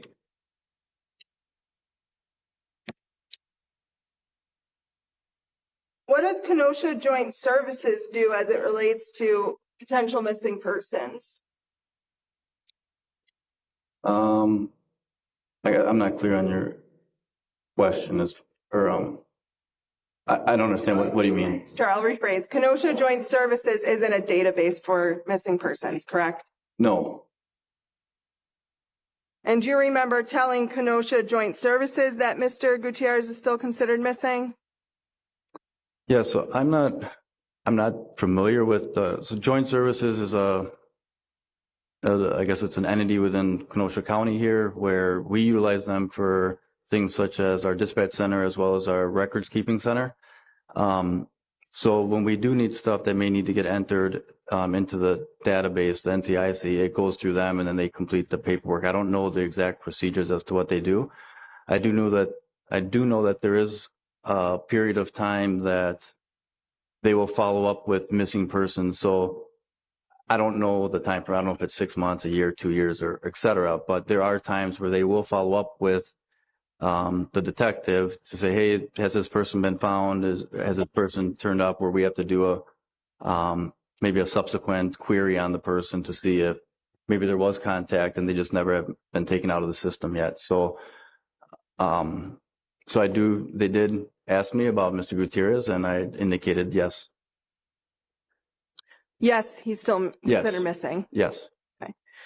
And now I'm going to kind of walk through more in a chronological order the things that you did and go into that. Prior to doing that, the Crime Stopper tip that says that an individual was seen on the 18th. Do you remember back closer to the investigation, and this was stipulated to by the parties, that there was a resident on May 20th or May 19th, 2020, that a resident of Wood Creek Apartments, the same building Mr. Gutierrez's apartment was in, Lene Douglas, she had provided information to law enforcement that she heard an argument coming from Mr. Gutierrez's apartment on May 18th, 2020. Do you remember getting that information around the time of May 19th, 2020? So the patrol officers had done a lot of the interviews to the other residents within that building. So I don't remember if I had gotten that information that evening or if it was a day or two afterwards. So I don't remember exactly when I received those reports from those officers. But again, nothing was investigated as far as someone possibly being in Mr. Gutierrez's apartment on May 18th, 2020. No.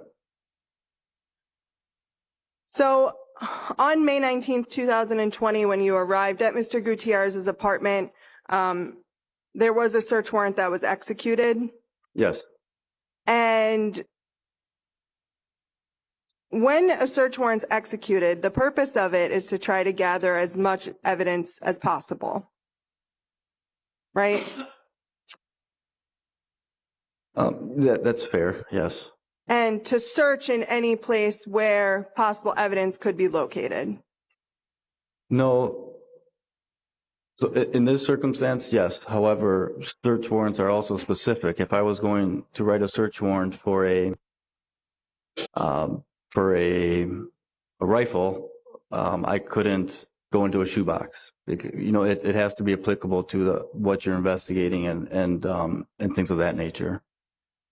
But in this case, you said that you would look everywhere, and that's because you don't necessarily know exactly what you're looking for because you want to find anything and everything possible to be able to provide an explanation to what occurred. Yes. And you kind of talked about in other cases, how many search warrants in your entire, approximately in your entire career have you assisted executing? Couple hundred. And have you ever done search warrants for like drug cases? Yes. And so, for example, in those type of cases, you'd look in everything, even as small as like cereal boxes and things of that nature. Yes. So in this case, then, why did no one go into the refrigerator or freezer? I can't answer that. I was not involved in the actual search, so I don't think I can answer that completely. So why did I not go into the refrigerator is because I was there specifically for the walkthrough, and then our evidence technicians kind of go in and do that work. And from... I think it's a mischaracterization of the evidence. I believe Officer Anschutz indicated he did go into the refrigerator and freezer. I believe he said he did. I don't remember that, but Well, the detective's testimony was correct on the issue about the extent of a search which is conducted pursuant to a warrant. Under the state and federal constitutions, the warrant must explicitly state the place to be searched and the persons or things to be seized. So his example about looking for a rifle in a shoebox is a good one. The police cannot use a warrant that they obtained to search for a rifle to go into a shoebox to look for it.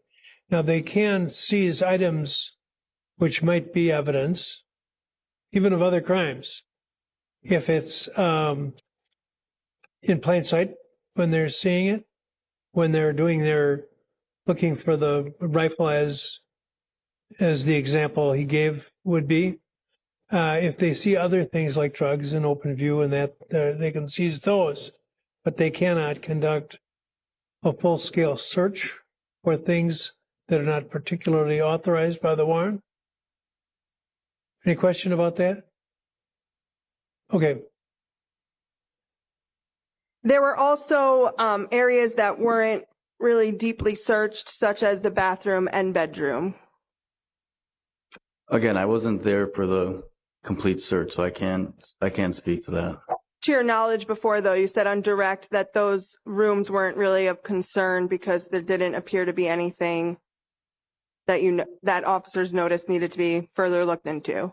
So based on my walkthrough, my limited time, which was probably maybe 20 minutes, 25 minutes at the most, I did not see that. The officers that were there longer than me and spent hours there, I can't speak on their behalf. But you didn't have any you don't have any information or knowledge then of that occurring. The search of the bed, you just don't have any knowledge of whether that was done or not because you weren't the officer responsible for that. Correct, and I wasn't there. I wasn't present.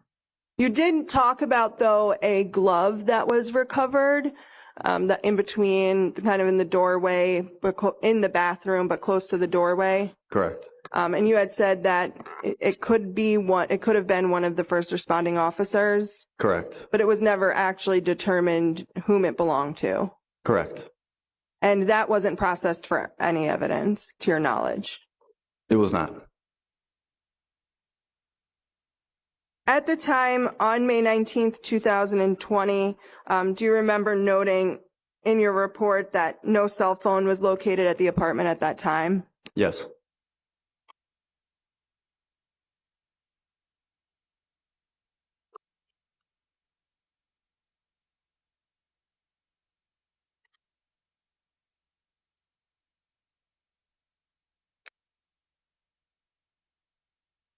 The state asked you then about some individuals you talked to. There were some other things that you did as well. You personally had looked on Mr. Gutierrez's vehicles to see if there were any tracking devices.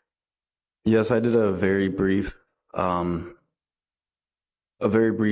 To be honest, it was raining and the ground was wet, so I kind of didn't really get underneath the vehicle and so forth, but I did do a general check at that time, yes. And you didn't locate any devices? Correct. You're also aware that drones did an aerial search of the area, I guess the area immediately west of Mr. Gutierrez's apartment? Yes, that was conducted by the Kenosha County Sheriff's Department's drone personnel. And during this time, let's talk about that area a little bit. You'd agree that I think it's about a maybe 2 or 3 block radius of wooded area? It might, I don't know if it's that big. I'll agree with you without looking at a map, but I don't know if it's that big. That seems to be a little bit bigger than I recollect. I think it's only, I think it's only like 1 block length. Like if we're guess I'll pull up the map that the state used. State, if you'd be so kind. I don't know if that was an electronic exhibit of the map. It's a I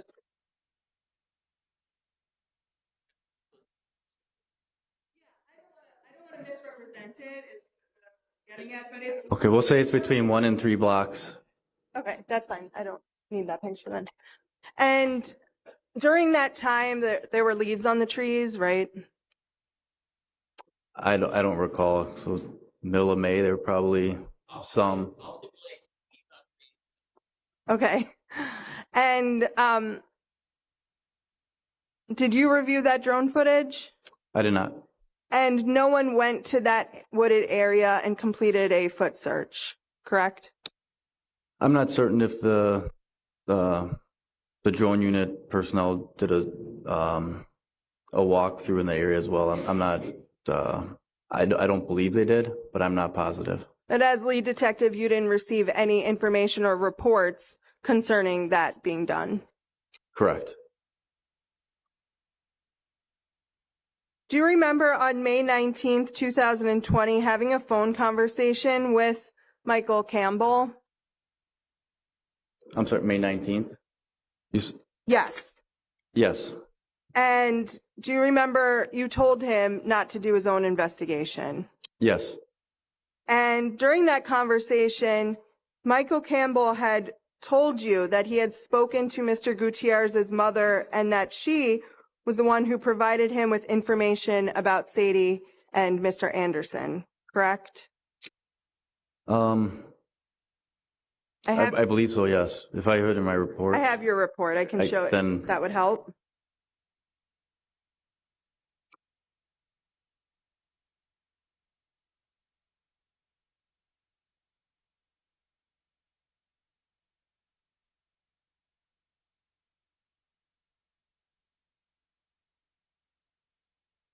Thanks. Yes. Yes, I did put that in my report, yes.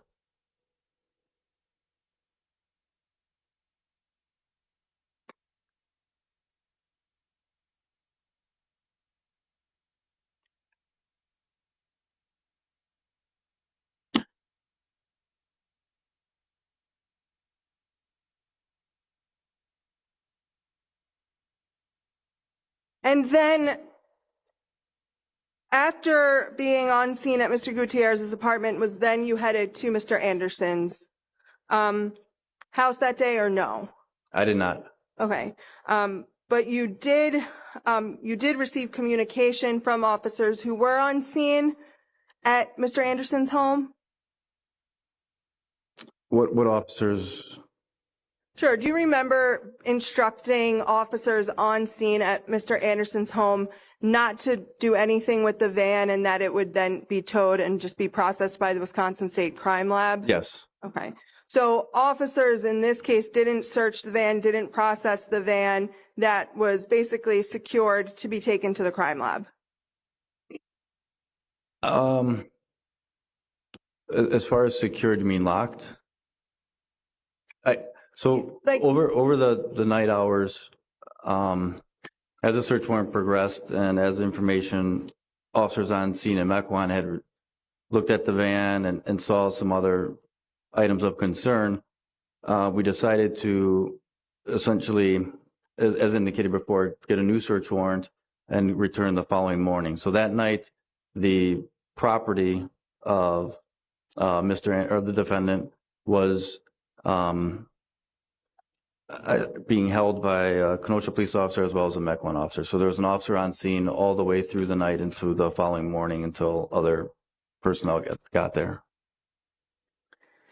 And so then moving to May 20th of 2020, you had interviewed Neridia Macias on that day, on that morning, correct? Yes. And do you remember seeing her phone records and that she called, her last call to Mr. Gutierrez was at 10:10 p.m.? By phone records, you mean her looking at her phone? Yeah. Okay, yes.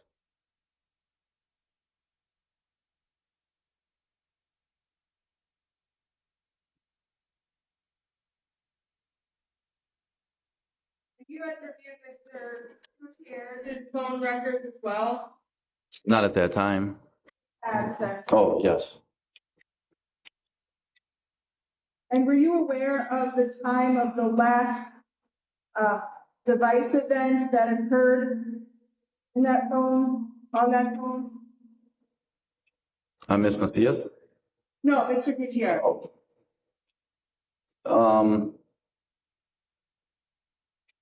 I believe it was, well, as far as like the time it turned off, it was like, No. okay. So, Show you what was marked as the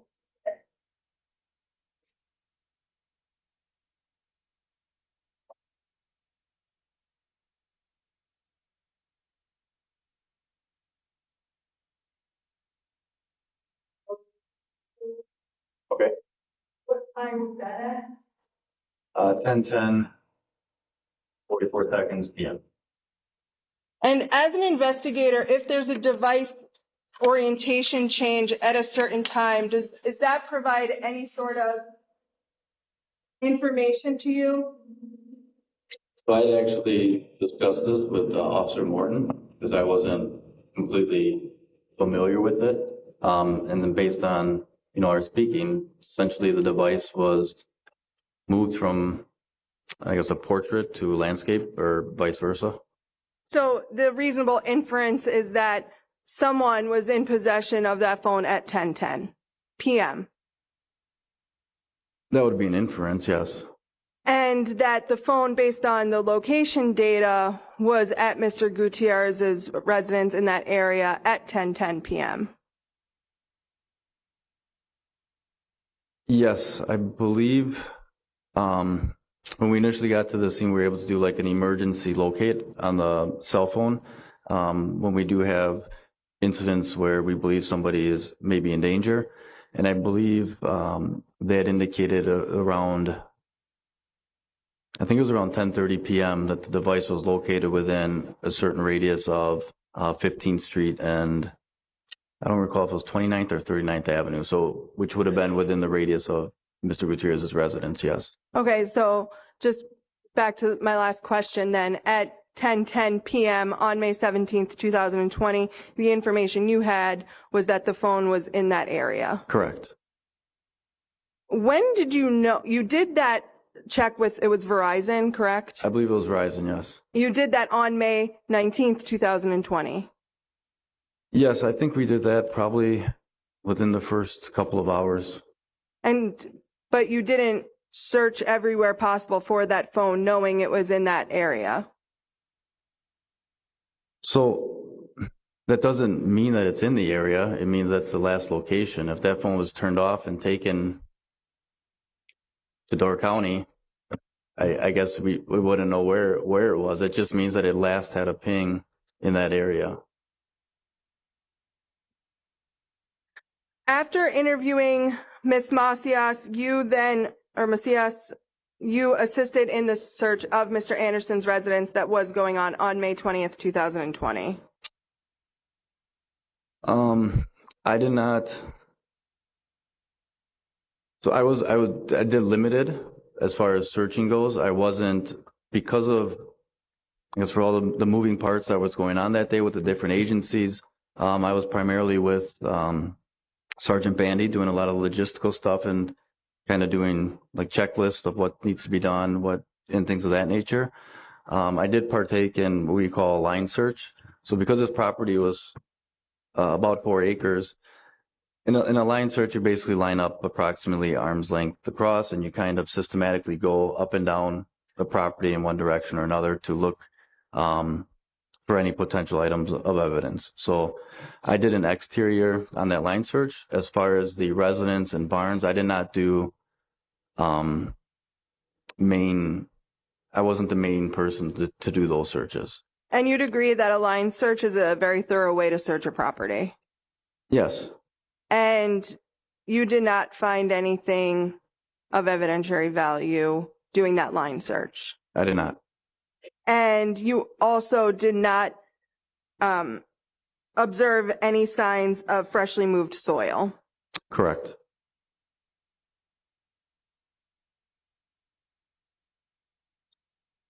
And you also noted that the area that the grass area was pretty wet and muddy, Yes, so that if a vehicle had driven up into any grassy area, that there would have been fresh marks that you would have seen.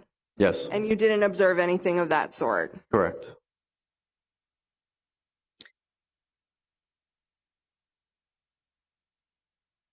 We talked, and the state showed you the pictures that on that date you had observed the multiple trash bags that were on the side of the barn. Yes, Were you able to determine the size of those trash bags? no, They weren't extremely large, correct? they were not. They could be 13-gallon size? City doesn't. I think, Well, we went down the wrong road and this is pretty common. You use terms like extremely large. Well, what does that mean? yeah. The question now is, could it have been 13 gallon? And was there an answer? There's an objection. I know they see it in there.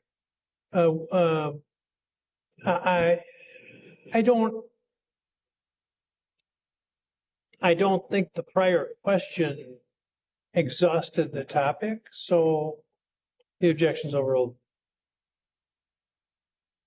So, question is, could it be?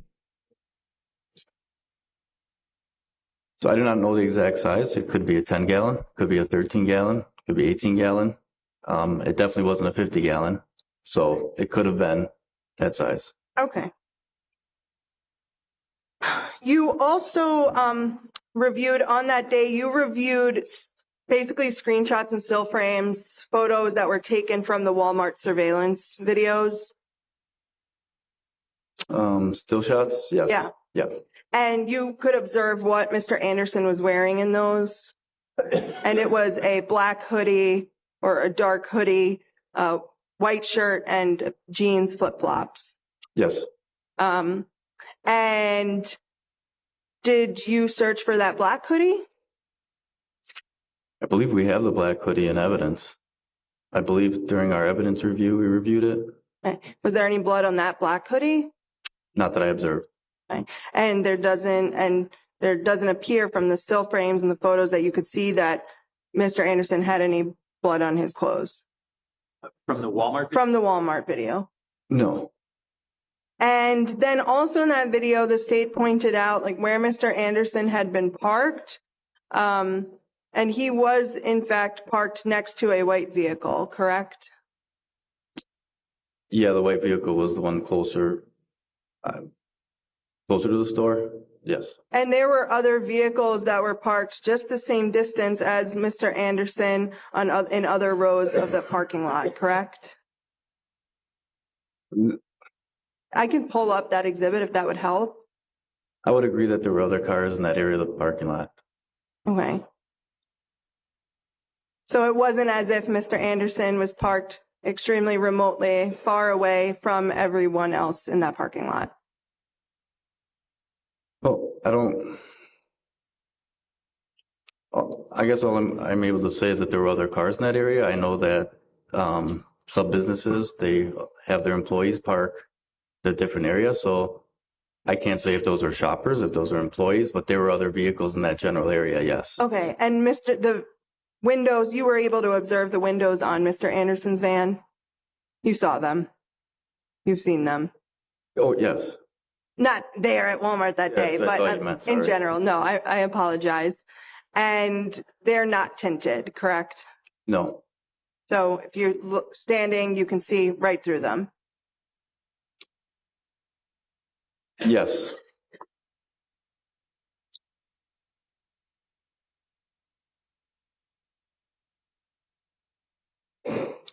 You had, on May 22nd, 2020, received Mr. Gutierrez's rental agreement from Wood Creek Apartments.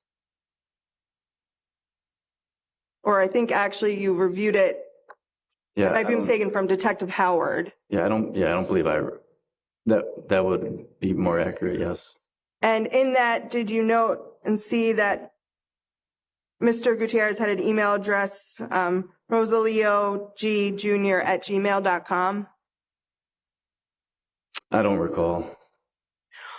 In your investigation, you had only done a search warrant for a single one of Mr. Gutierrez's emails, correct?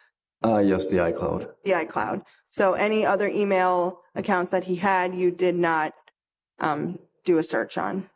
Correct. And in that regards too, from Mr. Gutierrez's records, you were aware that he was on a handful of dating websites. I believe so, yes. I think the two main ones were Facebook dating and then Zoosk, Zoosk. I think that's how you say it. I wouldn't know. Did you? I'll take your word for it. Okay. Did you get a subpoena or search warrant for the records from Zoosk? No. And that could have potentially included information of people he was talking to around this time frame of May 17th, 2020? I guess it potentially could have, but there are also other individuals within the phone and the messaging and so forth that he was talking to as well, yes. But you'd agree that with certain applications or certain social media platforms that data might not be on a phone, that you'd have to get a separate search warrant for that platform in order to see the messages? I can kind of give you an example. You're familiar with the social media Kick platform? I'm familiar with it, but I don't have it, yes. Yeah, and in your investigations, that's something where that data isn't going to show up on the messaging in a phone. You'd have to get the data from that particular platform. So I'm familiar with the app. I'm not familiar. I don't believe I've ever written a search warrant for Kick, so I'm not familiar with what their response is. But just in general, in your experience as a detective, that there are platforms that you have to complete a search warrant for in order to get the communication and the data, because that's not contained on the actual device.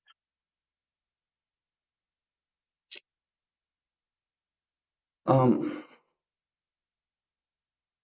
believe so. However, oftentimes within that Celebrite, those applications will also have information related to those chats. So I can't say for certain that that's definitely possible, that some you have to definitely, reach out to them, but I don't think that's true for all of them. So back to this case then, you didn't see in Mr. Gutierrez's Cellbrite download any messages or a folder, a section that was relating to Zoosk dating. Correct. So none of that information was on there. If you wanted to have seen what that platform contained, you would have had to seek an additional warrant. Yeah. Yes. On May 27th, 2020, do you remember confirming with the fire department that up in Ozaukee County that there was a called-in controlled burn at the Anderson Tree Farm on May 8th, 2020? I'm going to object to relevancy about the Anderson Tree Farm and whether they had a burn there. We presented no evidence that anything was found at the Anderson Tree Farm, so it's irrelevant what happened at the Anderson. That there was a burn. I don't know whether it's part of the defense presentation. Correct. Just because the state didn't bring it up doesn't mean it's not relevant. Is it Ozaukee or Sheboygan County? Might be Sheboygan. I think that's Sheboygan County. You said the fire department. I'm sorry. Was I? Yeah, that you can. I don't know I don't believe that it was. I believe the fire department responded, and ultimately it was determined it was a controlled burn. I don't know if it was. I don't recall it being them calling and saying they're having a controlled burn. because if that was the case, I don't know why the fire department would have responded. So I don't recall the order, but definitely the fire department responded, and ultimately it was determined to be a controlled burn. Okay. And there had been no other information that there was an additional fire after that one. I'm not able to determine that. I believe Agent Because- Hammer was there. Yeah, So but I can't speak to that. because you don't have any information that occurred, that a subsequent fire occurred. You don't have any information about that. Well, that isn't actually what you asked him. Oh, sure. I'll just rephrase it and ask it again. You asked about information from the fire department. This question inquires about a fire, which it may be likely is related, but it's not the same question.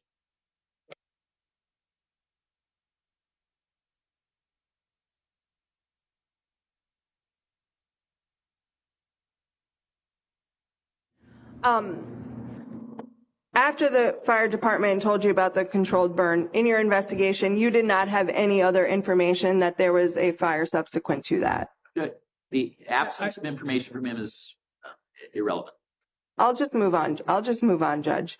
You had gone to the Greenview Tree Farm, also known as the Anderson Tree Farm, on May 27th, 2020. Yes. And after doing a search there, I know you may not be completely involved in that, but there was nothing of evidentiary value located at the tree farm.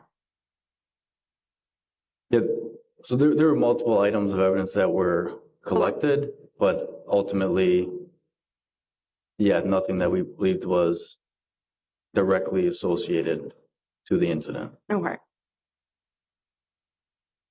You also then, on the next day, May 28th, 2020, assisted in or were located, I don't know the extent that you assisted, but at the residence of Susan Brown Williamson at 3009 Cedar Beach Road.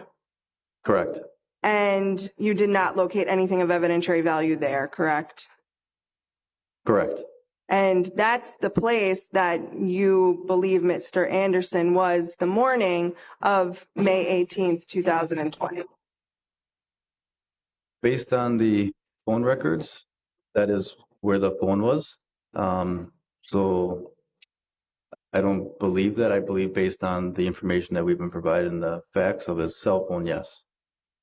And that would have been after Mr. Anderson went to Walmart, he then went there. Correct.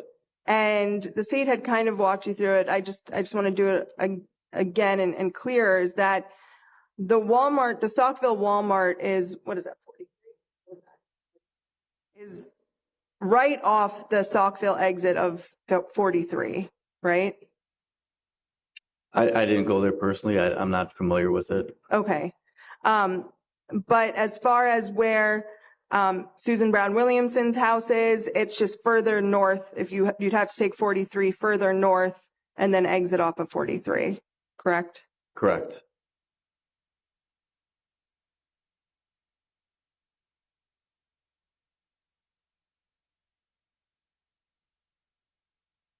You talked about the burn pits at Mr. Anderson's, the burn pit at Mr. Anderson's home. You talked about the buttons that were located.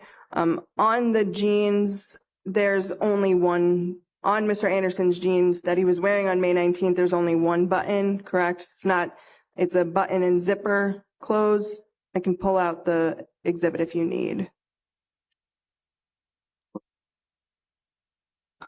We have an overview of the jeans photo. Otherwise, I can definitely open them back up. I think there was the close-up that the state had taken. I can't remember. Was it a? There was a photograph. Yeah.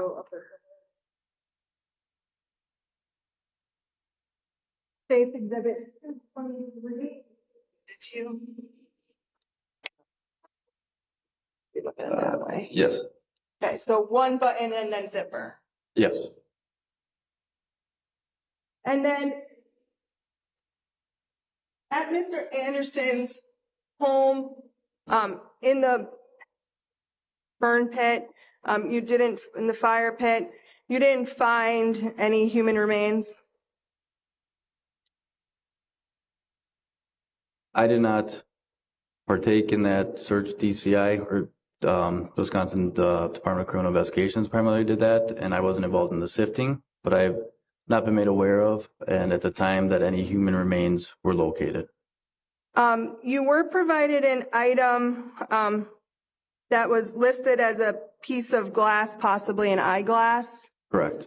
And do you remember taking that to someone? Yes. And it was determined that it was not from an eyeglass, correct? Correct.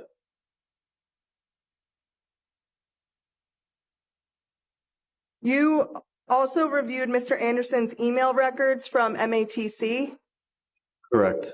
and you didn't locate anything relevant to the investigation there. That is correct.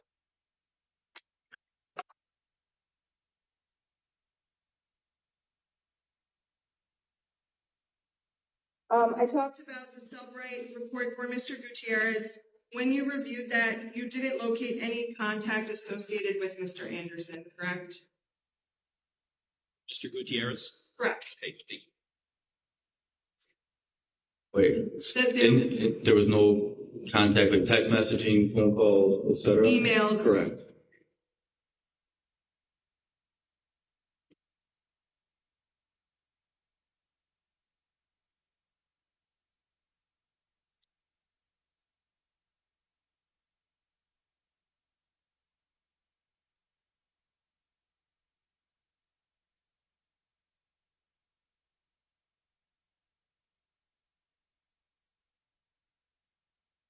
In your investigation, you were interested in obviously getting to know information about Mr. Gutierrez, correct?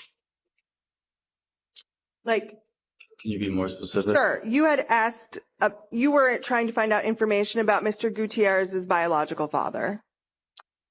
So this area of inquiry feels irrelevant.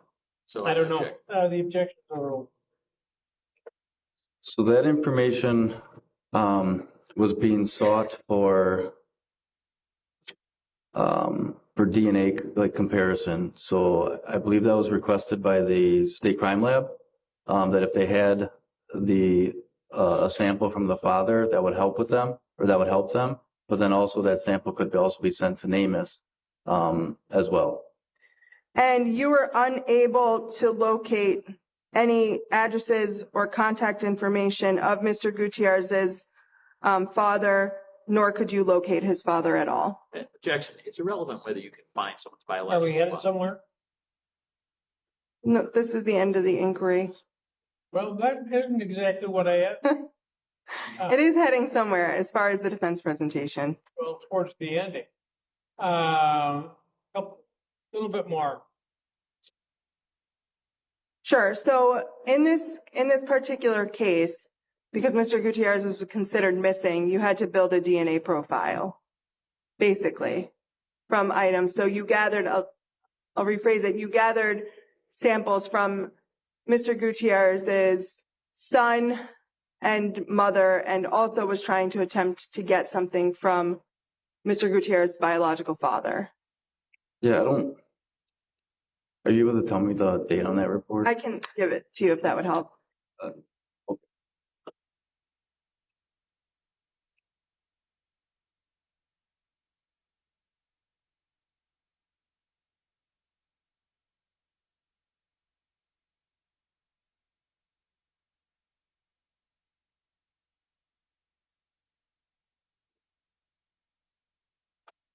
So I apologize, Judge. I thought that we had one question. Okay. Are we? About what? I thought we had one question on this area, and my objection was relevance, and I think we're on the third question at this point. Well, she said she was headed towards the end. And in a moment of weakness, I let her ask additional questions. But then she's headed towards closing it up. Yeah, and I apologize. I thought you wanted me to I lay apologize. more of a foundation. So this report that I generated was on April of 2021. So it's about a year now, almost after the event. So at some point, our investigation turns from a missing person investigation to possibly a deceased person who we just haven't found. Aside from all the efforts that we made, we just couldn't find. So by obtaining that profile, if human remains are found, I guess anywhere, and those remains are sent to NAMUS for DNA profiles, or I don't know how exactly they determine that, there will be a profile, in which case they would possibly get a match of that DNA. And so you, though, were unable to locate Mr. Gutierrez's father then? Okay, this has been asked and answered. It's irrelevant. You had information in your investigation that a close family member of Mr. Gutierrez also was off the radar, could not be found, correct? Oh, come on, Judge. That sounds kind of irrelevant. It's not as far as their investigation Well, into other. yeah, I think that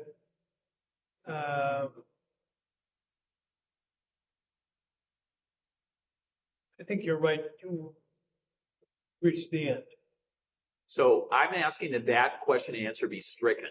Whether There wasn't an answer, was there? No. well, the entire suggestion that to a jury that something, an unfinished investigation or an investigation for an entirely different purpose about a relative should be in some way parallel Well, here. there's no It's evidence improper. on that whatsoever, so it's nothing in the case, okay?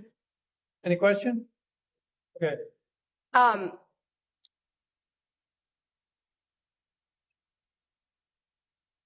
You had talked, just one last thing that I wanted to follow up on. Two things.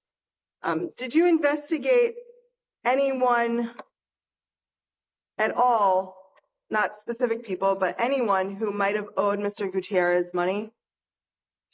Objection irrelevant who he owed money to. Overall,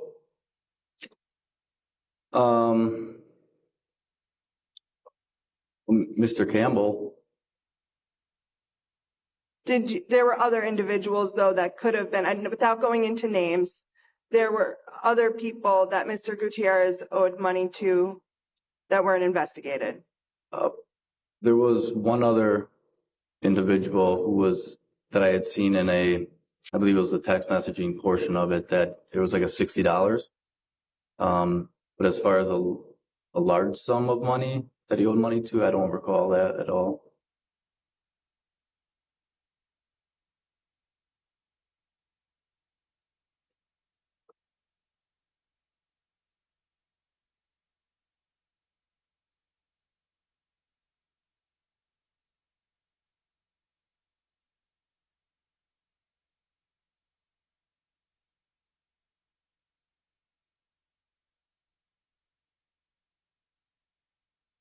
Object and ask the court to review this and just determine if it's relevant before it's presented to the jury. well, we can either break for the day, or you can go upstairs and wait an hour while Judge, all we're doing is asking that you review it. Well, no, you're going to have redirect anyway, no? Yeah, Be honest. I am, but I think we still could finish unless the jury needs to be out of here. I mean, I don't expect it to be lengthy. The point is, though, that if the detective is going to be here anyway, what's the rush if you're going to have redirect? Because we're not going to hear redirect this afternoon. That's guaranteed. Can we just finish cross though before we break for the day? So we don't have to remember where we are tomorrow.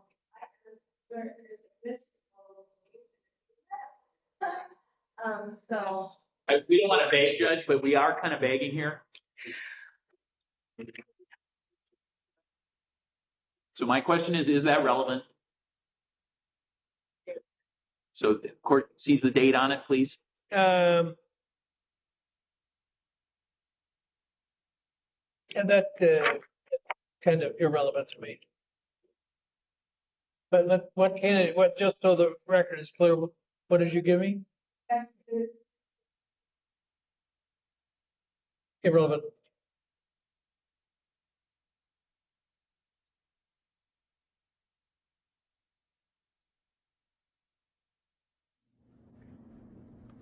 just one last follow-up. You had talked about audio recordings that you reviewed that appeared to be contained voices consistent with Miss Beecham, her daughter, and Mr. Anderson. Correct.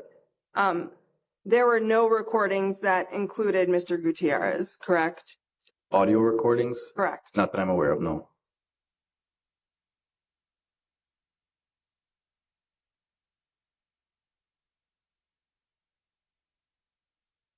Nothing further, subject to recross. All right. Shall we break? Let's not talk about the case overnight. Read, watch, or listen to any account of the trial. Don't even discuss the case with another juror or a member of your house.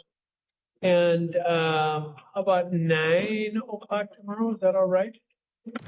And anything else? All right. Goodbye.